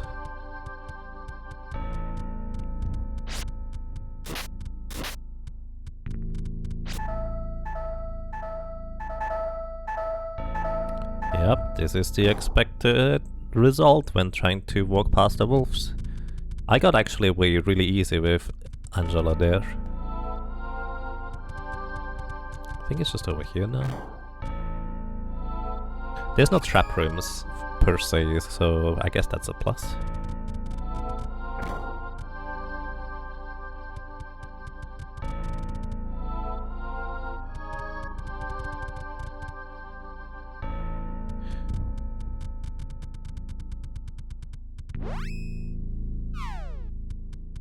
Best change in the remake, enough seats on chests to do the second class change without having to farm them manually. Yeah, overall, like, the chests in the remake are worthwhile to get. There's actually weapons and armor to find as well. Those are pretty good too, by the time you get to them. Wait, is it up or down? I think I've picked at least one wrong path every time so far. I think this is the exception here. To the left here, I think. So this is one of the most dangerous paths. I'm just gonna demonstrate opening and closing menus. If an enemy begins their attacks, as I start opening the menu, effectively the way this works is the enemy begins their attacks, and there's an internal, like, counter that just counts down. When that counter reaches 0, their attack will miss. And for some reason, that counter does not reset, or does not stop during menus, so you can effectively force enemies to miss. Now, this is very, very good against most enemies, but the biggest enemy or difficulty you tend to run into with that is specifically... No, that's the wrong way. The biggest trouble you tend to run into with that is if enemies have a really quick attack animation, like the wolves, the punch is just coming out super quickly. So it's difficult to open up the menu just right before they actually get to apply that damage. Like here I just barely managed to open it. Also, it briefly stops the enemy's AI since they need to reinitiate as to how and who they are going to be attacking and where they want to go. At least that's kind of my impression. I don't know the exact way this is handled.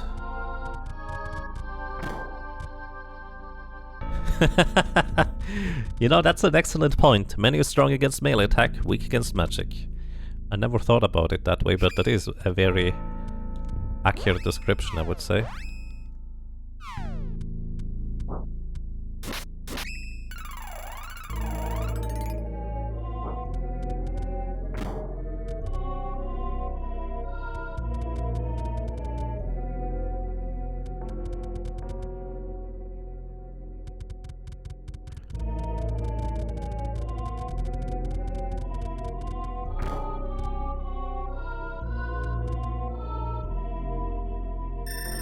Alrighty, and we have arrived at the top of the tower, where visually and thematically my absolute favorite boss fight is taking place.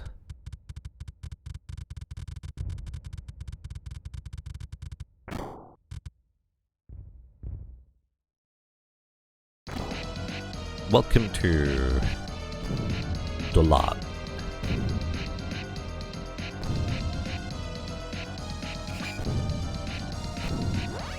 Alright, what we're gonna do here is the usual shenanigans.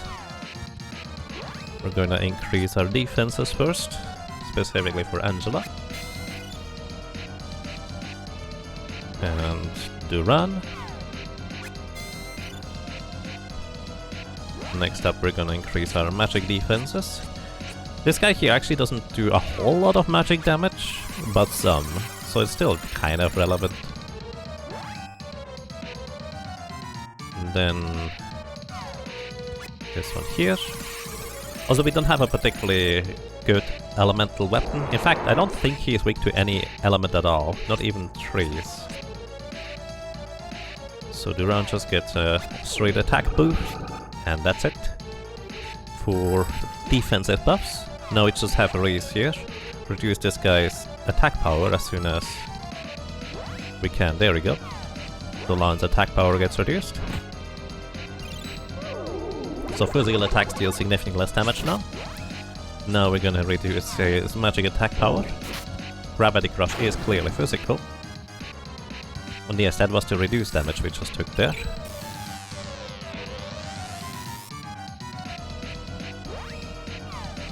And then we reduce his defense. Half Eclipse. Half Eclipse means that you take half your health, your current health and damage. So, in a sense, kind of the weakest attack you can do. Okay. Kind of want to keep Angela alive here. And we're gonna let Lee's take a nap.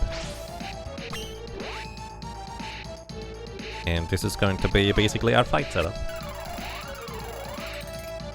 Is there anything not weak to Wolf Element? Kind of depends on your definition.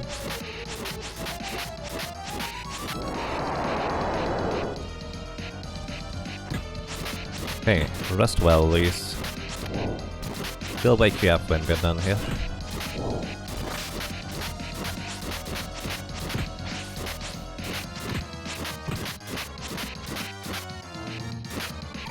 Moon Energy. This increases your maximum HP. Actually, no, isn't Moon Energy supposed to give you an increased chance for critical hits? But critical hits don't exist. Also, Moon Spiral, Kamehameha! Reduces our maximum HP, actually.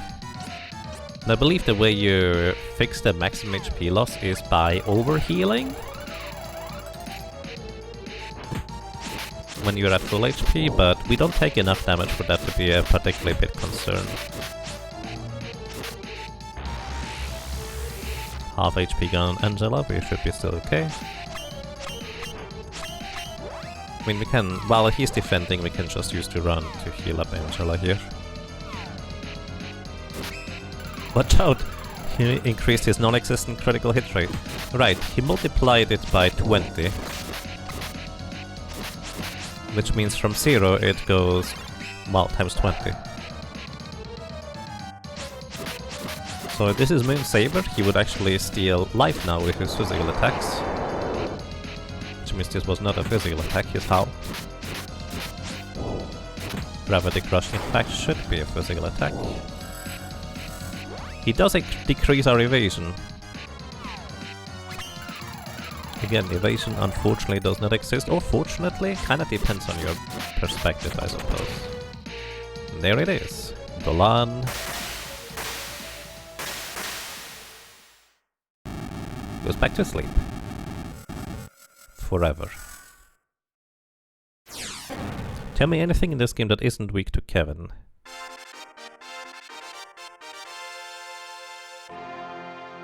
Well, anything that becomes physically immune. Like if Dolan just crosses his arms, Kevin can't do anything to him. Okay, Land Umber is next. Oh yeah, that's a good point. Shadow Zeros that basically imitate your character are pretty terrifying if you have a strong character yourself. Because they just imitate your abilities and they amplify them. It's spooky. Angela didn't level up. Alright.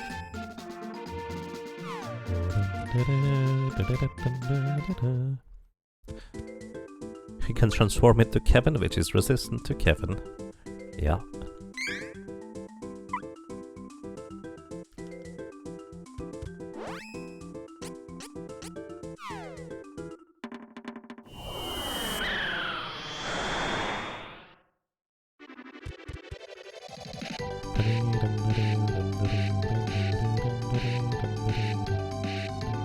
So, this one here, the Benevodon of Earth.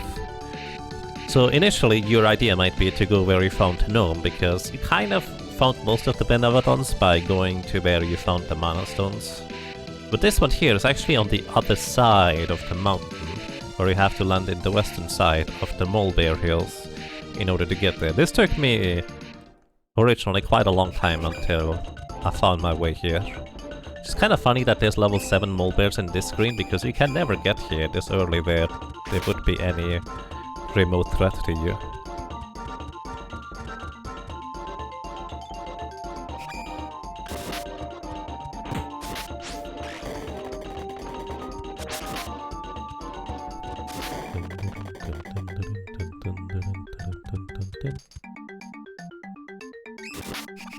Also, these trees are funny. They have glowy eyes in the night.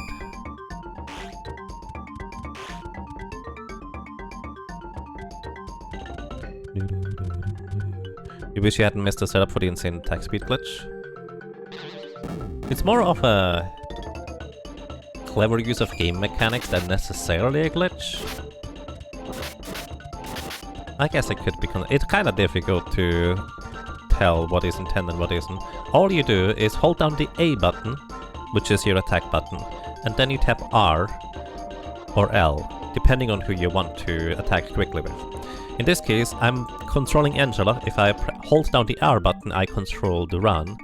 So if I do this right now, I hold down the A button with Angela and I tap the R button, the run will be attacking very quickly. If I tap the L button, Elise will be attacking very quickly. That's all you do. You just hold down the A button and then...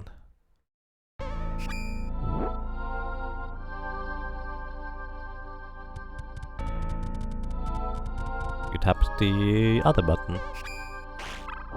Alrighty, welcome to this terrifying area, because enemies are kind of ruthless in here. They attack quickly, they reduce your defenses, they can petrify you, and most of that is rather unpleasant in one capacity or another.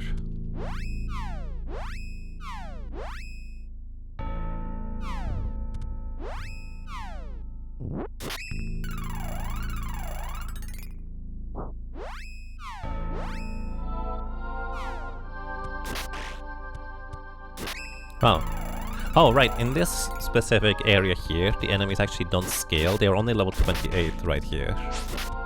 They are much higher level in any screen before or after that.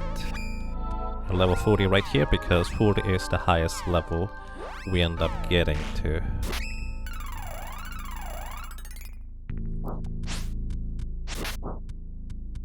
What is it? Charge cancelling? It's basically cancelling the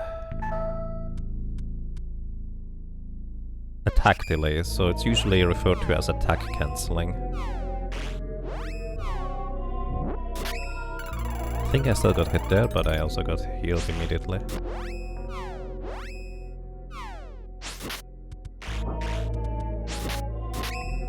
Thanks to run. It does not matter how strong your healer is. Like, this could be literally Charlotte with the weakest heal light ability here.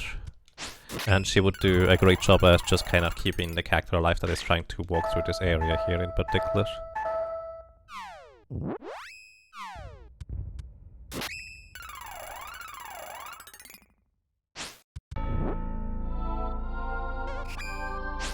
These are level 28 again, so significantly less dangerous than others.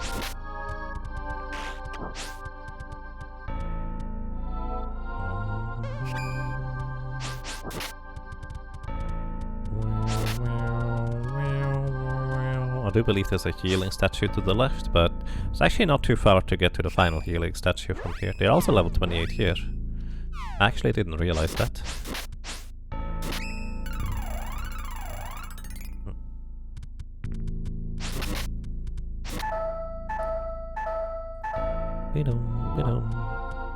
Right down, right is I think the healing statue from here. Actually 2 down. Maybe 2 down. I thought there was like an internal cave area. Oh, there, this is what I was thinking of. They also deal little damage here. Are they also level 28? Are there so many screens with 28s? I never realized that. Yep, these are also level 28.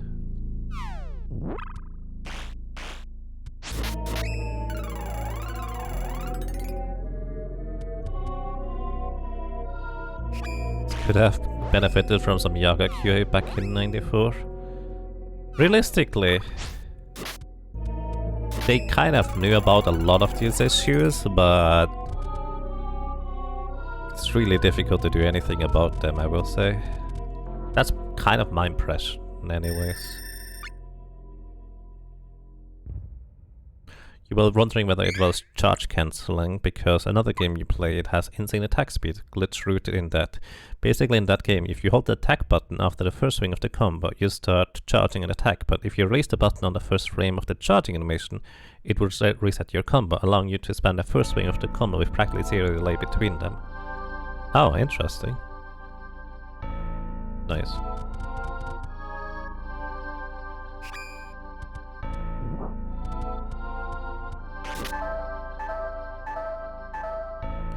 Alrighty, welcome to one of the usually trickier benevolence. Land ambush. Alright, to run you need to heal yourself here. And just gonna prepare. Increase physical defense. Increase physical defense.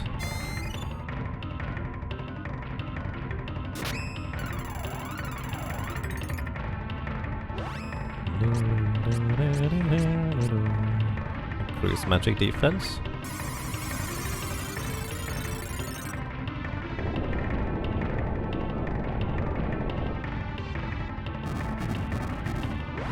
Increase magic defense.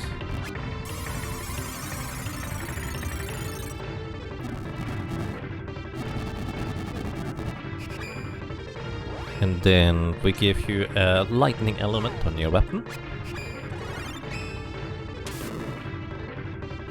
And last but not least, we give you an attack power-up. And I think this is the correct order of operations for getting the maximum attack boost here. Alright, so yeah, about 186-87 damage per attack. It's pretty good. So all I'm doing here is I'm holding down the A button and pressing the R button. How can you hit from over there? Hang on, stay there to run. That is weird. Hammer punch! And yes, that's basically a spell because...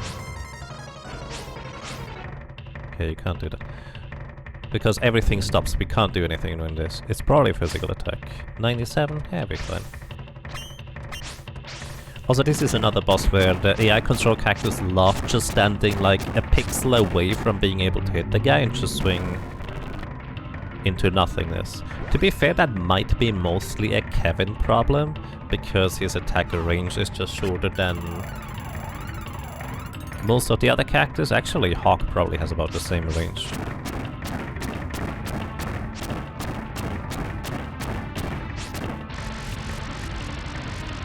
Protection? You know, I kind of forgot to reduce his defenses.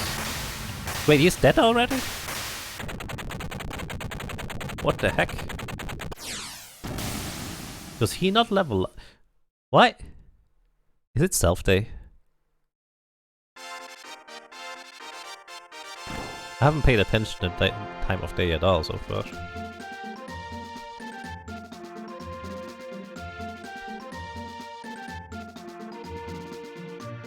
Yeah, protection is his desperation move.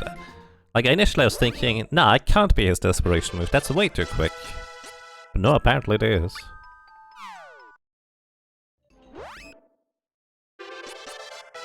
More stamina for the Rune Maiden. And more strength for the Knight. What day is it? Dryad?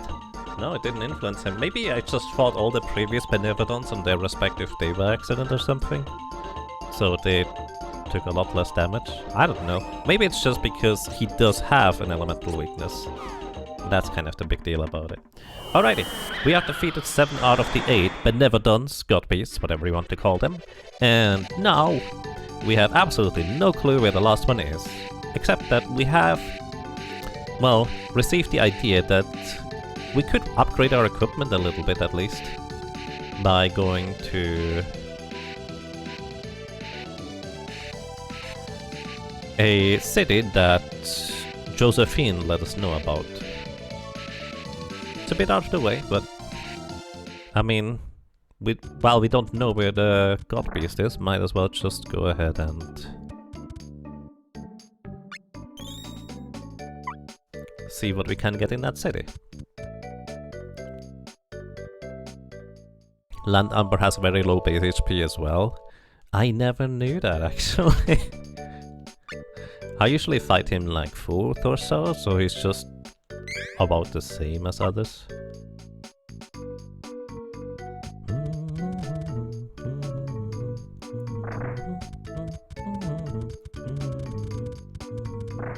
Also, in case you're wondering why I keep restocking rather than just using the items from my storage, it just seems nicer.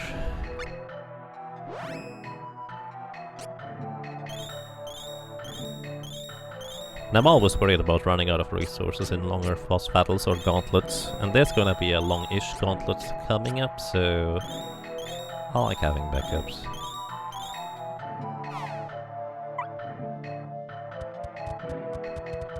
I feel like there's still a lot of things I don't know about this game, despite having played it a bunch and tried to get into the details of the game. Okay, thank you guys. Now, where do we go? Well, we go to Peta, which is in the southwest of the world. Do you like the 16-bit soundtrack or the remake better? Honestly, I think I generally like the remakes better. Although some... I personally don't remember much. But I do remember generally preferring the remakes. But some of the originals I did prefer as well. I don't recall which ones are which. I need to play that again. So, nobody's here. So what do? We use the oldest time machine known to mankind, sleep. So we just dream ourselves back to whenever the city was not in ruins. And welcome to Peta.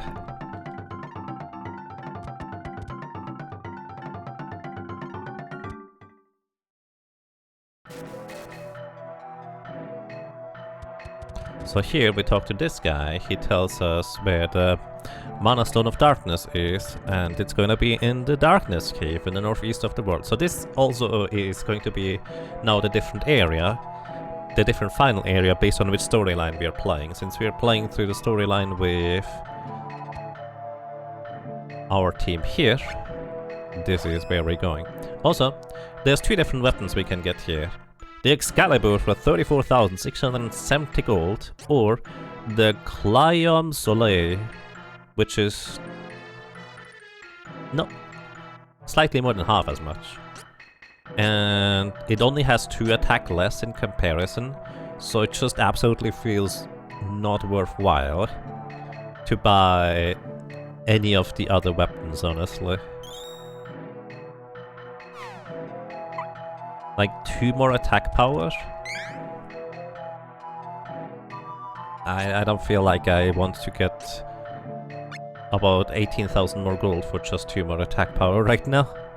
Then again, if you're farming for 3rd drop class changes anyways, I mean, you might as well, because you will eventually have that money. Probably before you get all the seeds you're looking for. But then again, you're likely also going to get armor seeds along the way that give you even better equipment.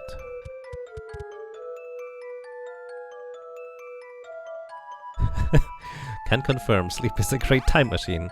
You always wake up in the future. You know, I never thought of it that way. It's true. Alrighty. We get upgraded armor for Reese, kind of the most important one here. And for to run, and we have enough money for Angela as well. We could also get upgraded helmets, but these are not nearly as important. But this is basically going to be our final equipment pieces for this playthrough. There are much better pieces of equipment if you are willing to farm them from enemy dropping random armor seats, and then you can just randomly get the best equipment for your corresponding class. Now, worth noting, if you are 2nd job class, which we are right now, you're only going to get equipment that can be equipped by the 2nd job class. So you may want to wait with your armor seats to plant them until after you change to the 3rd class, because that's when you first can get the best equipment pieces, both armor and weapon seats. That's true for both armor and weapon sets. Alrighty, let's try to afford a new bonking stick for Reese, because she has not gotten an upgrade in a long time. But also, I don't know if we will be able to afford this. We did not need to do the armor shenanigans of unequipping another armor by equipping a previous item yet, but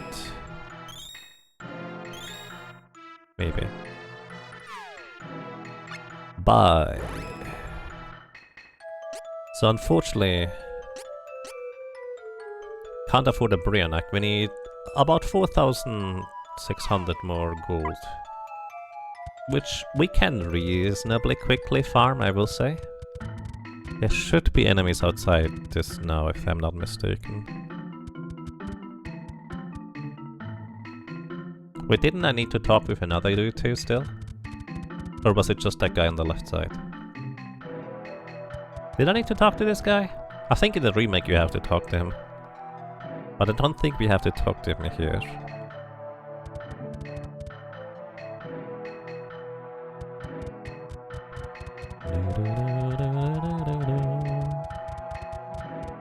Okay, let's try to get 4,000 monies, so we have finally a better weapon for Reese. Duran does pretty respectable damage here, I would like to say.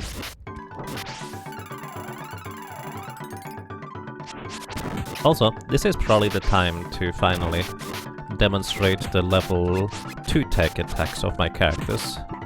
Because might as well, they're actually good against random enemies. Wow, they just stole my tech. So sometimes your allies can steal your tech attacks. Again, I didn't use the tech attack with Duran, but it just subtracted the tech points from him.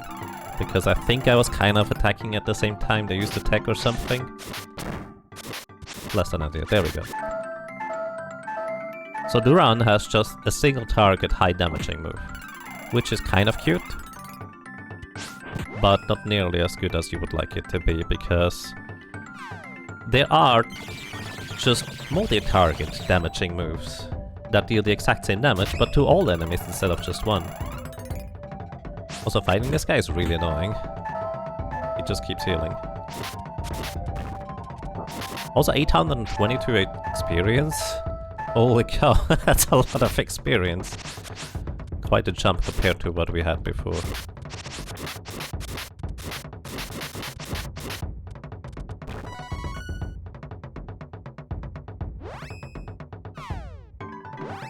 Alright.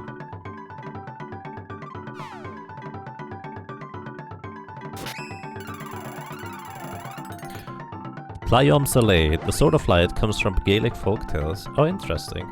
Nice. Oh hey, ST3 indeed. Welcome to you with that said, however. I hope you have a nice day today.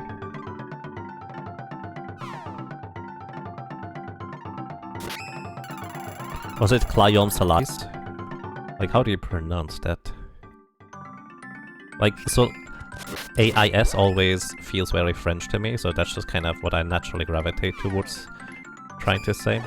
So these guys can actually give us light elemental claws, so if we get a weapon drop or an item drop from this guy, that could actually be very, very interesting. But actually, I just realized I would specifically need for these guys to be the last enemies I defeat. Which... pretty sure there's more enemies in this screen, so that's kind of a mistake.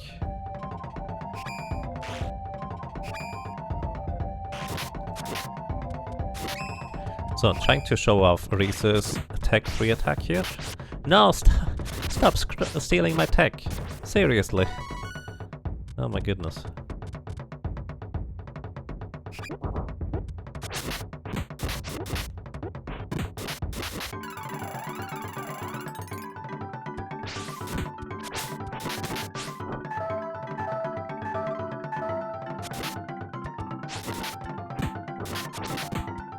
Reese's attack 2 I think is really good actually.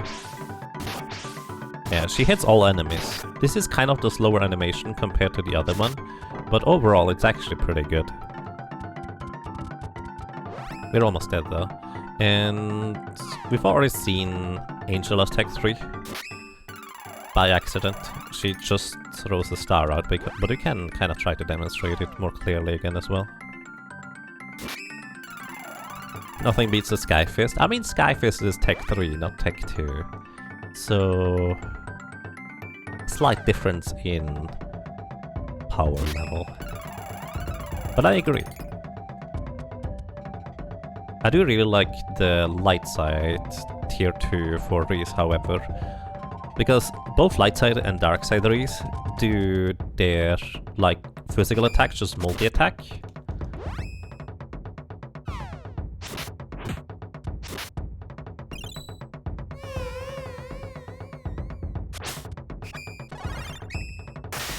But light side just throws out like disc of attacking things, so to speak, which is way faster in comparison. Alright, let me try to get Angela's tech. There we go.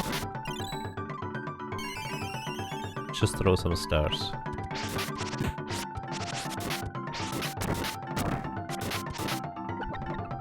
Okay, chest please? Oh, not chest. I don't know how much money we get per encounter. Maybe I should check, because considering how much experience they get, they might give an equivalent amount of money. 14,000. How much did we need? I forget. Let me go and check. Angela is Kirby. Oh, she's eaten too much before that, huh? That's fair.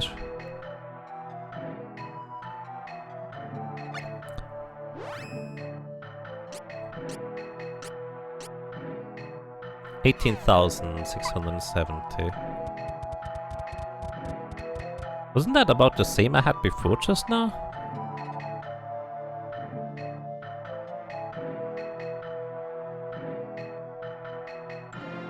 We did not get much money, did we?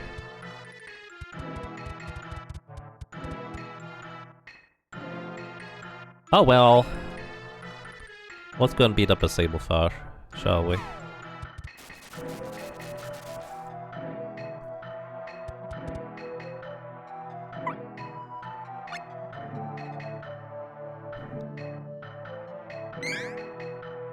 You think I got 600, give or take. 600 total, that's basically nothing. Wow. Sablefar should probably give us enough money to buy a new weapon for Reese. Which is not really necessary, technically, but I just like Reese being able to attack as well. Alrighty, let's go to the Cave of Very Dark Things.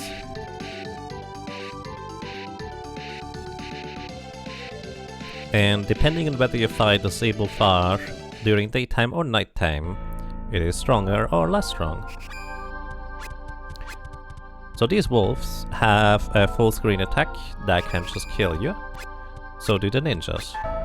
So you're trying to just get out of these screens as quick as possible, unless you're willing to try and survive. But considering our level,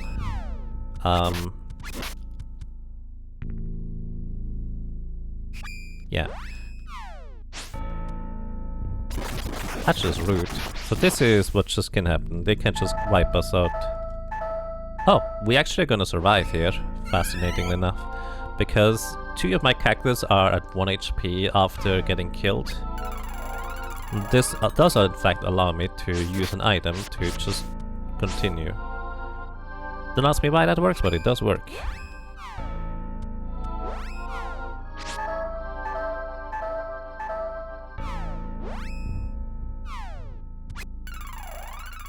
What a fun enemy. Yeah, the brutal thing is, even if you are properly leveled, these things still deal enough damage to effectively wipe your party unless you're really at maximum HP.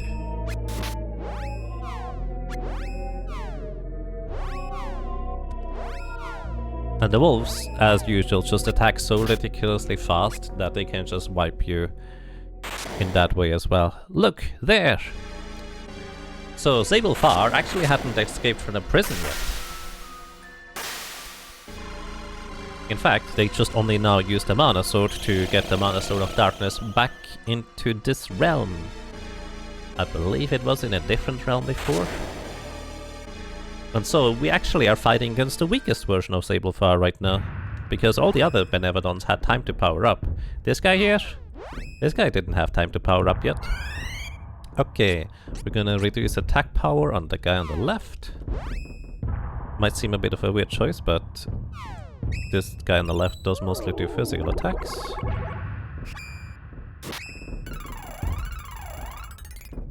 And we're going to go ahead and reduce magic power on the guy on the right.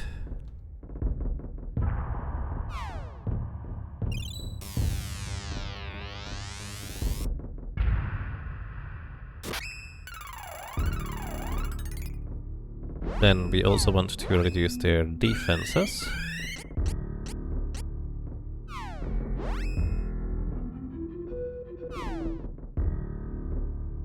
Dark Force. Maybe I should buff myself. Evil Gate on top of it. I'm actually gonna die here with the run because they don't let me get my spell off. Oh no, he actually barely survived. Reese gets the spell before the run. Come on, game. I queued. Actually, no, I didn't queue that earlier. Defense down on the guy on the left. Angel is taking a nap.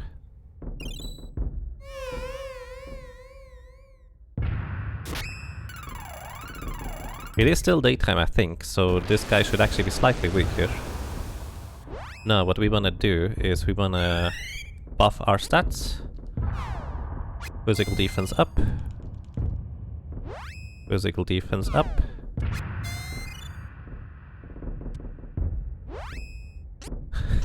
Look at this guy. He's just... What did you just do? He's pouting. He's great.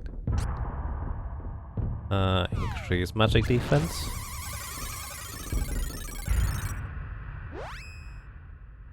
Increase magic defense.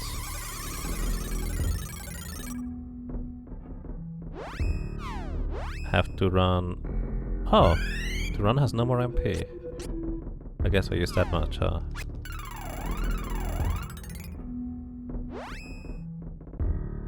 And then we increase Duran's attack power. He's still the only one who has a proper weapon, so to speak. And now we finally attack. So after all that setup.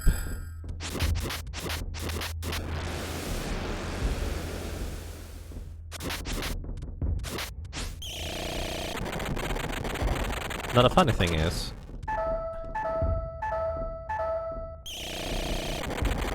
you can actually lock them out from being able to do anything. Oh no, Duran is actually... I have a chance that Reese will survive here, but probably not.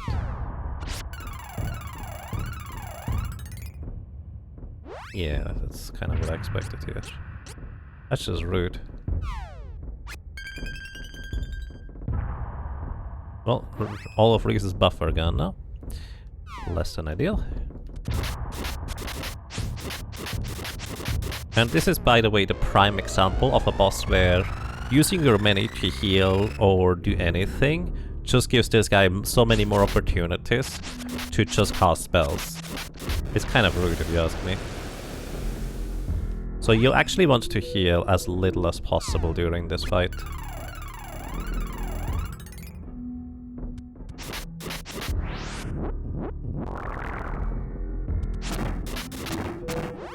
But you still kinda need to keep your health relatively high. It's just a losing battle in a sense, where the more you heal, the more they are gonna get their spells and attacks off. Also, did you just reduce my attack power? I think this guy just reduced my attack power.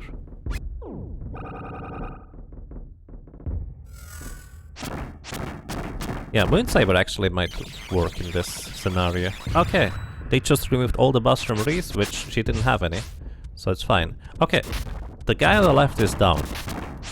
And as long as I don't open the menu, the guy on the right actually doesn't get to do anything. So it's tempting to try and heal Reese here, but it's actually better if I don't. Reanimate. This is my favorite part.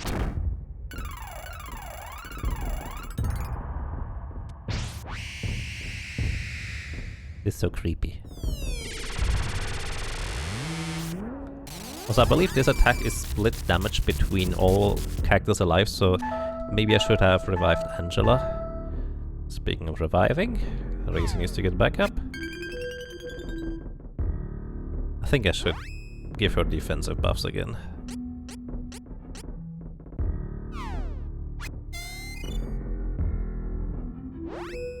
It's the Queen of Seal. Yep. Alright, we're gonna mind down Sablefar here. And gonna mind up you.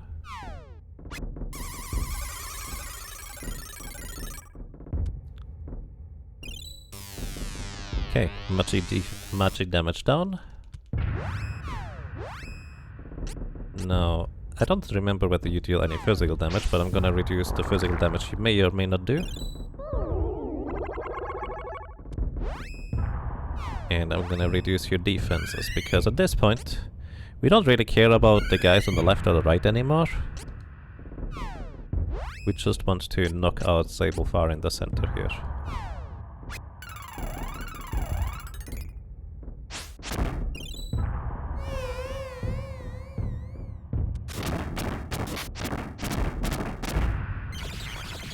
Ooh, getting lucky again that he dispelled Reese. Well, still annoying because I just buffed her defenses back up. Annihilate. This will kill a character, and I think it looks like to be Reese. If I'm lucky, I can revive her anyways. This is always 999 damage. And in fact, I can revive her right here. Because the game let me open the menu just in time and then switch character, which somehow gets the character back into action. Alrighty, and this is where we start using potash oil. We're running low on chocolates, but we still have a bunch of potash oil. And worst case scenario, what we can do is we can let Duran die and then revive him with a cup of wishes, which gives him his mana back.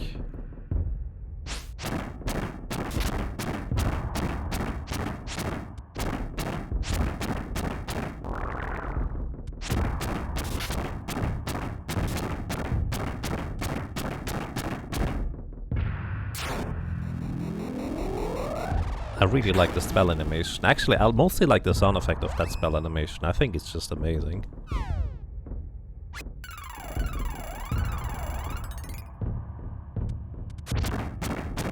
But I think we're good to go.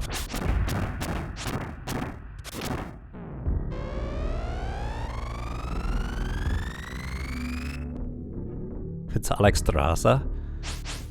True. The reveal has shattered the illusion.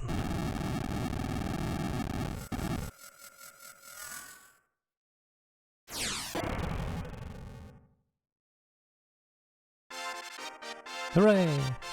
We have enough money for a new weapon for this.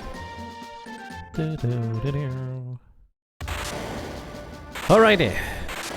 So, turns out us defeating the Benevodons actually played exactly into the hands of the evil guys. Because I think it's something along the lines of the Mana Sword was actually kind of weak because of the Benevodons, but now that we have defeated them, all the leftover mana is just flowing back into the Mana Sword.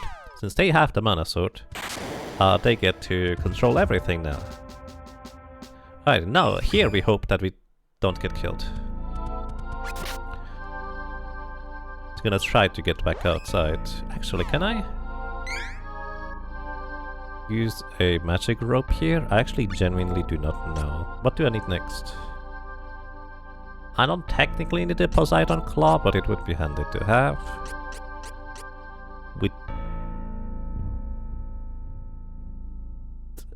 We don't need a Siren's Claw anymore.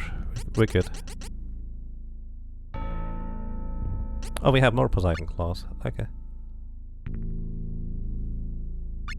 That's a lot of pot oil.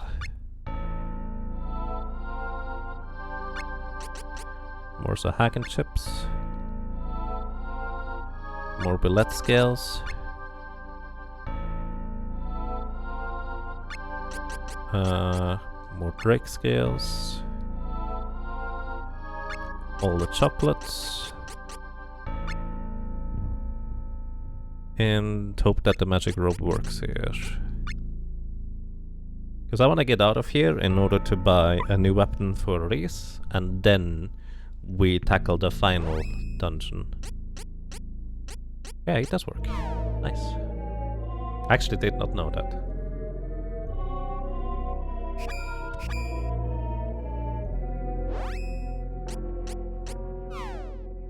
What else were they gonna do, to be fair? Let the literal god of destruction roll free on the world? Right?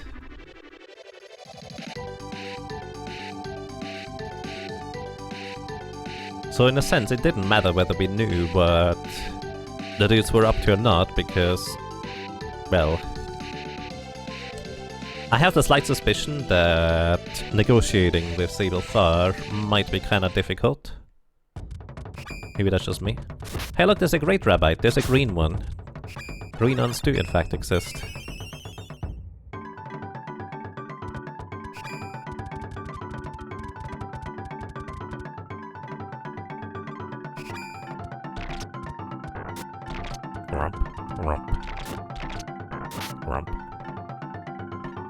So green are actually stronger than white ones.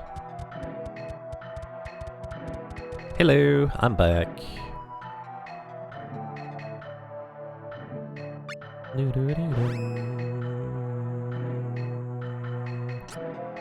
Okay, we're gonna get the Brionok. Finally an upgrade for Reese's damage. She's still not gonna do as much damage as to run, but of the lesser offensively, like attack, power offensively oriented characters, she's actually the strongest one, if that makes sense. Actually, thinking about it, all the female characters, generally speaking, are for the most part less offensively oriented with physical attacks. Alrighty.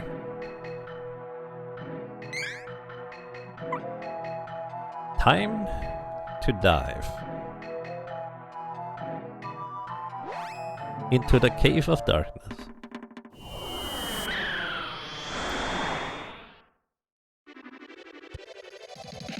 It's only 999 if you're lower level than they are for the instant kill attack. I actually don't know about that one. Maybe? I mean, that's how it works in Pokemon. Where it only works, the insta-kill stuff only works if you are at least the same level or higher. Unless it's Gen 1, then it's just all about speed. Where is the entrance? Am I blind?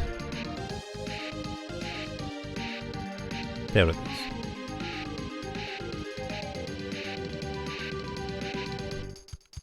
It's like that for the one Angela uses, and that's the same spell. Interesting.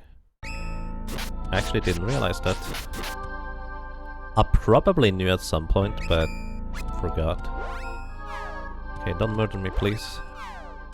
Murder doggo.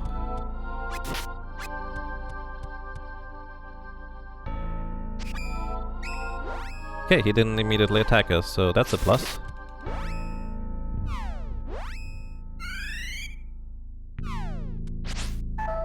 Did I equip the weapon? On the Reese? Like I bought it, but did I equip it?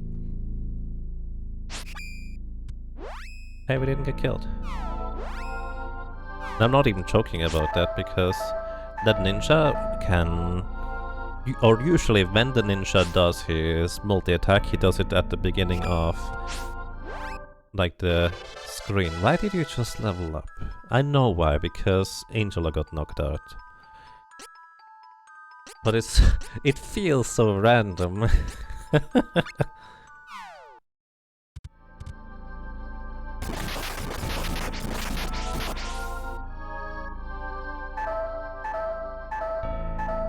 Okay, we survived. because we can take advantage of the slow system. It's the only way how we can survive this thing, because we were literally at full HP. And we would not have survived otherwise.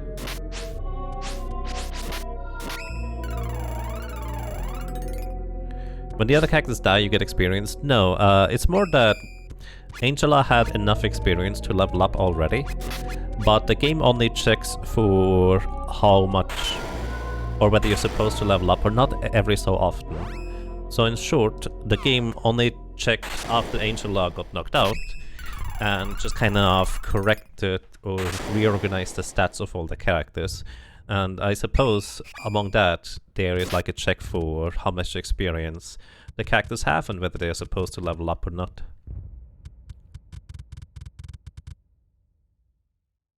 You don't think I did? Okay, let's check. Thank you.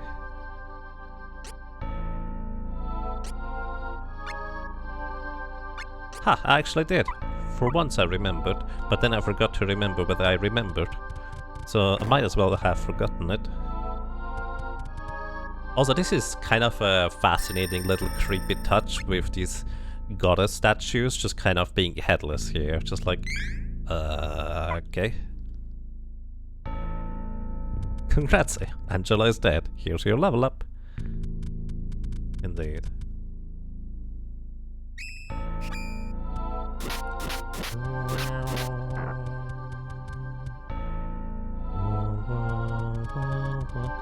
Let there be light.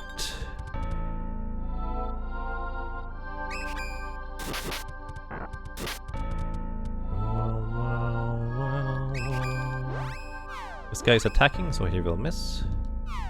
I guess he missed the first attack. This guy is gonna miss the second attack, I think. Yep. And bye.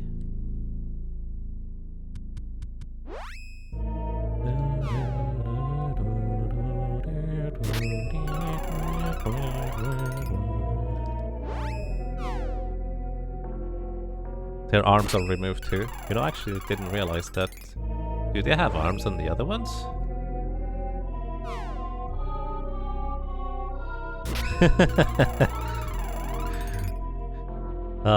Nice, Profness. I think it's like exclamation mark, quote, and then square brackets, add, and then the thing? Something along those lines. I never remember. Maybe I should make a exclamation mark, quote command to see. Actually, maybe there is an exclamation mark, quote command to see. Not just don't. But either way, welcome to Pinocchio. Pinocchio is, I think, weak to... Wait, I don't have Earth class, do I?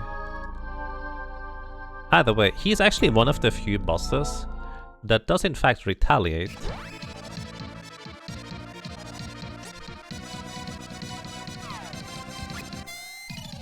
So I'm gonna buff defenses here. I think he's one of the few bosses that actually retaliates against anything that is thrown his way in terms of spells, even ones that don't inherently like deal damage. So he will counter if I use defense down, mind down, and attack down on him.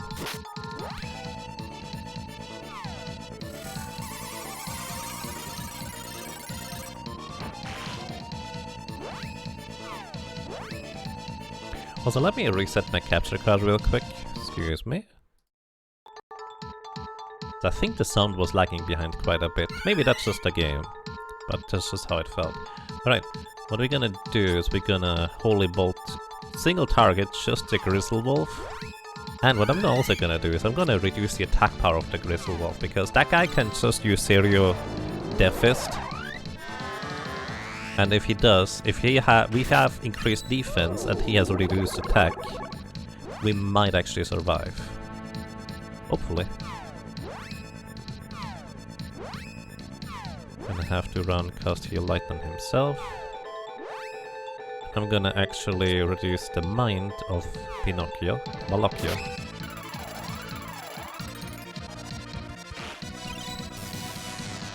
And he's gonna counter this one.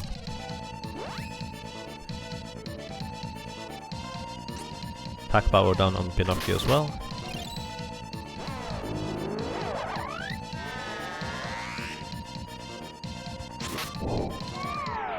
Let's Ghost Leader. And then we will attack power down him. And he will immediately... Oh! Are we gonna get a serious Death Fist up there? Alright. Let's see if we survive.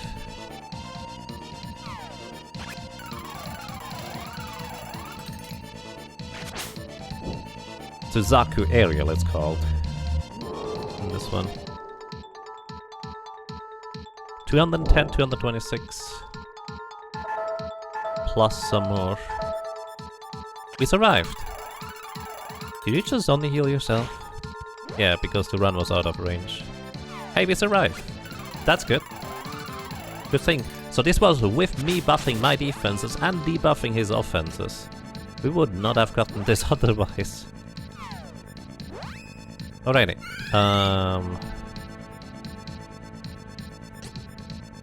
Defense down on this clown. Oh, his regular attacks deal 1 damage. That's just how much of a multiplier his Death Fist has. It just deals so much more damage in comparison. Okay, Wolf down. Oh no, you just leveled up. That's not good. That means your buffs are gone. Oh no. Let's get Spirit for light and dark magic defense. And increased healing with the Potos Oil.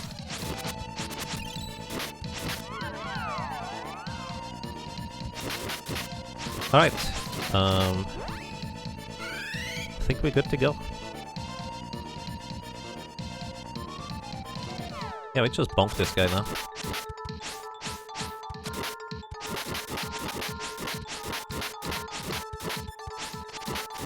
I'm pretty sure using various elemental weapons deals more damage to this guy. I think usually in the speedrun uses earth weapons. But I forgot to get earth weapons out of my bag. But also, looks like we are quite fine.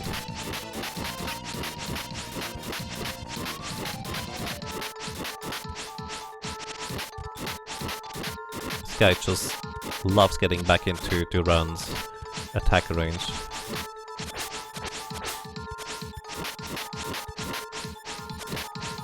Actually, I have no idea what he's doing. Normally he's attacking a bit more than that.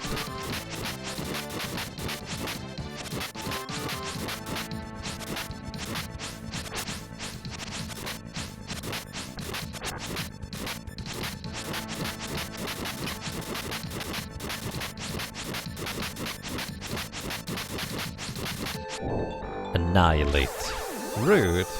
That's unreasonable, isn't it? It is, but I get to save her. Aha. I think that might be a timed attack actually on him.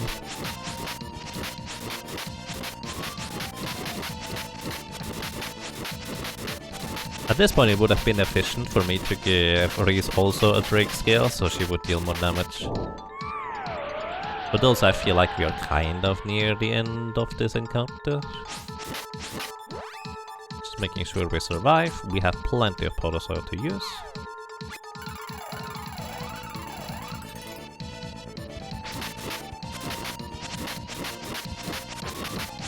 Bonk, bonk, bonk.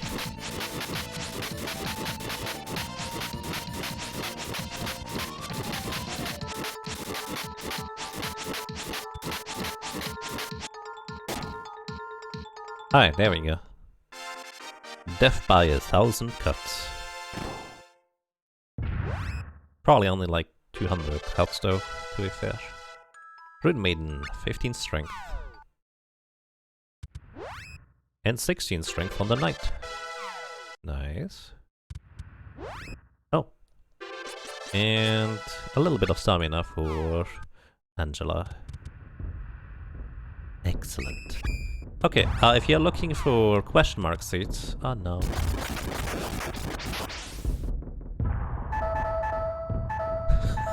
It's just so rude. I just defeated Pinocchio, Malocchio. I'm not doing that intentionally. But this guy just decided that, you know what? Yeah, I'm not gonna let that slide. I'm just gonna knock you out myself. If you think about it, that guy was way more efficient in killing us than any of the others. Truly an assassin.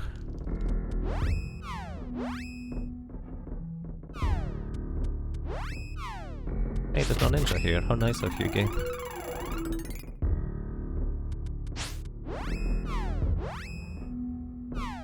Actually, that is not necessary. That's a very bright screen right there. I did not know you could actually freeze frame the lightning bolt.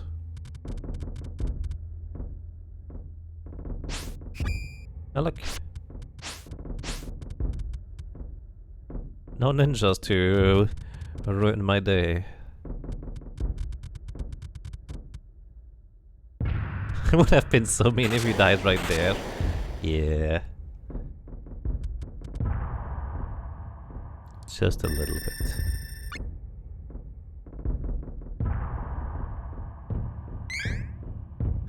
Who would win? A literal demon mastering quite a repertoire of deadly dark magic, or a ninja whose blades just go brrrr? Yes.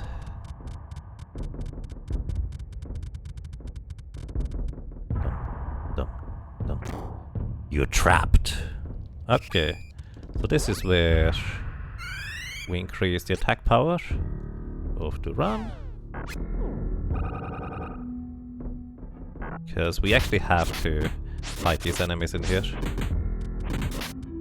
So what I would prefer if the Beholder was the last enemy to be defeated.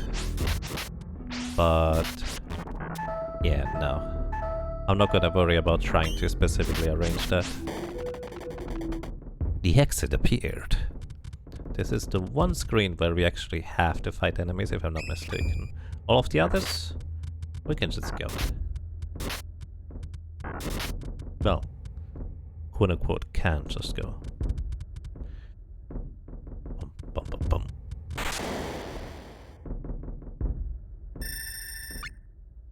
And welcome to the final dungeon.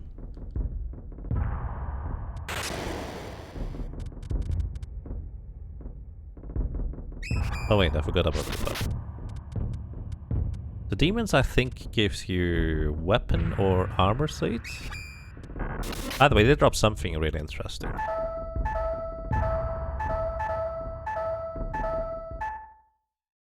There we go. At one screen of enemies, just kind of whittled down my HP that much. Welcome to one of my favorite areas. Just visually, this looks amazing in my opinion. And here we'll have to actually fight quite a lot of enemies, and this one does not look friendly. Alright. This guy is genuinely a problem. The knight, I mean. Also, fun fact, these mages deal so much more damage with the physical attack than they deal with magic. It's kind of silly.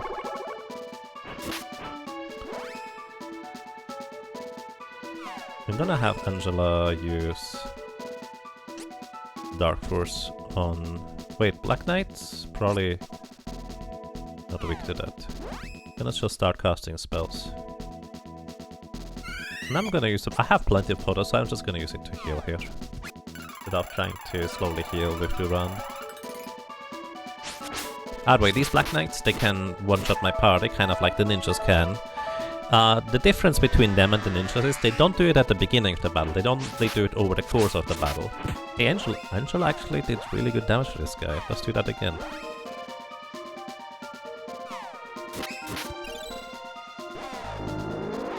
So I think they have like a timer or something. I don't know.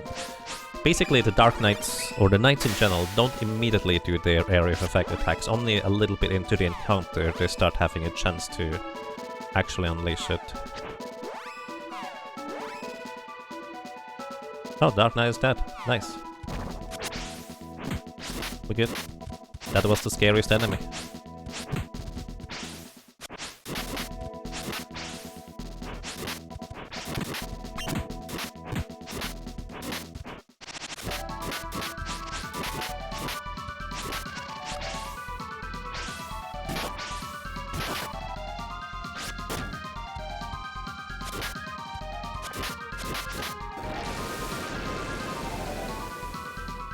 Now, this is quite interesting that our characters actually get revived here. Because there's still enemies in this area.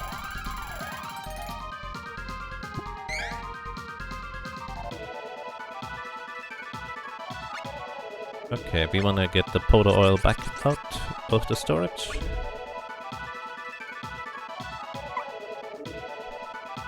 This music reminds you of Ogre Battle, which reminds me, when does the new Ogre Battle release? Oh dear. Black Knight. I'm gonna just take it slow against Black Knight. I'm gonna power them down, because that way we actually have a chance to survive their attacks. And two of Angela's single target light spells does appear to just defeat them if we don't get anything. Oh, no, there it is. Maybe the run survives? 343, we do survive. Okay, I think we're good.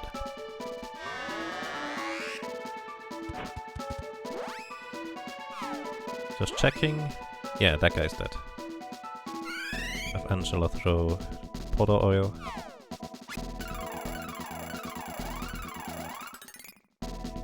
You watch me when it comes out. The Ogre Battle, yeah. I got it as a gift, and I'm actually really interested in just checking it out. I can't really guarantee I will get particularly far in it, but it looks interesting. To be fair, Harvestella also looked really interesting. But it's not currently what I'm looking for in a game, unfortunately.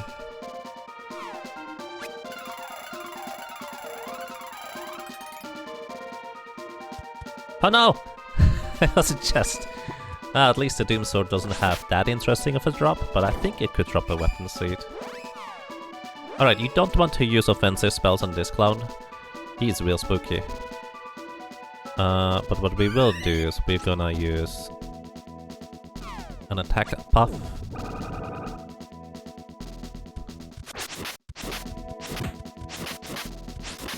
Because this thing has, I think, over 1000 HP. Nice. Alright, Angela levels up. You know, I'm using light spells, so I'm gonna level Spirit for more light magic damage. Ooh, chest. Oh. A gear seed. We can use that if I don't forget about it. That is going to be some random equipment piece upgrade for one of my characters.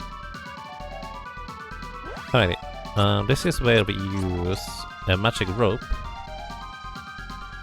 So magic rope brings us back to the entrance. Now we went all the way to the left and defeated an enemy, which is a trigger to allow us to get, well, into more places. That's the short version. Tactics Ogre is like Final Fantasy Tactics in almost every regard. I've never played Final Fantasy Tactics. Alright, and we do the same thing here. Hit the Black Knight, also with an attack power down. And hope that the attack power down goes off before he can possibly retaliate. Okay, we're good, we're gonna survive this. This is what I have done occasionally in speedruns, when I just wanted to finish the run. Where I just would attack power them down in order to actually survive their Quake Bringers, which, if you're unlucky, they can just kill you otherwise. Did you not kill this guy? No, it just decides to cutscene walk to us before dying. Weird. Also, if we buff ourselves in this battle here, we will lose the buffs on by the time we get over to the right side. Also, this is where Tech 3s are actually somewhat useful, I guess.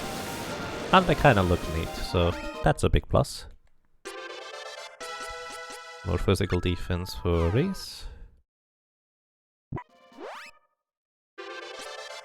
More physical defense for the run. Yes, 500 HP exactly. Nice. Alright. Angela, you know what to do. Reese, you know what to do.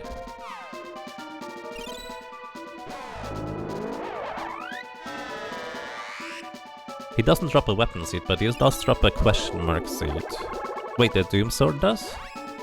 Interesting. Also, I'm pretty sure this is gonna be Quickbringer. I should have healed. This Turan is not full health. We should be okay? Yeah, we're okay. Except for Angela. But she's gonna knock this guy out anyways. We might actually be able to heal Angela here. I'm actually not sure whether this works or not. Oh, it does. Okay. Alright, do this out for the count. I'm gonna heal back up to full just in case. Good. Alright. Survive another encounter with a dangerous enemy. Honestly, the meanest thing about ninjas is they just don't give you an opportunity to do anything before they can possibly one-shot your party. So you're just kind of relying on being able to open up the menu to save your character from doom.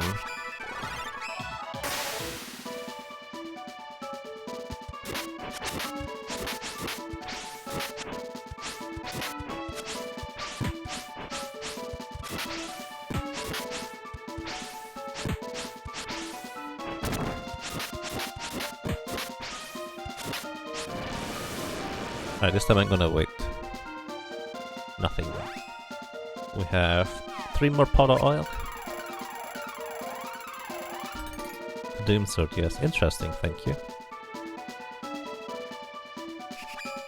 Don't mind me.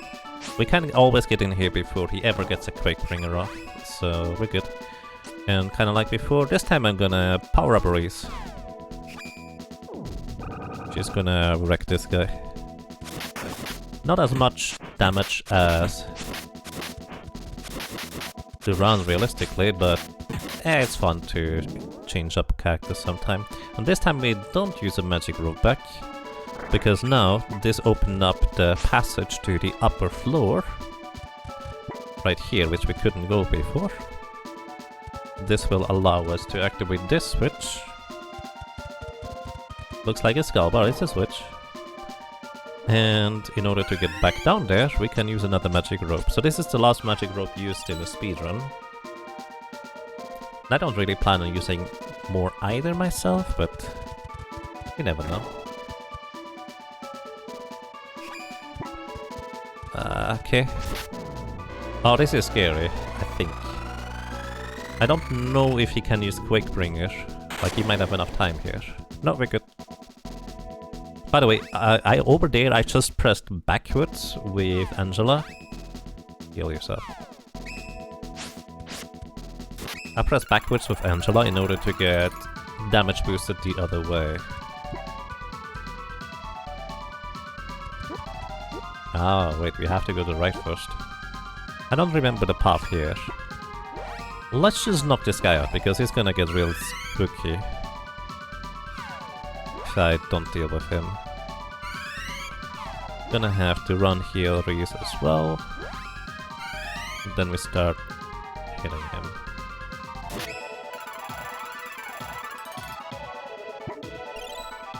I like how the attack down still goes off last.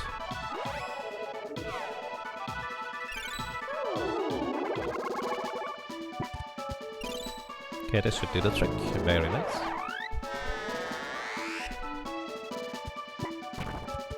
I'm handling these enemies with more care than the bosses.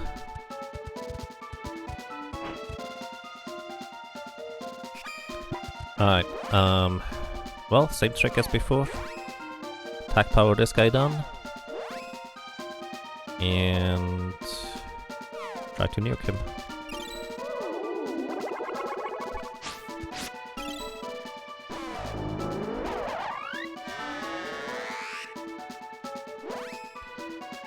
And I'm going to defense down this guy. Mainly so I get a time buffer for the Holy Bolt here. We're good. Angela doesn't take much damage from this.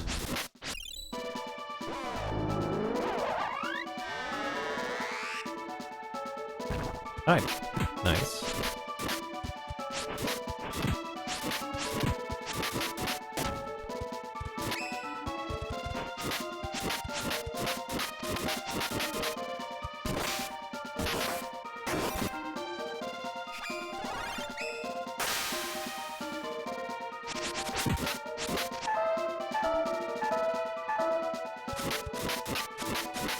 That sword just eliminated Angela right there.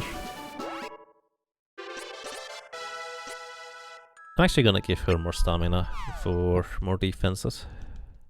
Survivability, if you will. Actually, don't entirely remember if stamina increases.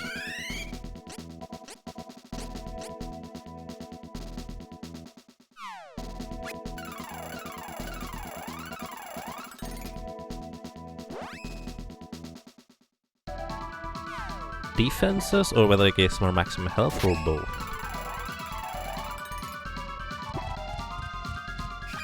Oh no, another one. Well, holy bolt. Attack power down.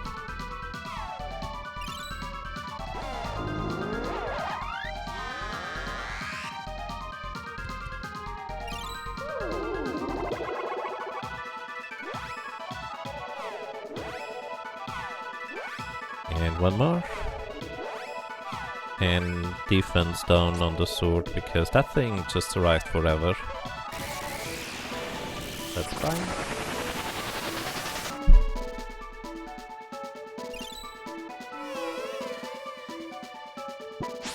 This guy definitely had time to cast Quakebringer, but decided not to.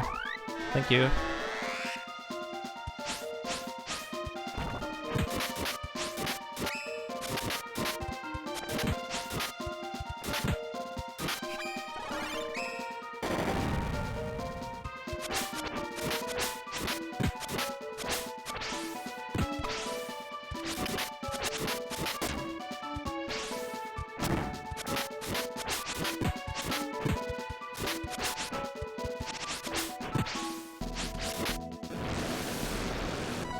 Okay. We're getting somewhere. Gonna use another pot of oil and then we're gonna restock.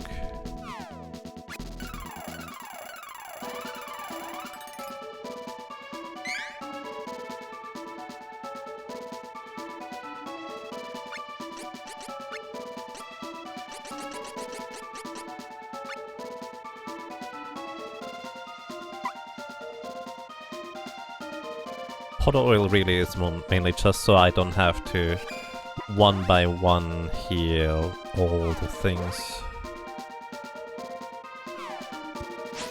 We have to run.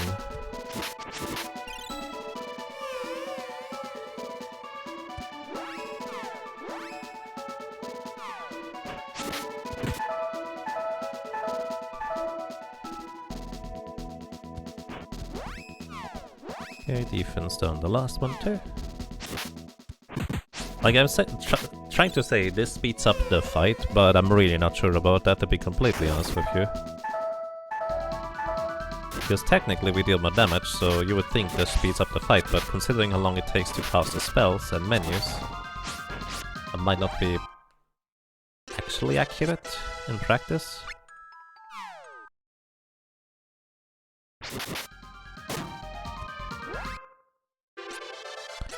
But we are leveling up like crazy. So I suppose that's a plus.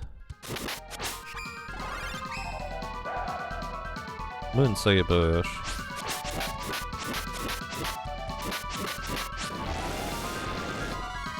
Okay. Ooh, chest. A dart. Okay.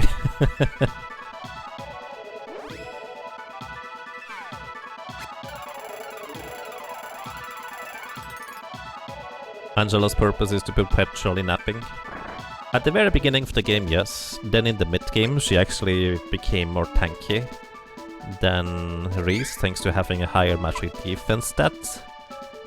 And now we're back to Reese being basically the second just support character.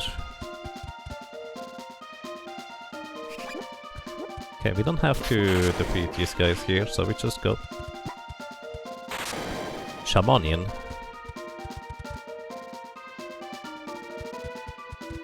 kinda like that name. Alright. We have arrived at the next boss. Now, this boss here might look vaguely familiar, if you may have seen the beginning of the game. Depending on which final area you get to go, there are various different boss refights. In this case, our first one is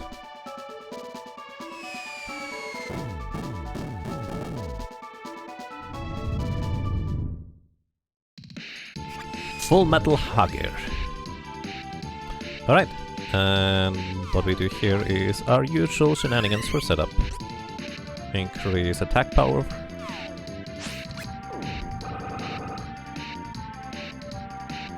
And we're actually not gonna go for the full setup here, just increase attack power. Reduce attack power on the Full Metal Hugger. Reduce magic attack power on the Full Metal Hugger.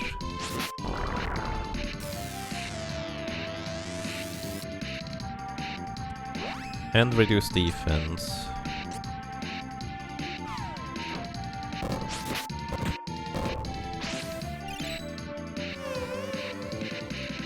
That poison is going to last for a very long time. Actually, technically speaking, the poison lasts forever on a character. So I'm actually just gonna mini-reese, just so she doesn't poison anymore.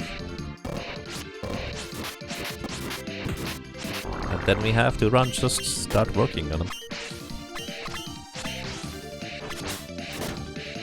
Oh yeah, that's true. Angela is very much taking care of the knights, just nuking them as quick as possible.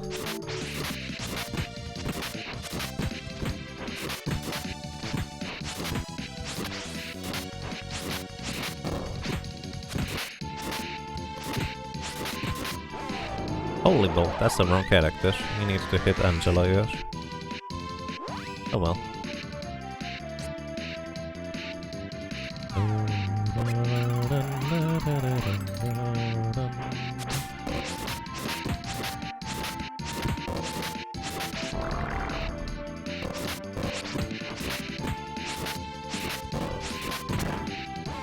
Because once again, fights are significantly more efficient once you... When you can't get knocked back as a minute character. Interesting. Fights are a lot more efficient when you only have two characters doing stuff.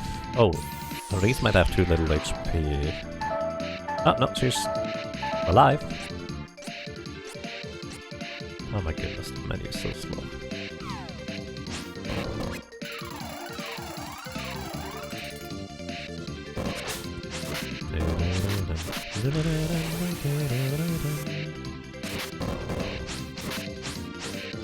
Actually, does this guy counterattack?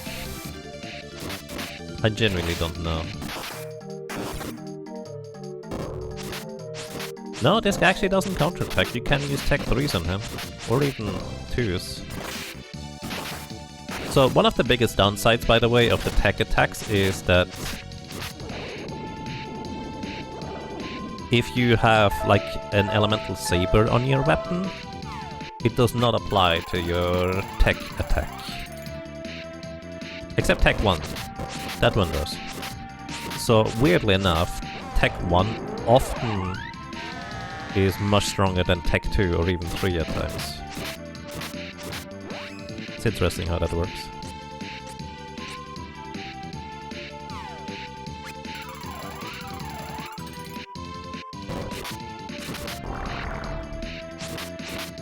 Small Reese looks like Sprite from Secret of Mana. A little bit.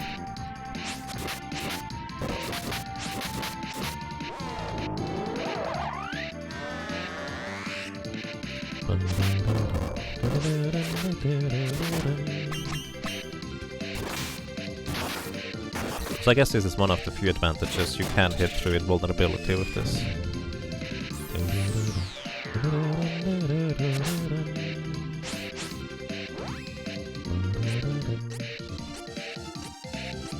Also, yes, I'm turning the menu as quick as I can, literally. The game doesn't let me go any faster.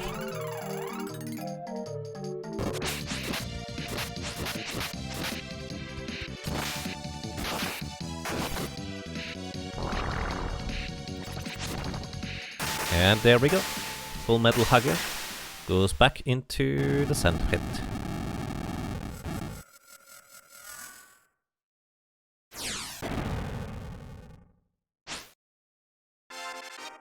Neat. You win. And the entrance has opened.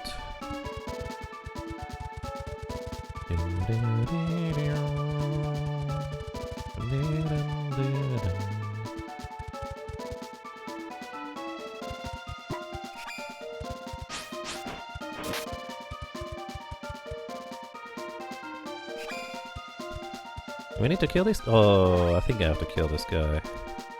Alright, you know the drill, guys. Nuke the Black Knight, reduces attack power, just in case he gets to nuke back.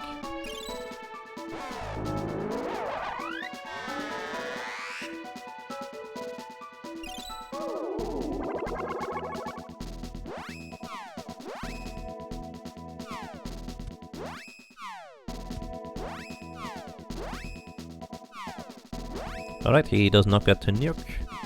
Goodbye.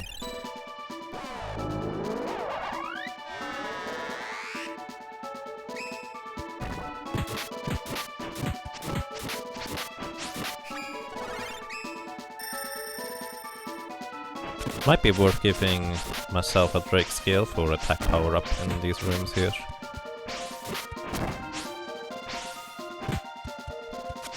If only I bought more of them.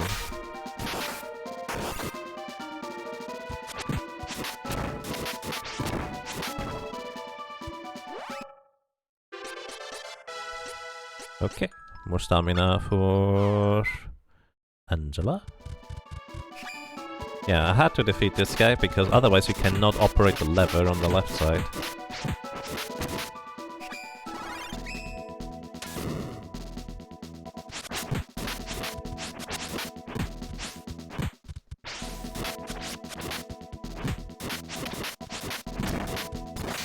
And that should do the trick. Goodbye.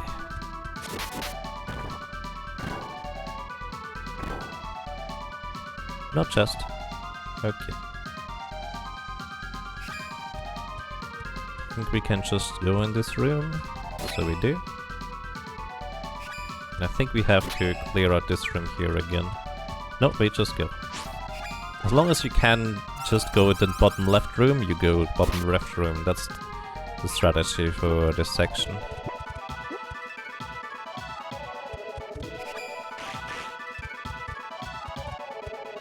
Okay, we have to defeat these guys here. Also, I think it just turned daytime.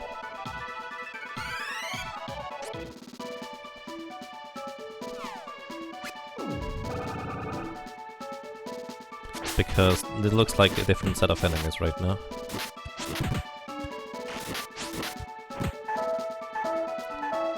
Sheesh, so much damage.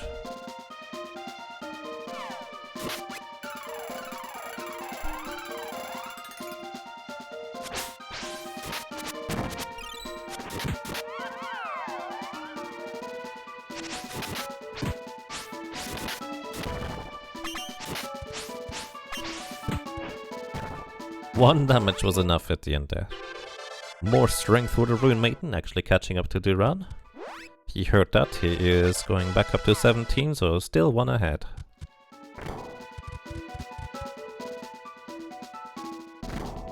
You're trapped. Welcome to Zenoa ×2. This guy is way easier than the first one. Because you actually have tools to work with in this case, as opposed to the previous time you encounter this guy, and you just hit way harder than before. How many Poseidon? I need 2 more? I could use one here, but I kinda don't want to. Just in case he gives a water immune summon, I don't want to use another one, but I will. I'm pretty sure I still have Drake skills, right? If not, it's gonna be really slow after this.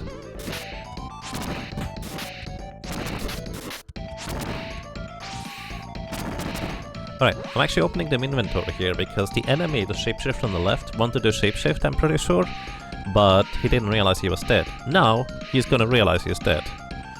So, he's not gonna be able to shapeshift anymore. Also, we can actually defense down Zenoa. Like, you deal so much damage to Zenoa. Oh, this is not a good enemy to have here. You deal so much damage to Zenoa that I usually tend to forget to defense down him. But we're gonna defense down or attack down. Okay, he's dead. That's good. That was terrifying. A Copper Knight with attack power up. That was very potentially unhealthy.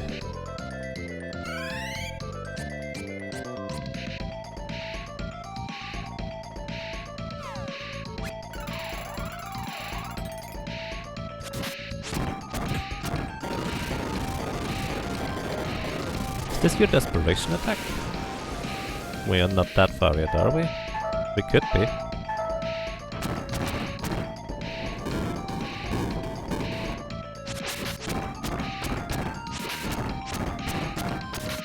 No, it wasn't.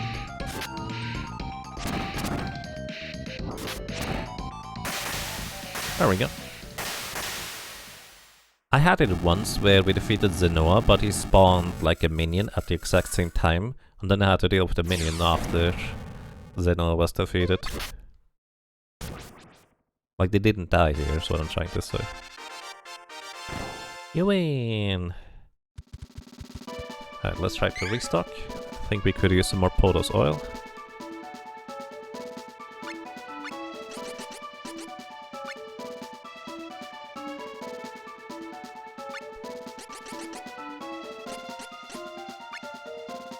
We have one more Drake scale. Actually, no, 12 Drake scales in here. Never mind, we have plenty. Anything else? Do we have chocolate? 3 chocolates.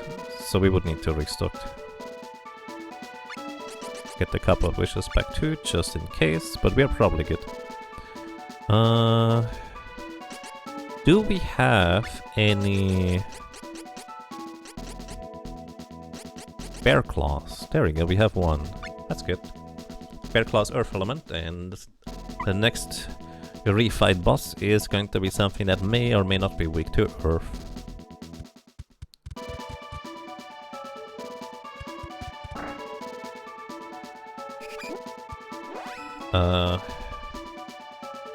Yeah, we just attack power up here. Feels like that makes the most sense.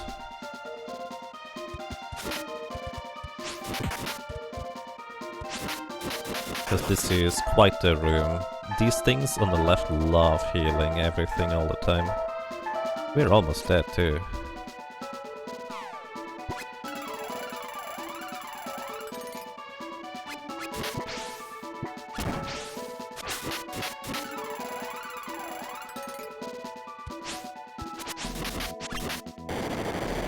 Oh, that's not good.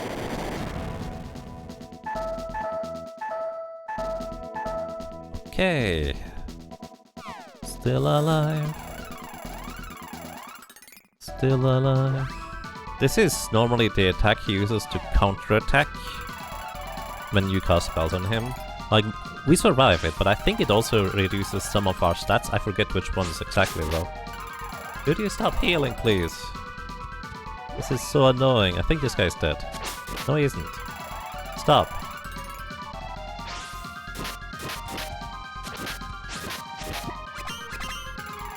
Oh, I might have made a mistake. Hopefully he's not hitting this demon with this. Okay, he didn't.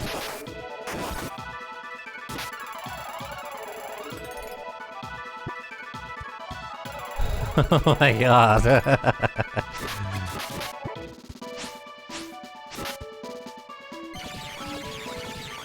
There go my debuffs, actually.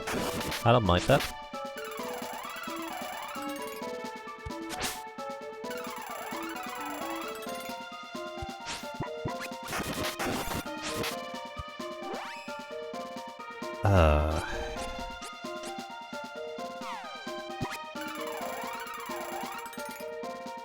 Eventually they'll run out of MP, right? I actually don't know.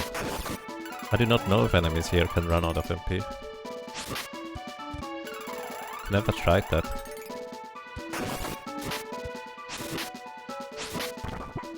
One down! Oh no! Ah, I think the demon. That is really, really potentially bad. Oh, just Dark Force? That's fine. It's not a particularly high power spell. Still a decent amount.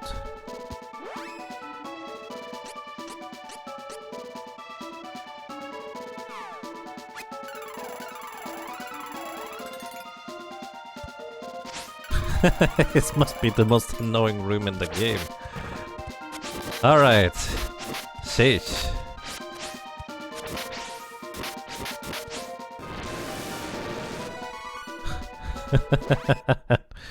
That was such a mess of a room. That's great.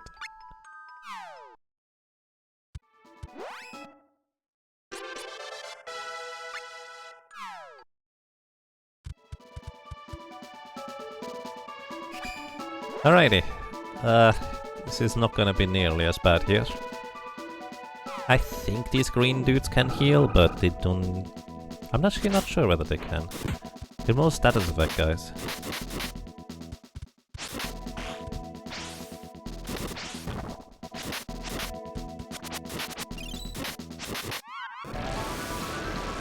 Nice. That worked out reasonably well. Oh no. Wait, can we just lure out like one or two of them? Maybe not trigger all of them or something? Never tried that before. I actually kind of want Angelot to go to sleep, honestly, so we have more control over the battlefield. With less lag.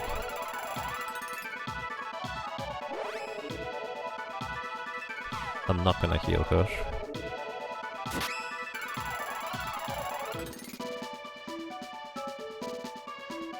Okay, just one of the tomato guys is there. Gonna power up the run.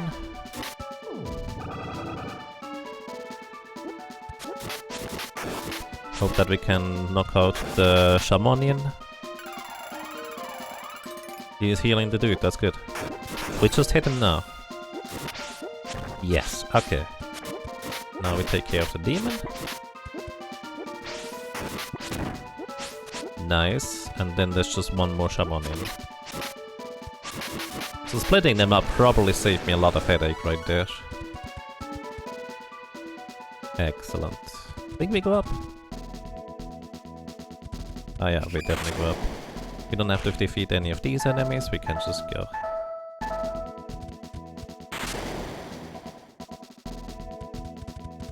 There should be a safe statue sometime. Or not. Oh wait. Right. I remember. This is fine. Just heal everybody. You have to kill these enemies in order to progress through the rooms, otherwise the barriers will not disappear. There we go. Welcome to your Harsipity!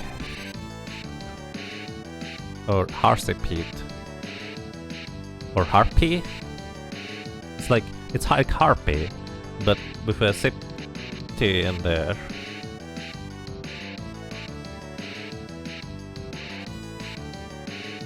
I don't know what to make of it. Either way, this is why I wanted to have an Earth Elemental damage weapon. And I'm gonna give Oris the honor here to actually deal damaging blows, because I just feel like it. The run is still more efficient.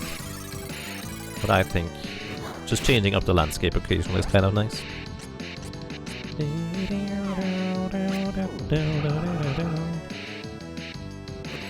Alright, just in case, defense up for race.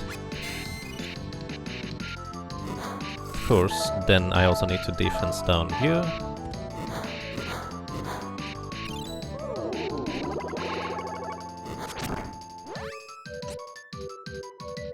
Wait, was that attack power down first?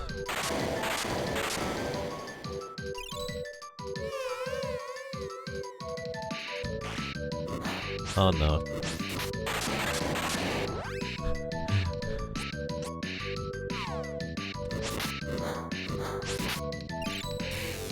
Okay, so she deals as little damage as she reasonably can. Now we just need to start hitting. 316 hit from Reese, just that's a regular hit. That's a lot.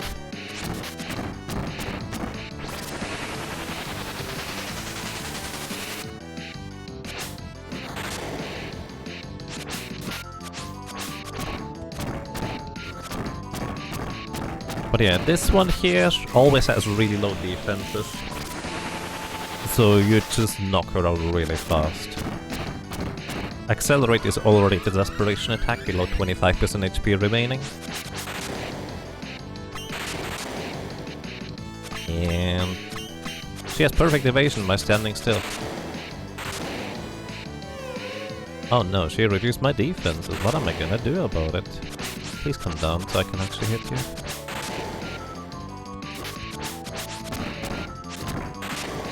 Boom.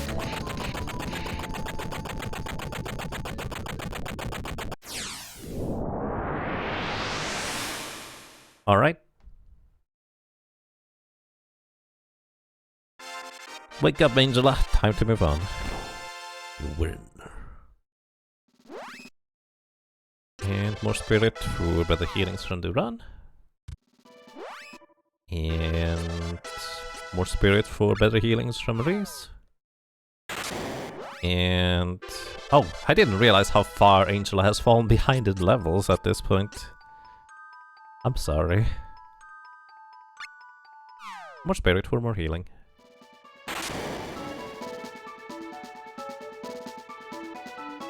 Okay, last time we're gonna restock on Portal's oil. At least in here.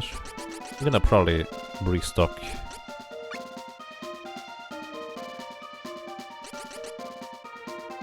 outside.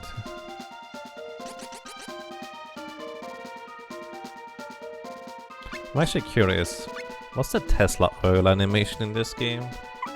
I know what it does, I just don't know how it looks.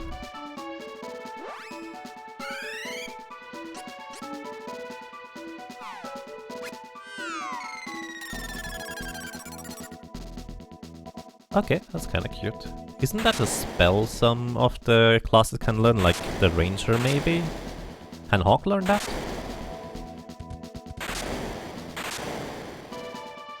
Alrighty, welcome to the second to last boss. Oh wait, I guess it's just the stairs down and then over. I keep forgetting this room every time. Like just two random enemy rooms in between. Ranger Hawkeye. I see. I wonder, how good is that one in the remaster or remake?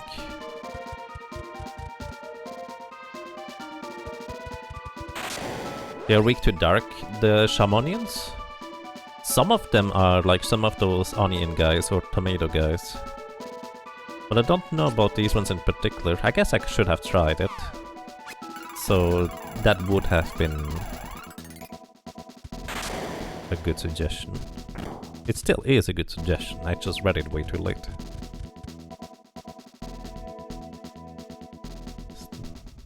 Because that was 7 minutes ago. Alrighty, welcome to Belladonna.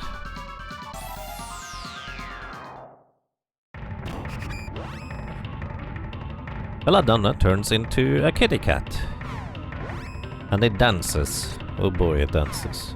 It dances a lot. And it hits like a truck unless you defense or attack power her down and defense yourself up. Then she deals almost no damage anymore.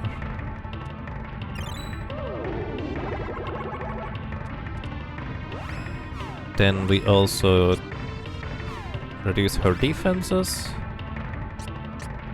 We give ourselves ice as a weapon. I think various elements work. I know ice specifically works. This is why I have these claws still. Then we power ourselves up.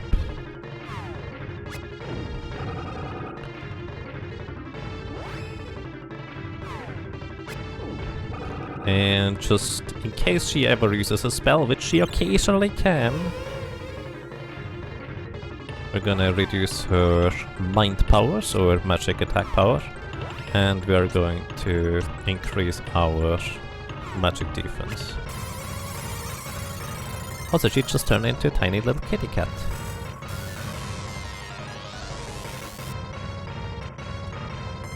I don't remember her in the remake at all, to be honest.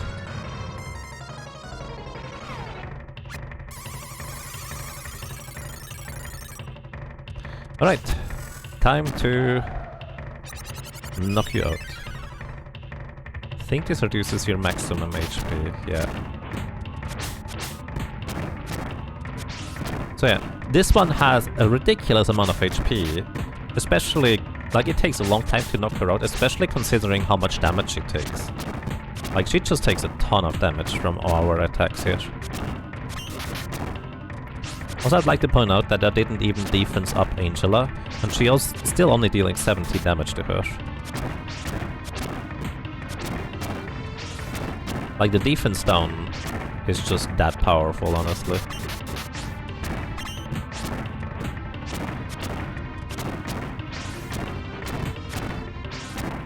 Or attack power down, excuse me.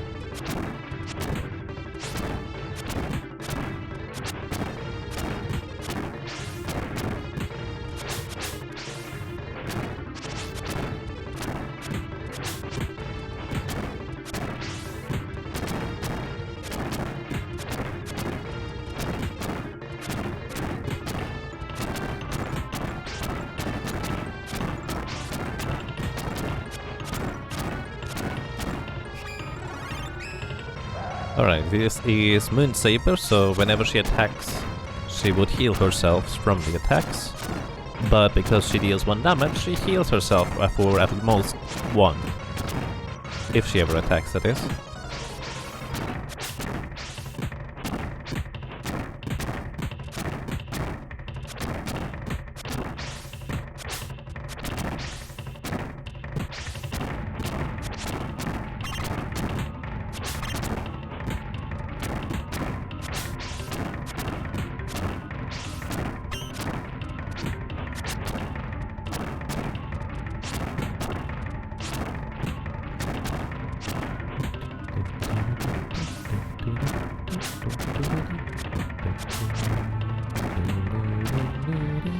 And there we go, Bobcat defeated.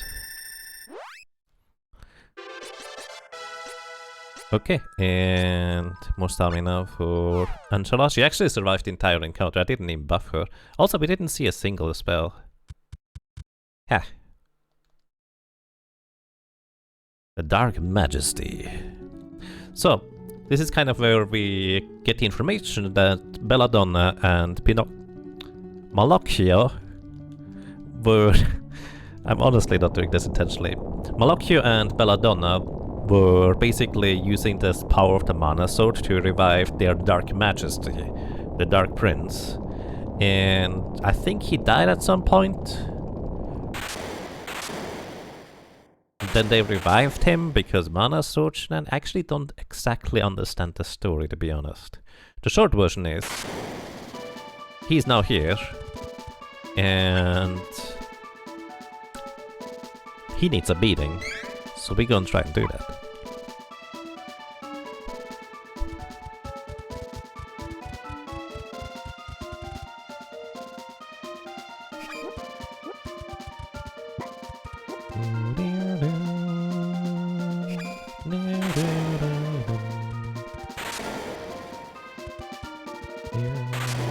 Pinocchio's the real villain. Clearly.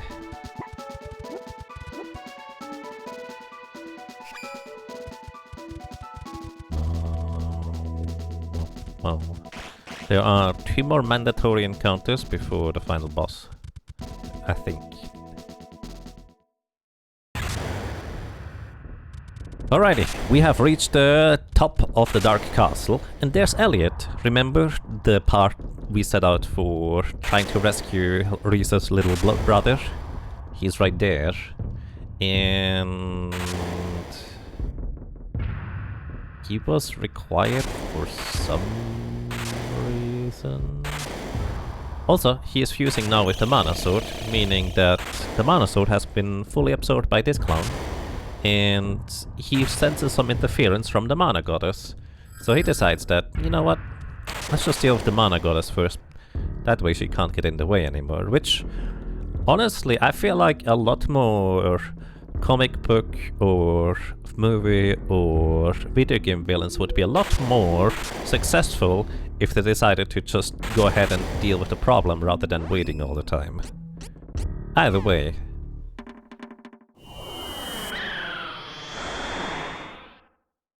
Time for the final act.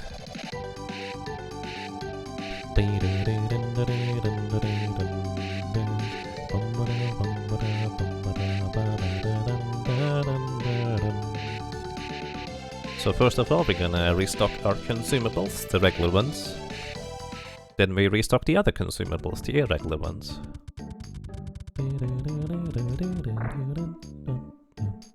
Oh, also, we do have an armor seed, or a gear seed, it's in this version here.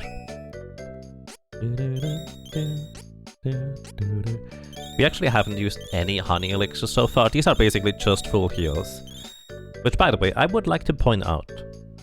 In Seer of Mana, they went through the effort to make the Royal Jam, which also heals you to full HP, heal exactly the amount of HP you're missing. In this game, they just went, oh well, maximum HP is 999, so just heal for 999. I'm just like, I kind of appreciate the extra steps they went in Seer of Mana just to heal the exact amount that you're missing.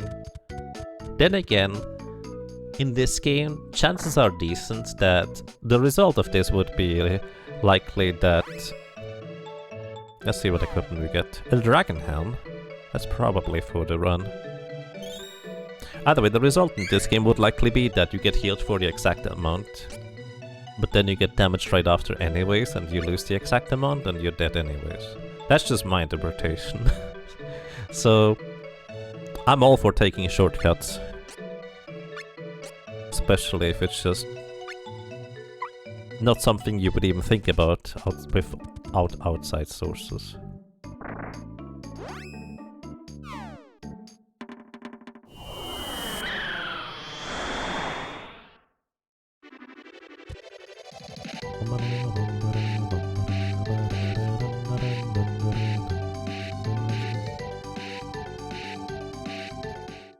It's not the best armor, but it's appreciated. Yep, I would think... I would say that is pretty much exactly how I think of it is as well. Right, I would like to not sleep. I'm fine. Actually, I guess Angela is not quite as healthy. But that's fine, we're gonna get beat up on the way there anyways.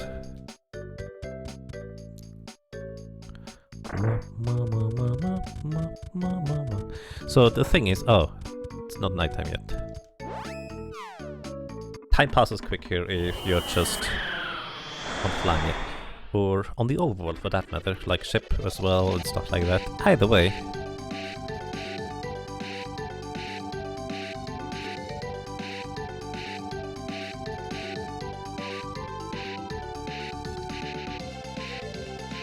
Chances are pretty high that I have all the resources I need in order to finish the game at this point, but I'm one of these people who is just like, just in case, I would like to have that extra security and stuff in case stuff goes really wrong.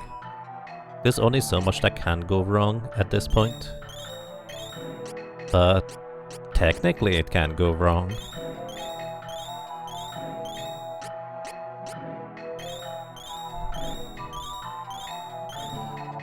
Okay, we're gonna get 1, 2, 3, 4, 5 additional ones.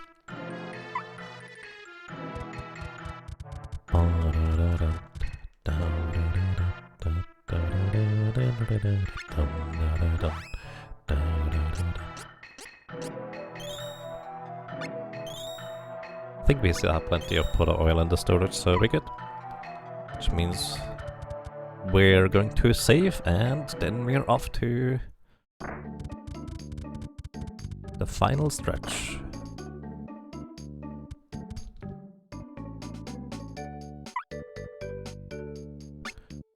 So we can't guarantee that the heal of the actual amount comes in time, so we just use the max.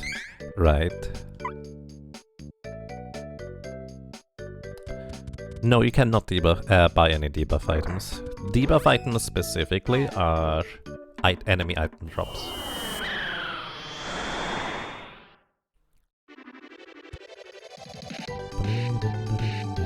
Alright, let's go.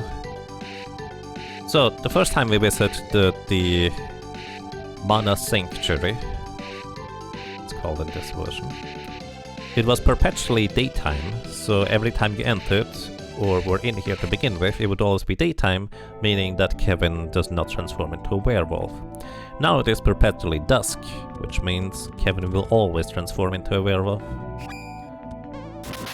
We don't have Kevin, but I always like to point that out, because I think it's kind of interesting. Because from what I can tell, werewolves don't really care about also the paths change. This is the one that always got me initially, because you need to go through here now. From what I can tell, werewolves... Oh. No, I still did it wrong. It still gets me. Every time. Werewolves don't care about whether the moon is out or not, they just don't want sunlight, I guess. Or they don't want it to be too bright. Maybe the wolves are just allergic to brightness. So we already know these little shapeshifters turn into various enemies. Quite annoying. The Zero shapeshifters, or whatever they are called, they don't just turn into enemies. They turn into characters that you are controlling, including your Tech 2 and Tech 3 attacks that can potentially hit the entire screen for all the physical damage. Literally. So for example, a Shadow Zero of Reese would use the Jumping Spear attack to hit all my characters and probably deal like 600 damage. I say probably because I don't really know, so it's a lot of damage. So I think we need to kill them here. No, next screen. This is where we need to kill them. This is what I bought the additional Drake skills for. So we can use them in this screen here. And also probably just use additional bullet skills, because if we're unlucky they will just keep shifting by whenever we would deal the finishing blow, but they decide that, you know what, I'm low HP, so I'm just gonna switch to the next form. Even though the finishing blow might have been 5 seconds ago, literally. One of the, interestingly enough, best ways to prevent them from switching is actually using Tech 2 and Tech 3, which causes a cutscene. Hey, that was quick. Wow.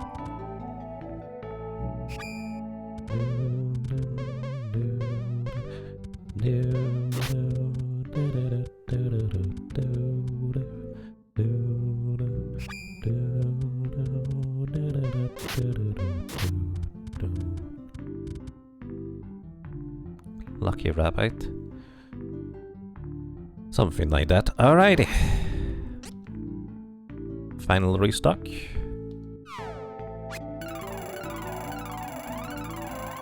Because we have arrived. And of all final boss battle themes, music-wise, this is definitely one of my absolute favorites. I mean, to be fair, overall the music is some of my absolute favorites in video games, so may not be that big of a surprise.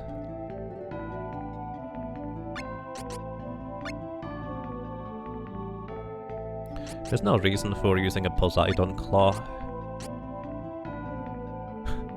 We could we could use a Crawler Claw to get Leaf Blade to get mana back on the run, so you can heal for forever.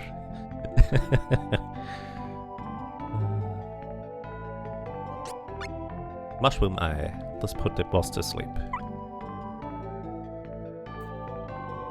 Nothing beats the Thanatos battle theme in Secret of Mana though. That's so good.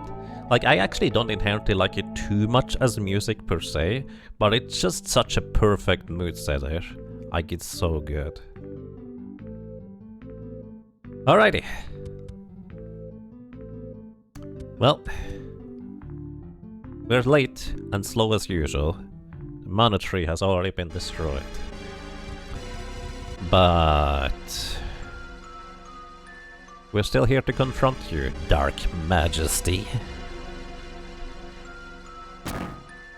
Oh. Don't do that. Oh my goodness, fairy. Oh no.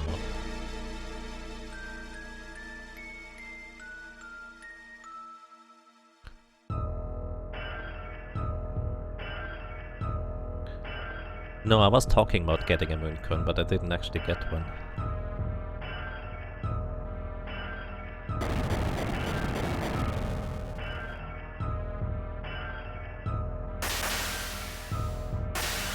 Oh, he won the boss battle, we have been defeated. But of course, the mana goddess doesn't perish that easily. Alongside the fairies' help, I guess. Okay, everybody. Let's end this.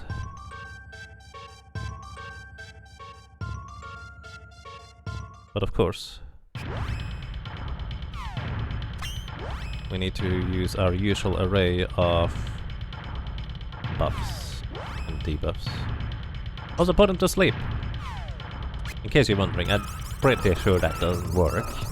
To be fair, I've never tried, but I would be incredibly surprised if it did work. Alright, Reese is going to magic power this guy down. We're going to give Reese a magic power up buff, or defense up. We're gonna give Duran the defense up buff, because this is the Archdemon, I think. So he loves using magics. In fact, he uses all sorts of elemental magic. He does also have a variety of physical attacks. So reducing his physical attack power is very much worthwhile as well. And as well as is increasing our physical defense right here. And next up, we also reduce his defenses.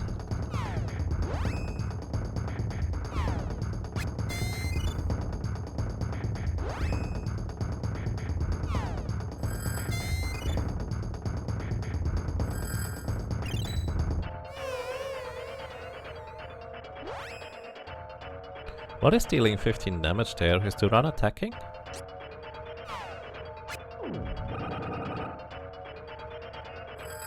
Oh, he is attacking. 146 now with attack power up and defense down. Okay, attack power up for Reese. And I think we're fully set up now. So I think what I'm gonna do, I'm just gonna sit here and let Reese and Duran go on it without much interference. See how far they can get. 162 fire damage. Depending on the color of the Archdemon, he does a variety of spells. I believe he does 2 regular spells and then, quote-unquote, an ultimate spell. Did he just reduce one of my stats? What does fire do? Is this attack power? No, we still have the same attack power. Alright, and then this is Moon, which means he is going to pygmy us. Good thing we have the Mitch Mallet to counteract this. Because if we didn't have that, that could be really awkward.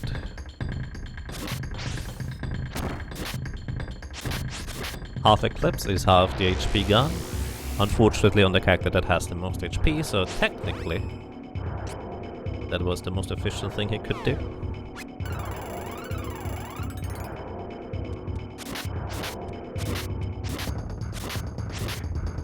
Wait. Did that reduce Duran's attack? Actually, apparently he doesn't always use like an ultimate attack, he just uses 3 spells and then switches color. I'm not sure whether he can switch back to the same color he already is. Moon Spiral. This is going to reduce our maximum HP. which is very inconvenient. But what I think I can do is I can have to run, heal everybody. Also, that was an ultimate attack, so I did 3 regular spells and then the ultimate spell.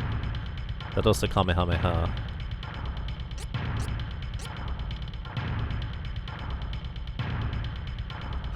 So we heal up everybody to full, and I think Duran's heal is going to remove the maximum health debuff then.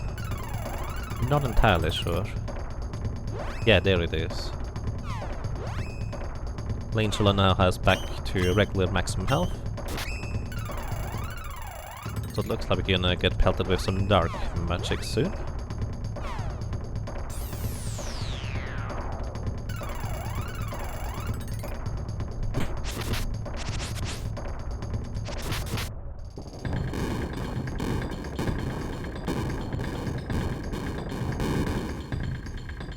Alright, we're fine on that end.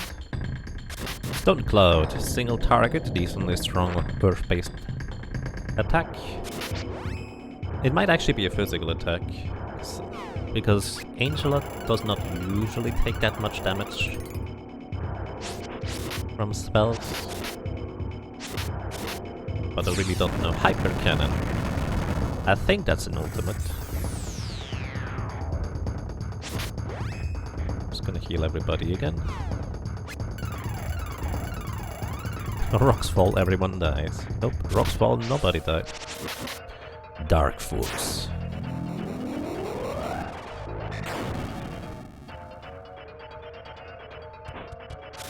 Also, if you were wondering as to why this is one of my favorite final boss battle music themes, well, we're not quite there yet. You'll see. I think we can take one more hit.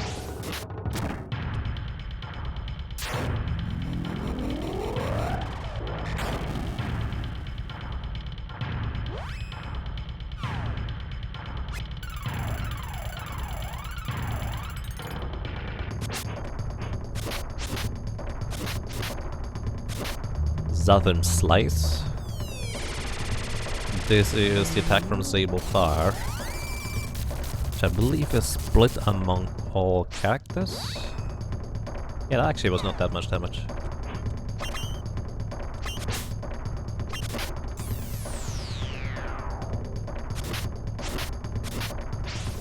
Half Eclipse, half HP gone. Quite okay. But unfortunately we will get our maximum health reduced soon.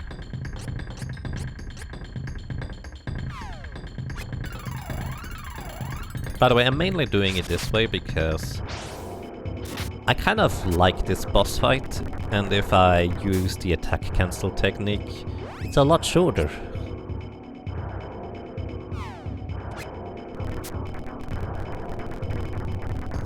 In case you were wondering why I'm not using it. Moon Spiral. There goes half my maximum HP. Actually, I wonder if the Duran's Heal Light actually already would just naturally cancel it out. Let's see.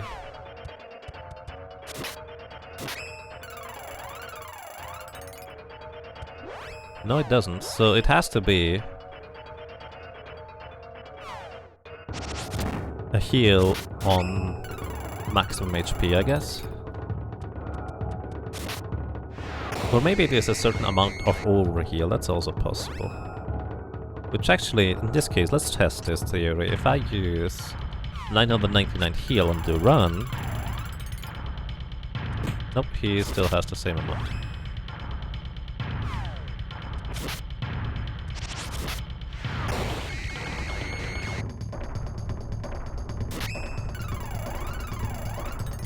Alright.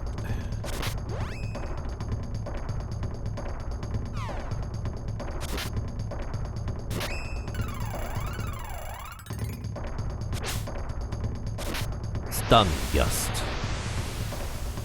I don't remember ever seeing that one. Ooh, she's...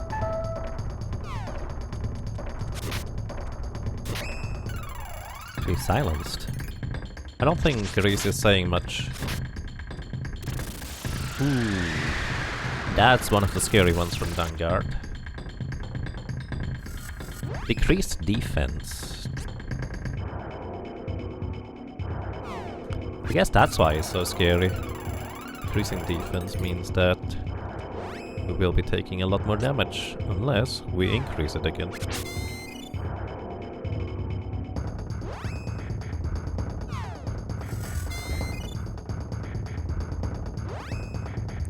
Also, our maximum HP is back to normal, it looks like.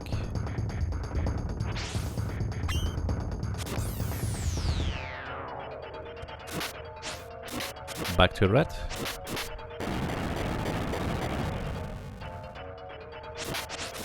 I'm gonna have to run here this one.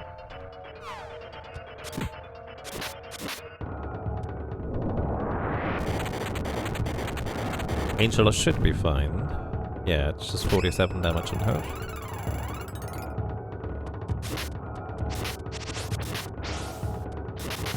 Giganta burn.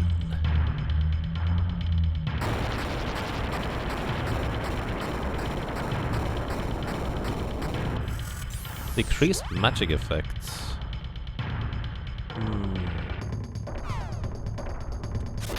We've had that before, but we're not taking more damage, so maybe it's just less magic attack power? That's possible.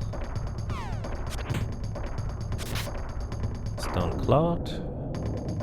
It's actually a fine target because she's getting healed anyways.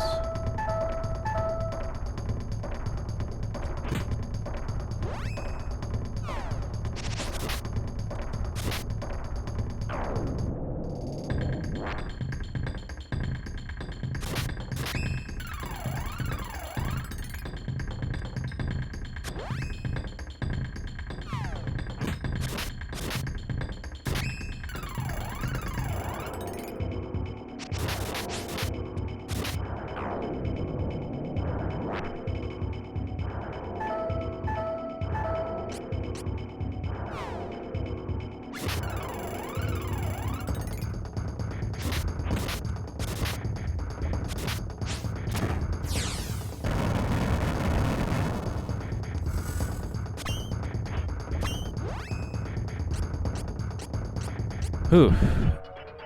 Not a whole lot of pot oil left.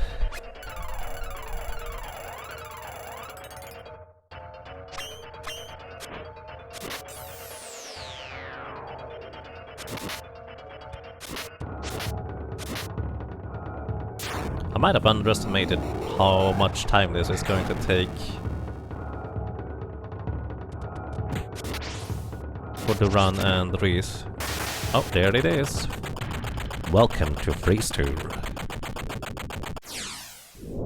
This is why.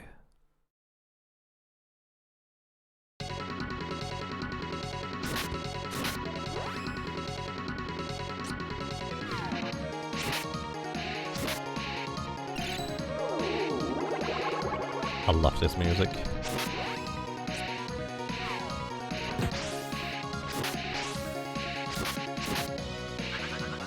Ooh, this is all stats down.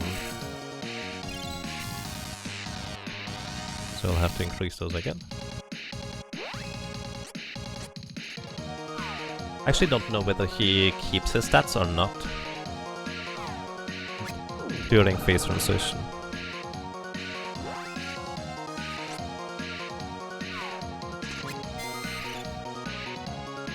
Reese also was poisoned, which is undesirable.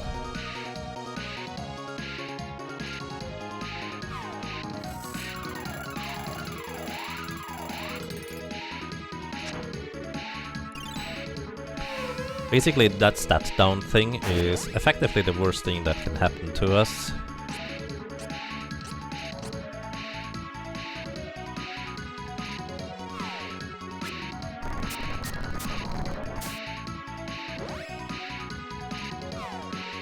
Because it's just a lot of resources that we have to spend to buff the character back up.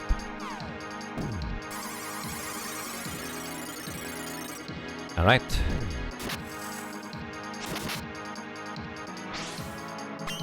Let's go.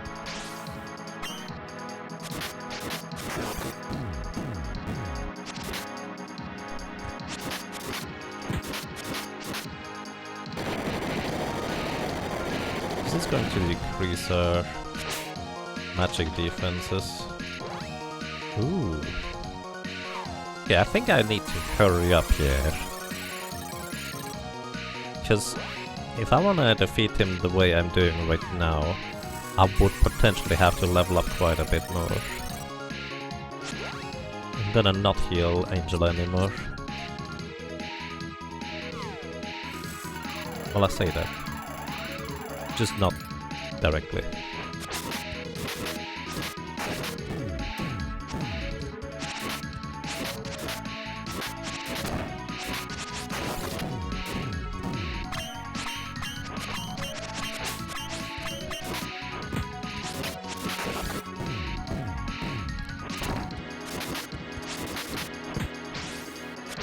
Catastrophe. Wait, that's a time attack, isn't it? It always sounds a lot scarier than it ends up being.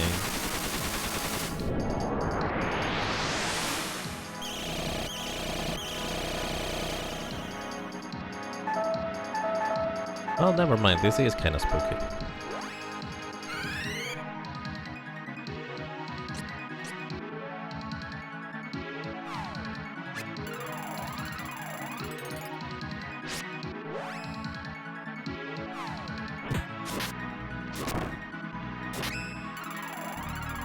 Might have to get do run knockdowns for him to recover MP as well.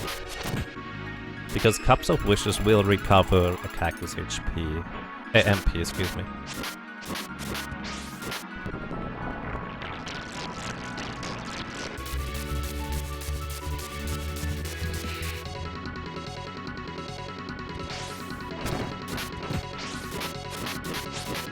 Strengthen? I'm sorry, but we can't have you get buffed. That is not okay.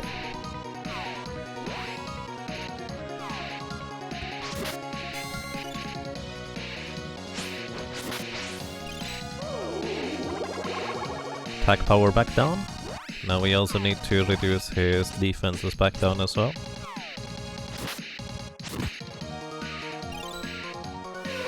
This reminds me of the Meridian Dance, Secret of Mana battle music. Well, I mean, it might be very close interpretation of it.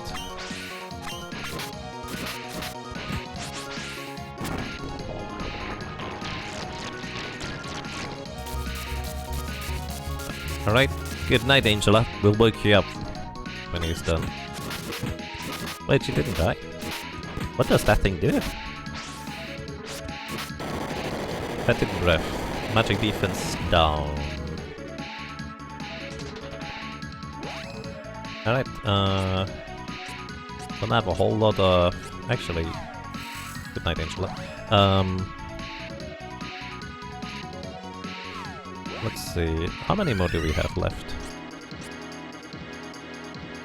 So let's just magic defense up.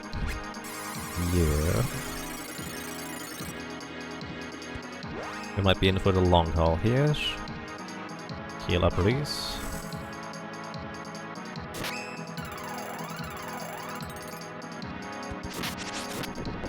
I'm curious, Reese.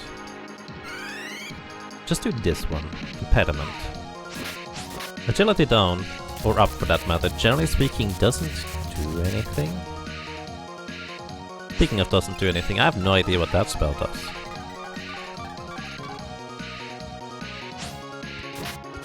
Template did some damage, I guess. Demon Scream. Oh, that's Demon Scream. Ah, that's unpleasant.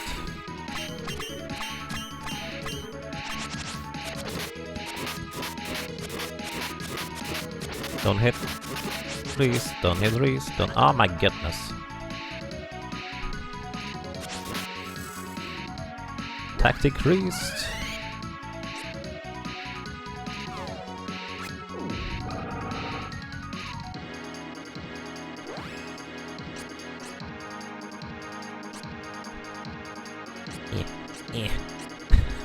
He's so slow.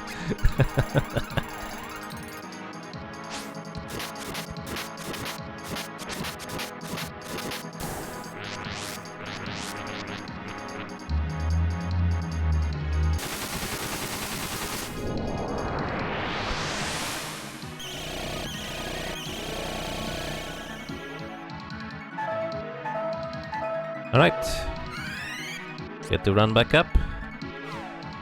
He's going to get his MP recovered, so he can just continue healing now. So we have a lot more resources than it initially may appear. I do want to increase his magic defense again. We have one more magic defense increase. I want to increase his physical defense again. That is the last one. I was thinking, oh, maybe I should wait to use it until... Until what, Jäger? Christmas? Alright. Let's go. Oh. I guess he realized the futility of how many resources we have versus... He didn't bring any healing items. Classic mistake.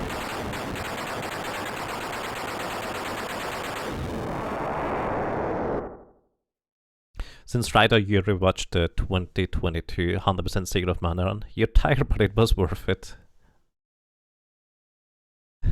You also wanted to say something else, but it was 6 hours ago and you forgot it. Aw.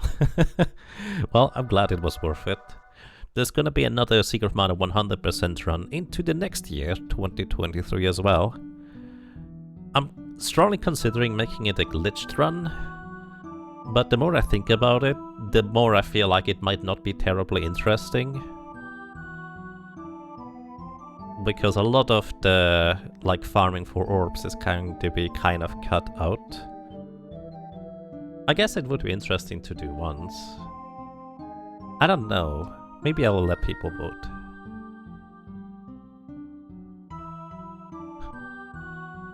Should have saved that last scale for later after all. Indeed. Alrighty, so... And here... the story concludes. We didn't save the mana tree.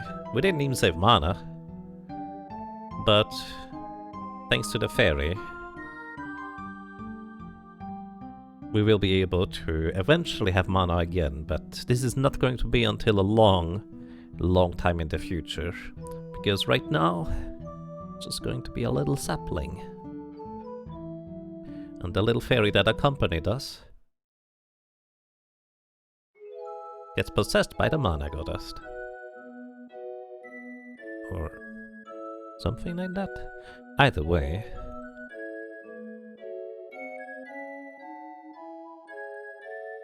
I love this ending, just kind of like musically. It is an entire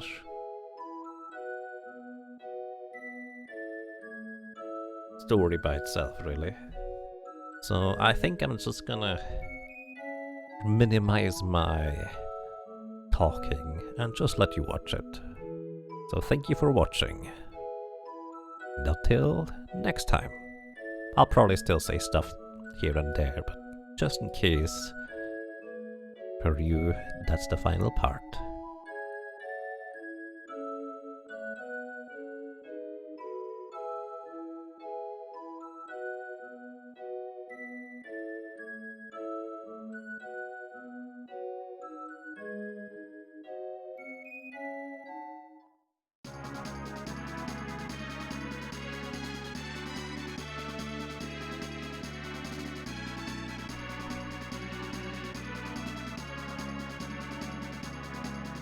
On one hand you find glitchless more entertaining because of the challenge, but on the other hand you can see why you would prefer glitched. 23.5 hours is long. Well, here's the thing. Glitched is actually not really going to be much shorter. Because the grind for weapon orbs is going to get replaced by having to kill off one character more or less the entire game until we get all the weapon orbs, so we can boost all the weapons to 8.99.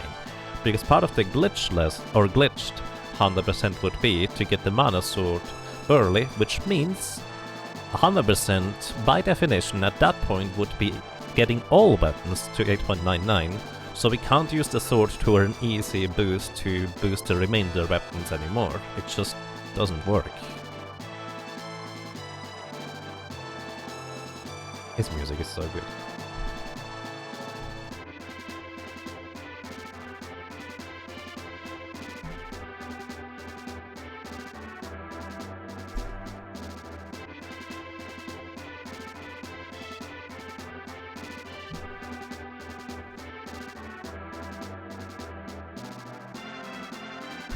Flammy plushie? That would be amazing. I agree.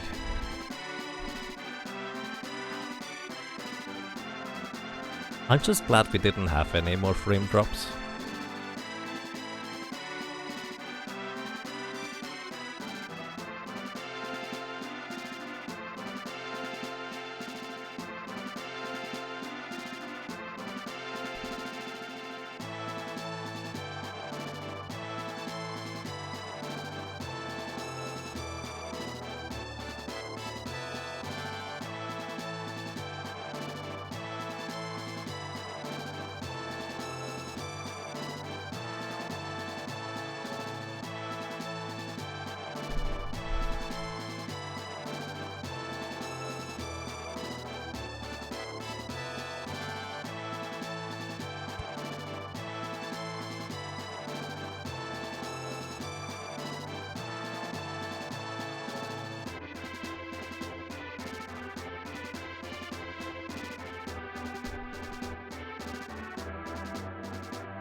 GG. What is the name used for ST1 in the collection of mana? Probably depends on which language you pick.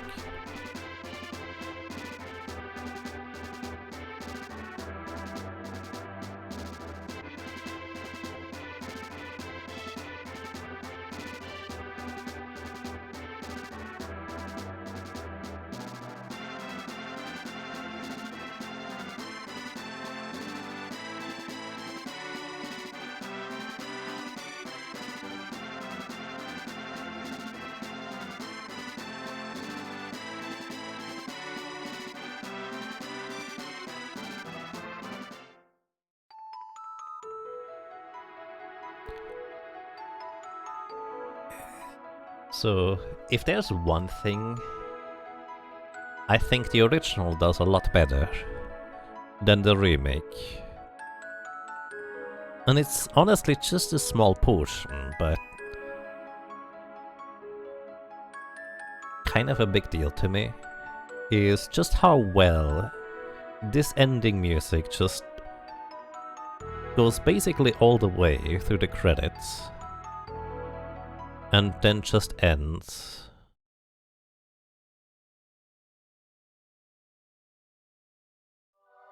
When the end appears. It's so nicely done.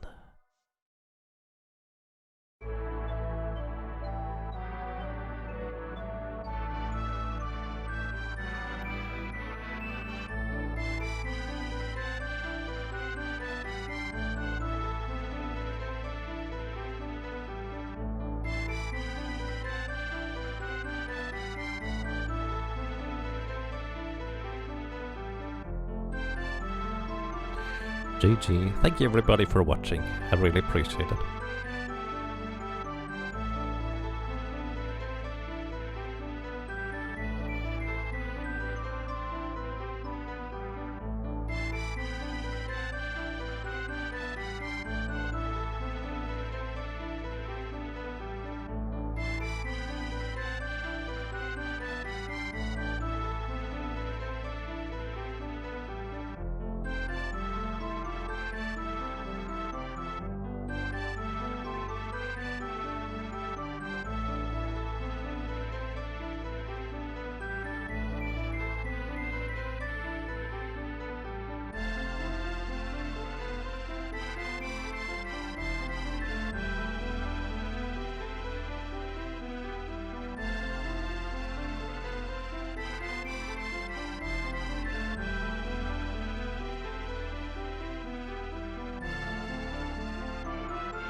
Honk.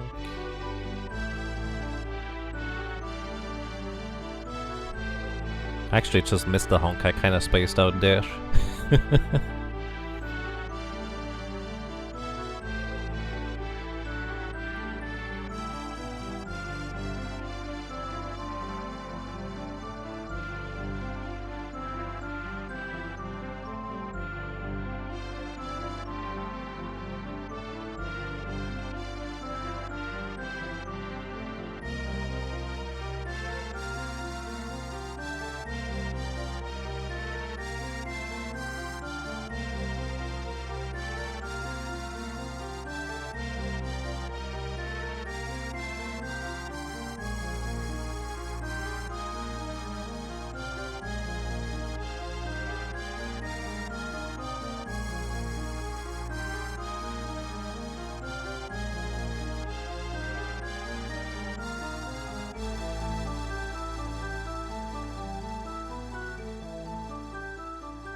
And there it is. Alrighty, everybody. Thank you so much for watching. Thank you so much for listening and for lurking. I hope you enjoyed your stay. I hope you enjoyed being around, and well, hopefully until next time. Take care and have a good night.